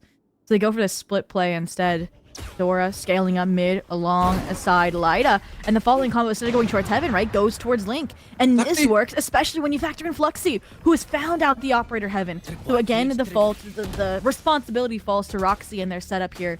And their fragility to hold their own. And they might have the timing, but Hero has their name, their calling card, their swing, and now their life. This time the timing doesn't work out for Roxy. Last time things looked a little bit better. Where she found the triple kill on exactly an even timing Adora. Another one for her, Nilo. Be able to trade her colleague out, but finds the second one as well. That has been cleared, but Superfrog still on that lurk. Superfrog still for possible timing. It's down to Kuripuya. She needs to save that weapon. Otherwise, it will be a full save for KC onto that next round. And Heroic is up on 6. Once again, they are looking amazing on that Abyss, on that new map. And again, that shows the depth they have in this playbook, how confident they are in pulling out new strategies when the old ones aren't working. Like I mentioned, just, you know, what is that? Like a 45-degree angle change for the fault line, right? Instead of it going to Heaven, it goes into Link, where that mid scale up is occurring. And that just beautifully allows them to take that unexpected space. And the door isn't done there, right? They took the side space by taking out a lot of those players in Link. And then they also take Heaven space. And although some heroics from Nello show again like they did over on Haven, this time it's not enough to turn things back over to KC's favor. So heroic this time, right? It was 7-5 end over on Haven for the half, favoring the side of Carmine Core. Now they are guaranteed a tie at minimum. And looking at the buy here for Carmine Core, unless they get another pseudo thrifty under their belt, it should be more. They kinda need to find that thrifty. They shouldn't fall back this much early on onto the map. The flash is great from Sealer to stop that onslaught, to stop Carmine Corp from pushing into the main area even more. Defensive operator from Superfrog. Find some contact, but no frag. The shot committed. Over into B-Link. But heroic. They're just waiting it out. Completely patient on that side. Nobody rotates just yet. It's just Fluxy on the lurk. Over there, they will execute into the weak side. They will execute in just Kuripuya. Need to one way to hold that side. And the Sheriff in hand. Yes, game changer Sheriffs might be detrimental, but Adora. Another opener. Another frag onto Kuripuya. And on another note, the side has been taken. Glance stuck between a rock and a hard place, or a rock and an abyss, to be precise. Vandal's still in hand. Adora needs to get out of that position, needs to reposition to get some more frags, some more shots. Matrix finds her counterpart. And so far, so good. But this is where I said this composition thrives for Heroic. All this post-plant utility, but I think they're giving up too much space, being a bit too passive. So now dependence on the operator, dependence on Super Frog. And so far here, we get to see this operator shining, but Roxy shines brighter. CLA in a position to punish, and unfortunately, it's all to Fluxy. No time. And they're out of utility. They just go for the save. And it's the 50 round by Karma in Corp to bring that map back into winnable territory. Too close for comfort because Frog's heroic in that main area. Double kill with the operator looks great. But afterwards, Roxy, once again, the savior of that round. The angel that Karma and Corp needs to hold themselves into the map. Still a long way to go. Find at least 4 or 5 on that defensive half. Here. Twice things can get a little messy. But off their feet, they're trying to get onto side fast. For Heroic with that ultimate, with that Rolling Thunder. Of the breach, Adora already in backside. Side's been taken. Operator shot doesn't connect for Matrix. But Roxy's positioning, Roxy's timing might be perfect once again, but the ultimate doesn't come through as well either. Only with another trade. That's what I wanted to see from the side of Heroic. Take more space, keep more site control, because you cannot always depend on your post-plant utility, on your support players, because you can depend on Adora. An insane 3-piece again, just to clothesline any attempts from Carmine Core at retaking that site, at gaining the ability to even tap the spike. So Heroic, they quickly correct from their mistakes last round, even with the neural theft invested there. And that allows them to get a confirmed lead at the half before the sides are going to swap, and I think they're going to keep it up. Yeah, they will for sure keep it up. They will for sure This goes here. That goes there. bring themselves in a position of contention even more. 9-3 should be the goal. Especially since Karma Corp is on another half bite. Like, this round should fall into the hands of Heroic once again.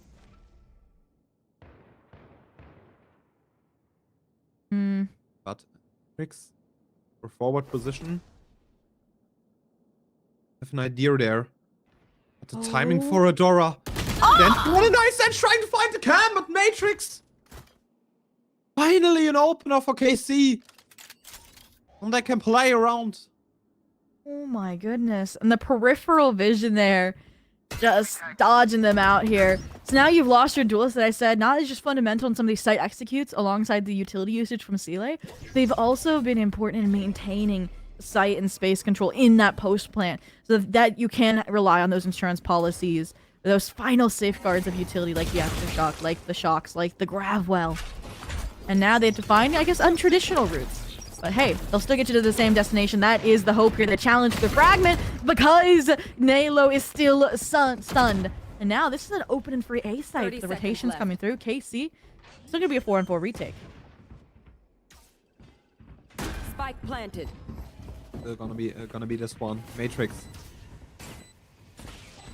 tries to find Fluxy up there in that link. The danger is still lingering. Fluxy needs to push this one back immediately. Retreats a lot into the middle, but the danger is still lingering around there in heaven. They need to be aware of this one. Super Frog misses her first operator shot. The spike hold still runs good for Heroic. No more time for KC to play around, and Roxy once again in the main area. But only one frag this time. No more heroic plays by her. The hero play has been stopped, and Lida closes it out. Last round before the switch.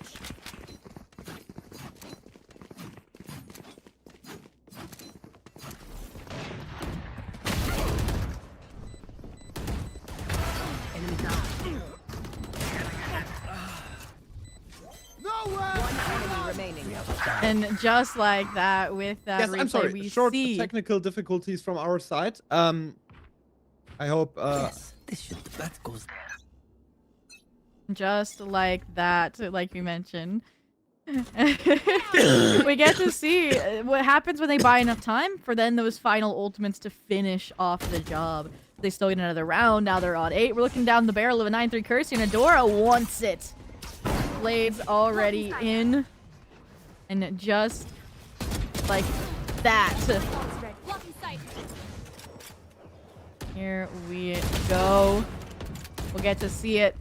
Matrix frag here. Again, what I mentioned, not letting them get into these post-plant positions. And Roxy's going to do just that. Deny side control altogether. Deny the plant. And now Fluxy has to go on a recovery mission and a half.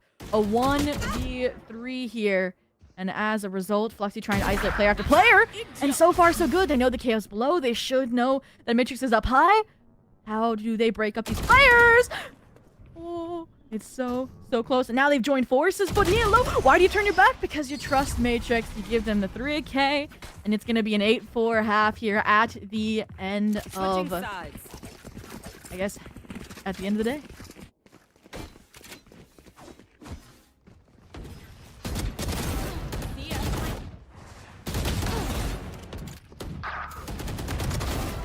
Enemy remaining.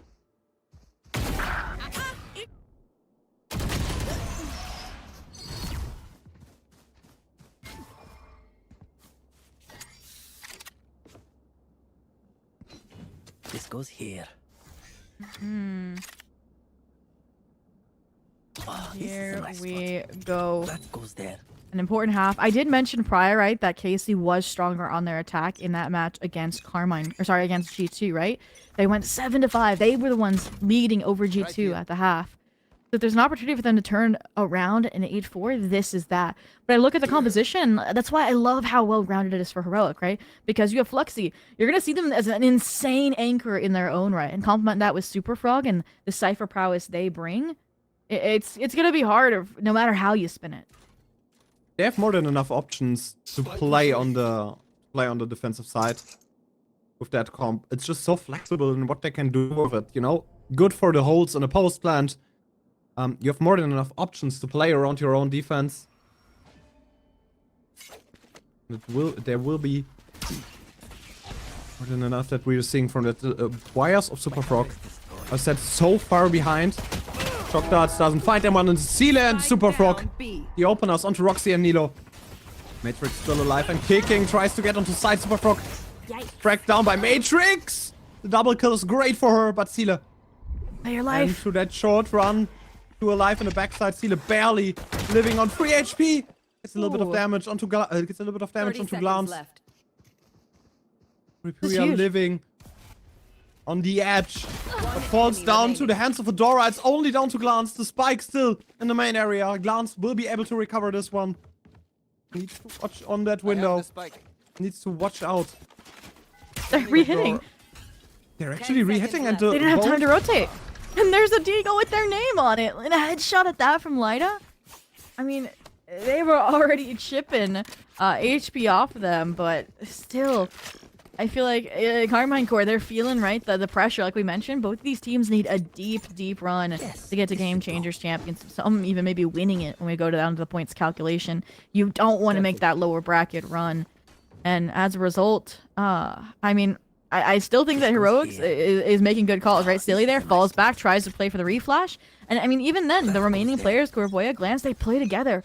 And it really was just the additional chip damage that Celia was able to find that allowed that clean of a finish for the remaining members of Heroic. But again, an important pistol now lost for Carmine Core. No force buy up, and now Collat with the Aula? What? Adora, the opener once again for her. The Collat with the Collat opener just kicks the door in for Carmine Corp. And for Heroic. Opens up so much for them. KC. Find frags fast. Otherwise Heroic on double digits. Or KC can even reach 5. Roxy in middle. Fully aware of her lurk. Killer just waiting it out there. All together with Lyda. Picks around now and finds the trade onto Roxy.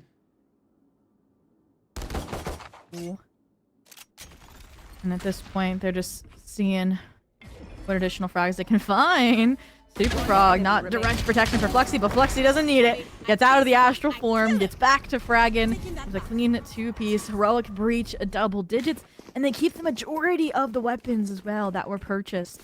This is gonna be rougher water to navigate here for Carmine Core again, and it all started with an insane shot from Adora. And again, kudos to Roxy, able to hold their own, able to drop one of those weapons, but again, Carmine Core. Careful. It feels like Heroic's just awake. This is a nice It all starts with Adora, and what a run Careful. it has been for Heroic in the past few weeks. Started 2-0, and afterwards overcame Giant X and Falcons, the favorites to win their group. In the end, 0-2 to now 2-0 in playoffs. 2-0 in playoffs, and 1-0 up against KC. Another favorized team, but Lance, the ILO setup, it works out. Adora is dead on the ground. And KC just waits for more aggression of that Heroic lineup. And I mean, that aggression makes sense because it's Adora with the Outlaw. And I was about to praise Heroic for not getting aggressive anywhere else, right? But now they've taken that A main space, and all that's going to do now is set up, hopefully, the fact that they're not going to expect this B pressure. But Super Frog, you're in a rough spot there. A little bit too far out, and now your only player is this Heroic anchor that I mentioned, right? Fluxy. They get pinged out with so many bullets Fluxy? from Heaven, and they still are able to come back and re-swing and find Matrix of all people. Any Matrix through the smoke, and that's genuinely something that might bring back Heroic here. Spike planted. Aftershock taken as well. KC on walking on a knife's edge right now. Nilo. Another flash to take some more space, but Lighter! The swing around that corner is so good. Nilo is gone. Another headshot, Lighter! Are you kidding me? What are you doing right now, Fluxy? No other frag has been committed, but some vandals are gonna be picked up. Seele. The frag number 3, and Lighter closes the round. Lighter with the triple kill. And the spike defuse will go down as well. What a heartbreaker for the fans of KC. Heroic 2 rounds away from making all of the doubters shut their mouths. I'm sorry. All of the doubters. To silence all of the critics of the first week. With that win over KC, Last player it standing. would for sure be one of the biggest comeback stories of that split. And I'm at a loss for words what's happening here. Yeah, you need that timeout after what just happened. I mean, part of this, like I said, is just nerves. Like some shots with these Vandals that should be connecting onto Classics, onto Ghosts. Not going the way of Carmine Core. And then also maybe some miscommunications and some of the swings, just one player after another, trying to get these players off the spike, or at least out of Heaven when they're swinging. And, I mean, the fact that Fluxy didn't even have, like, any stars left there, and they were just playing off of fear fights given to them by Carmine Core, shows me how there's issues right now, what it feels like with timing and confidence. And the only other thing I can think of here for Carmine Core is to take maybe the Heroic approach, because I do feel like they're being a little bit passive in these post plans when they do come their way, is to try and fight through these smokes, fight through Fluxy, and even though they aren't a snake anchor, take some of this backside space. Or even, right, Roxy, we haven't seen much lurking out of her, right? She's playing more off-site for the team, for the plant, when she can try to be wrapping through library. And even though there's a trap wire there, we haven't really gotten to see them try and pressure that or test that, or shock dart it at the start of the round and come back later. And Superfrog were incredibly crucial with those lurks, right? We had a lot of rounds where Superfrog lurks just decided everything for them. And Matrix, patience is rewarded. Her opener, Lighter, will peek into this one as well, but Matrix, aim has been steady, and Heroic just peeks into this angle player by player. The round has been falling apart for them. Roxy been killed by Superfrog in middle. At least the constellation What prize. a cam.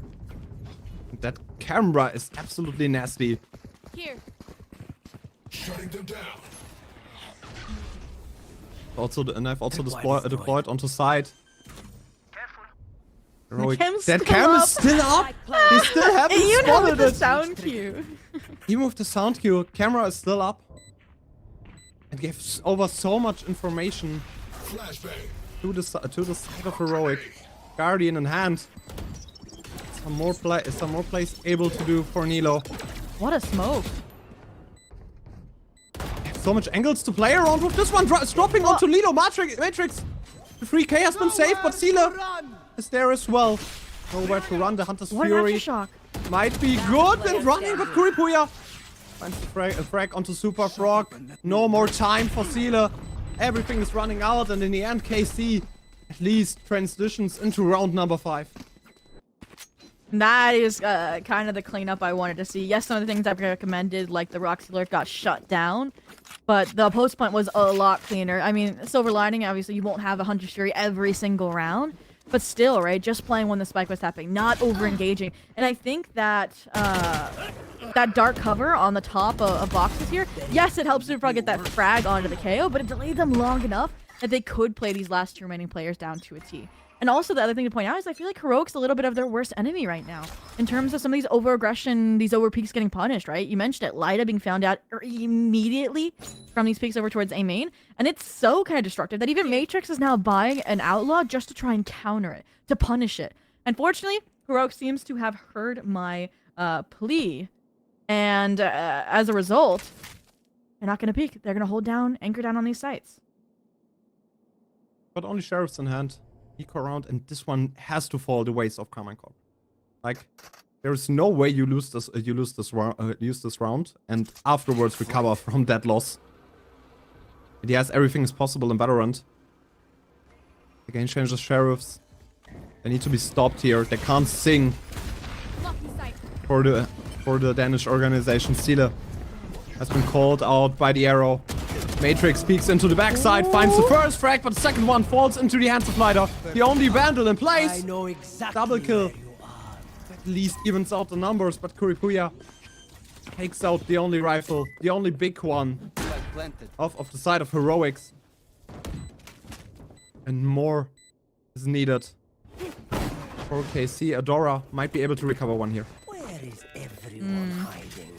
And again, that's what happens when Lida's alive that late in the round. Super Frog anchoring the site. Adora? Confident. And Super Frog. Although you get a deagle shot, Glance shuts down those players like bowling pins. And Fluxy, yeah, you gotta smoke up on the spike. Yeah, you have a deagle. But look, Glance is one shot. They're trying to bait them into swinging because they won't hear the defuse. They won't hear the tap. And it worked! Fluxy did it! Fluxy saves the round for Heroic! What a big brain No play. way they're doing this! No way this happens! Clutch. What a pure understanding of this Astra kit. And Akamas, you know what's the biggest atrocity this entire series and this entire tournament? Is that we don't get to see a player like Fluxy on the Astra at full power. We don't get the 5-star Astra. This is 4-star. This is 9.04, right? Vice is viable. No chamber, no Astra stuff. I am fearful for any team that will have to go up against them after this puff. There's no way that Fluxy finds it. I jinxed it once again, by the way. I'm incredibly sorry. I'm the king of Caster's Curse in Game Changer Split 3. I know. I'm sorry, chat. Only pistols on 4 players. On 3 players. Of KC. They need to throw up a prayer. Those rounds of Heroic. 7 perfect ones in a row.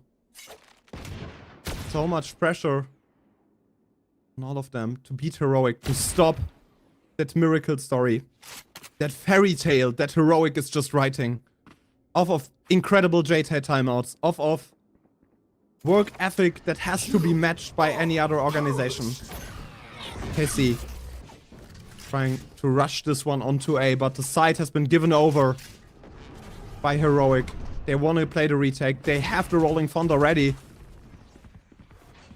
Can they do it? Also, the Hunter's Fury in hand. Spreading out by KC. No fights into CT. At this point, the only player that's going to get caught off guard by that Rolling Thunder would be Roxy, I think. And that seems to be the case, so not much impact, but it doesn't matter. If the proactivity is getting shut down like Matrix from Heaven, Roxy with a deagle, you're getting traded by this, and there's a shorty out! It's gonna be a 2v3. The Hunter's Fury. Fragment? It's only down to Kuripuya. Kuripuya all on her own to save the hopes and dreams of KC. Gets 2 frags. The 1v1. Spikes halved. All the time in the world over to Heroic. Kuripuya now knows that it's halved, and Louder keeps the miracle run alive. The fairy tale story of Heroic goes into another chapter because they're beating Carmine Corp in 2-0 fashion. What a fairy tale run it has been for the last few weeks, and they are continuing it to another round. Heroic with an absolute incredible and crazy performance. For sure. If this is a Cinderella story, the rags to riches is being from a free agent roster, right?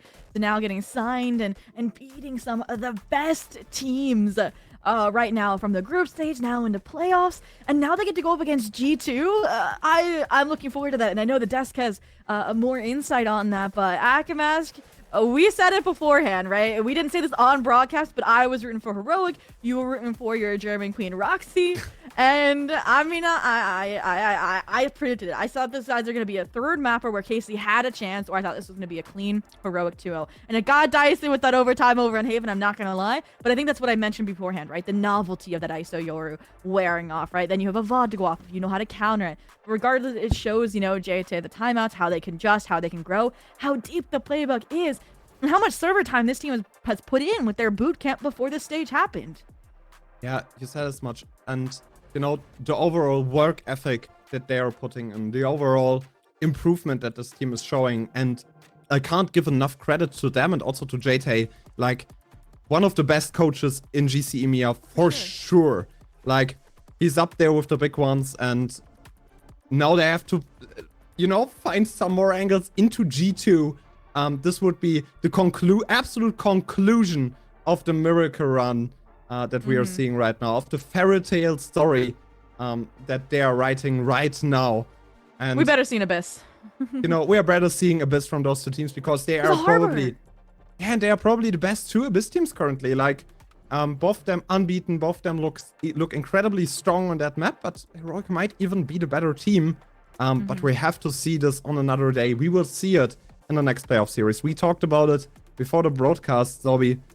This was our last cast on DivE, and thank you for all the support in the chat, for all the support on social media. I can just give up all the love for the people in the GC community. You're just absolutely amazing. And I, for myself, also want to give up some love for the people in the background, for all of our admins, for Franny, who is sitting in this voice chat with us and saying aw, and laughing at our jokes, and having to put up with all of our caster antics that we sometimes have.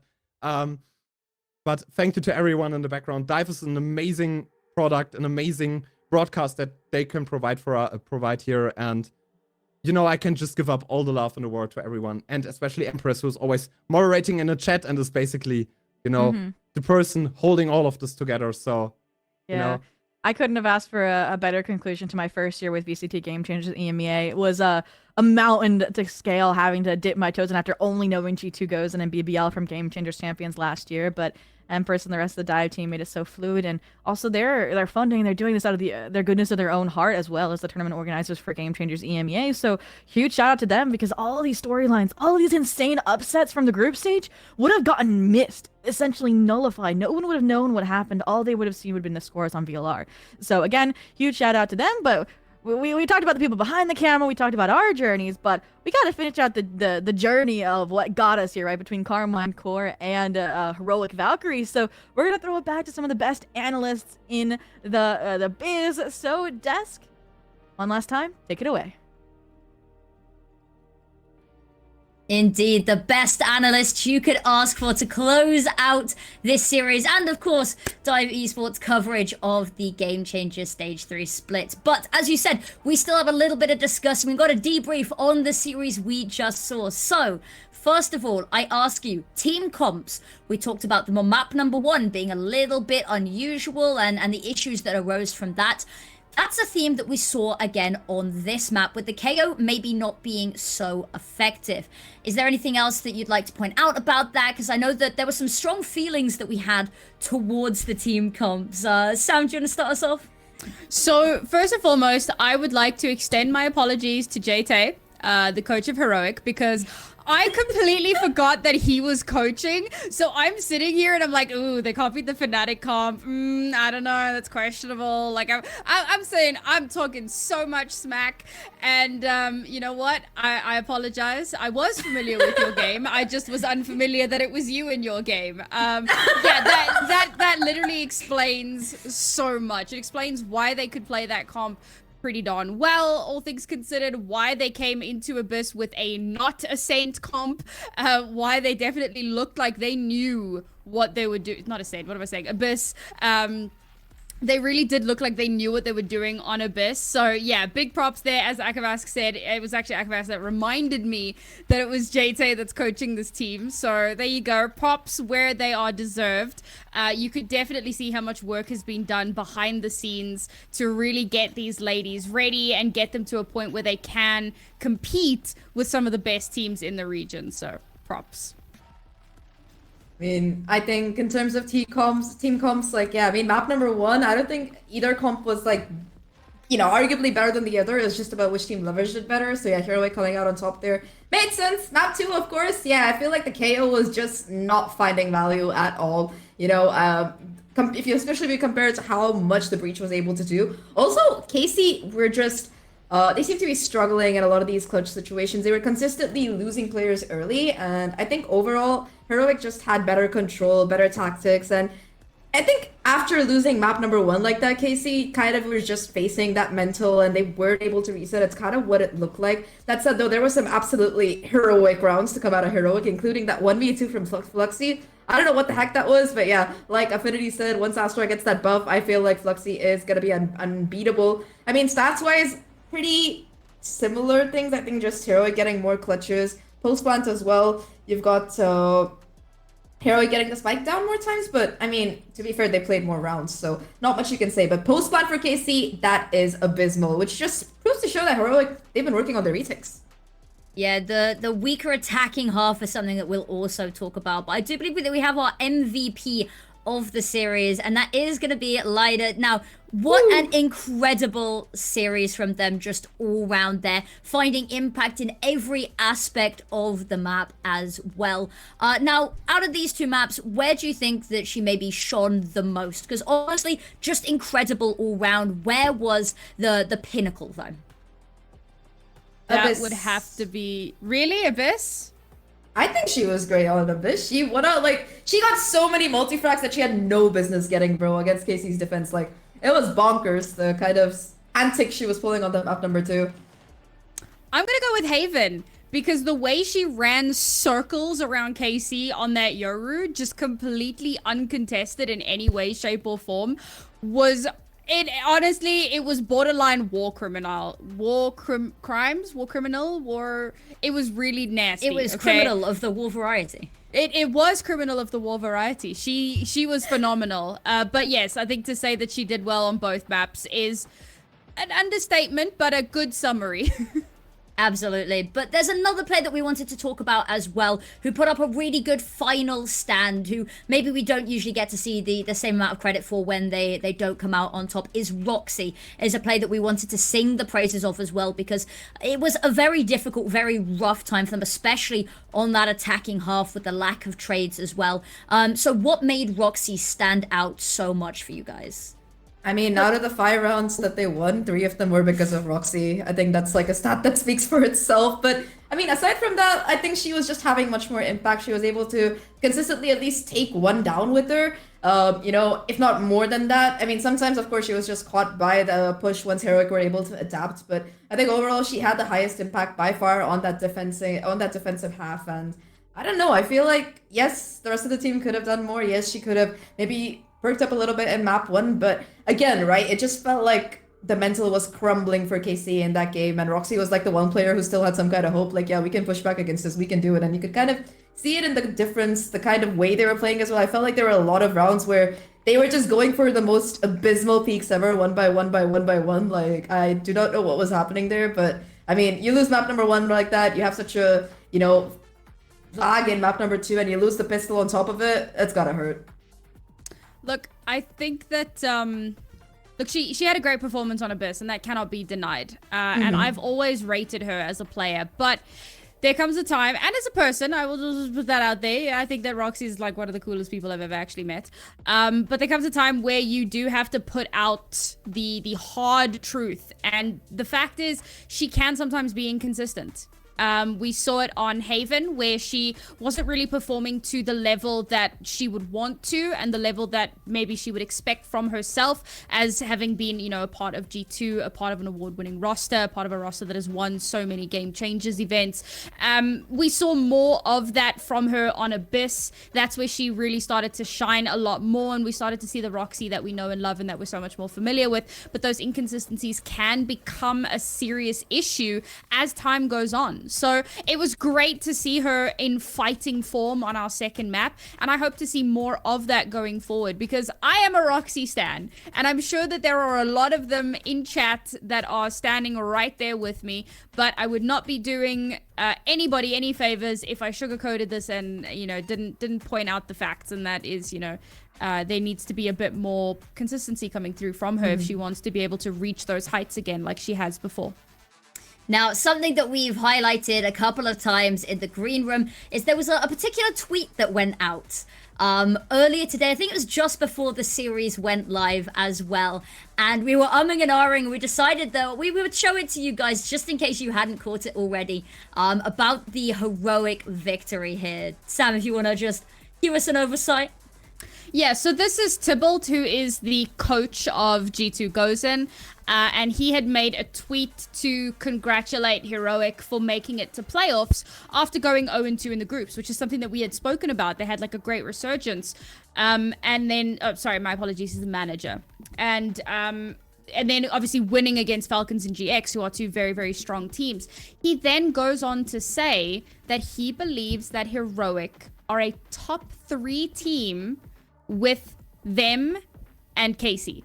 Now, that to me is unbelievably high praise. You do have to throw a few question marks in there, because I'll be honest, if I was putting in my top 3 together, I think I would have put in Falcons somewhere there. But you know what? Fair enough. The point is, G2 are seeing Heroic as, you know, a potential contender, and that is really high praise. I could not agree any more with you there. And unfortunately, they're going to have to face off against each other up next in the bracket as well. And that's a little bit of a worry, because as you said, they could be one of the few contenders to try diminish this flawless run from them. But that is all to come in the following days as well. So that's looking pretty good. It's nice to see the confidence coming out from everyone with this team and roster in mind. I think we should probably take a little look at the bracket as well and how that's all shaping up, because we now have our next matchups. We've got our 2 upper bracket games and our 2 lower bracket games. And of course, lower bracket now has been populated, and that does mean elimination is on the horizons. We've got G2 versus Heroic. We've talked about that. I think is going to be a stellar match. Falcons versus NASA, another absolute bang, and then fighting to remain in the competition for that one single slot to go forward from this bracket. You have Valiant, KC, Odd One Out, and Giant X. So it is not going to get any easier for any of these games. You two, which of these games coming up over the next week, which of these games are you most excited for? Sam, do you wanna kick us off? I think Falcons NASA, because I think that NASA have been a little bit of a dark horse. We've always known that they're really good and that they can, you know, compete at the higher levels, but their victory over Giant X really was a bit of a standout for me, and I want to see if they can do the same thing to Falcons. For me, I think it's gotta be Giant X going up against Odd One Out. Like, I'm a huge Odd One Out stan here. I really think that's like a team that really deserves the world, and I'm very pissed off that no one signed them yet.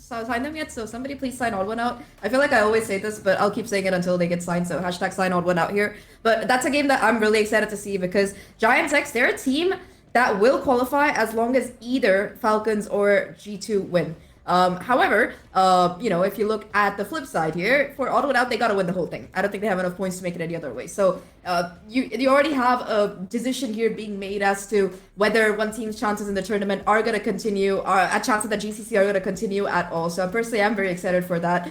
Really excited to see if Giants can come back, because I think Giants losing in that upper bracket was not an outcome that anybody had planned. If we had pick'ems, I'm pretty sure that would be like a very long shot there, aside from the usual MENA fan club. I'm sure Inami would be jumping in joy. But aside from that, I think that's the game that I'm really excited about for sure. Well, what about you, Affinity? Which one are you excited about? You know, throw it back I already to you. said G2 heroic. I think with the tweet going out, with the fact that they seem to be seeing them as contenders, and what we saw today as well, I think that they're looking in such good form for this, and I think it's going to be very exciting. But what I do need to remind everyone is that that is going to be it for the games on the DivE channel. If you want to continue watching the rest of the series, which you absolutely 100% should, nobody is doubting that in the slightest, it will be on the VLNT EMEA channel instead.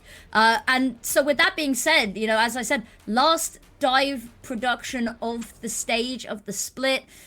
Zach, parting words for us. I think it's always a pleasure to work with DivE. Like really everything that Akavas said and Zobi said, right? Shout out to all the DivE people for making this show possible. It's really nice that we're able to have like a fully broadcasted group stage for, you know, all of this year. It's been like really great to have that kind of information available also when you're heading into the playoffs. Shout out to all the wonderful people, all the friends we made along the way, you know, all the people that we've met. I mean, especially you, Affinity. Like, I think this is like Affinity's first GC broadcast, if I'm not wrong, and I think she's been absolutely killing it. So it's been a pleasure to meet you. It's been a pleasure to work with all of you. Like Sam, as always, I'm glad we finally got a desk together. Like usually you're on the analyst desk, I'm on the caster. So it's been like a while. I think this is the first time we're actually properly working together. So you know, I got to be with, in my opinion at least, the best analyst in EMEA. But aside from that, I mean, everybody else involved, a lot of hard work by everyone. Production especially, shout out, you know, there's always technical glitches, but everybody there was able to, you know, keep them smooth, keep them running, and well, most of all, make us laugh, like especially our producer this time, Fran. He got to hear a lot of our stuff behind the scenes, and I think he was very amused, but, you know, I'm glad that he chose to be amused and not question whether we were actually sane people or not, you know. We are not sane people. Yeah, that's okay, you don't have to tell them, Sam, you know, keep a bit of mystery. Yeah, but... No, I was just gonna say thank you to everyone watching as well, because you know, all the support, always appreciated. Thank you for supporting GC so much, and keep it up, guys.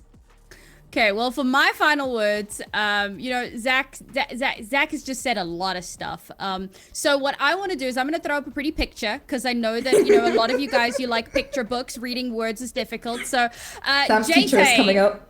Bro, JT is like 2-0 Coming Corp. Opened a pack of Yu-Gi-Oh cards earlier and pulled this. Goes in match, bro. The universe, the stars aligned to make this happen. I can't think of anything more prophetic that could have happened. But there you go. They will indeed be matching Gazen tomorrow, so I'm really looking forward to seeing that one. And yeah, as has been iterated a few times by most of the broadcast today, so I'm not going to go on about it too much. Mad love for everyone who's been involved, from production to the tournament organizers to all of you at home who are watching. Thank you for sticking with us, and I hope that you guys enjoy the rest of the playoffs. Yeah, and that being said, I don't think there is a finer note that we could possibly end on. It has been an absolute pleasure to join you all for my inaugural debut on the Game Changers broadcasts. But I shan't keep you guys any longer. It has been an incredible series. It has been an incredible pleasure, and we hope you enjoyed the rest of the season. And from us over at DivE, good night.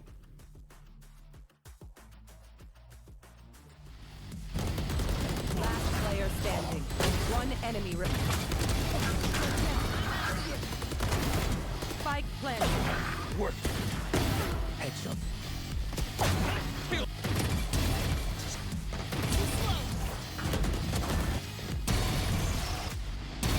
Kill.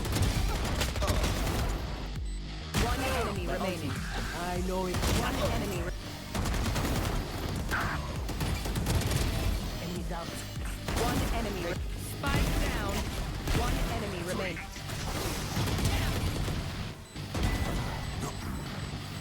One enemy remains. Clutch. One enemy remains.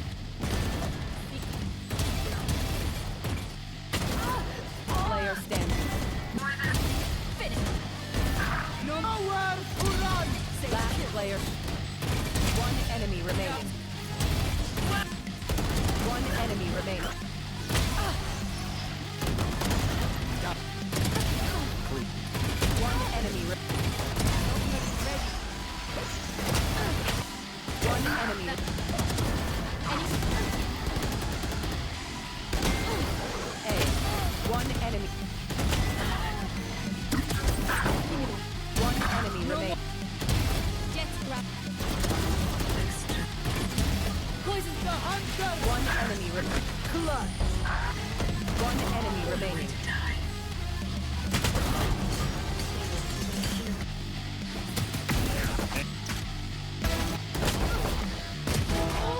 One enemy remaining. One enemy deleted. Down. C.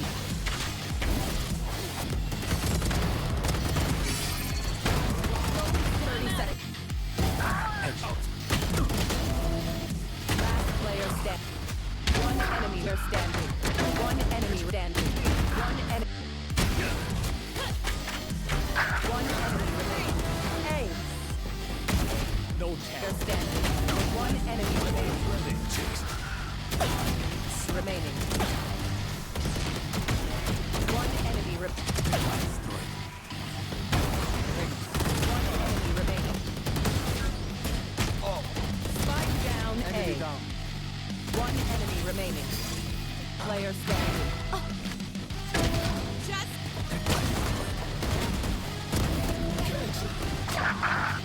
one enemy remain. One enemy. One enemy. Clutch. Speed. One enemy remain.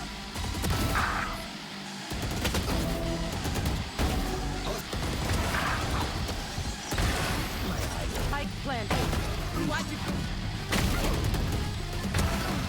One enemy remaining.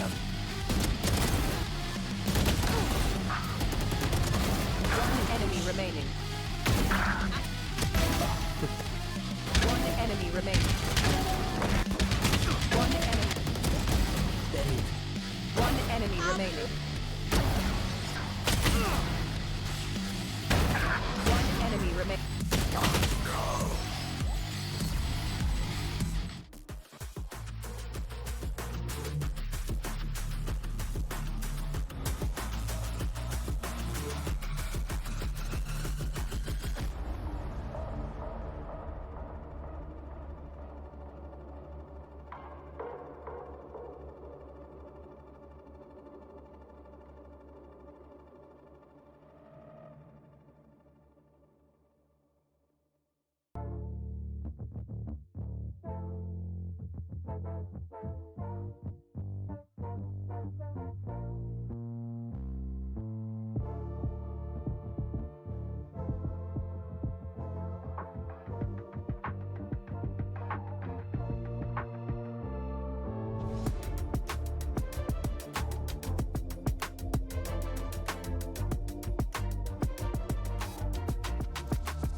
Down.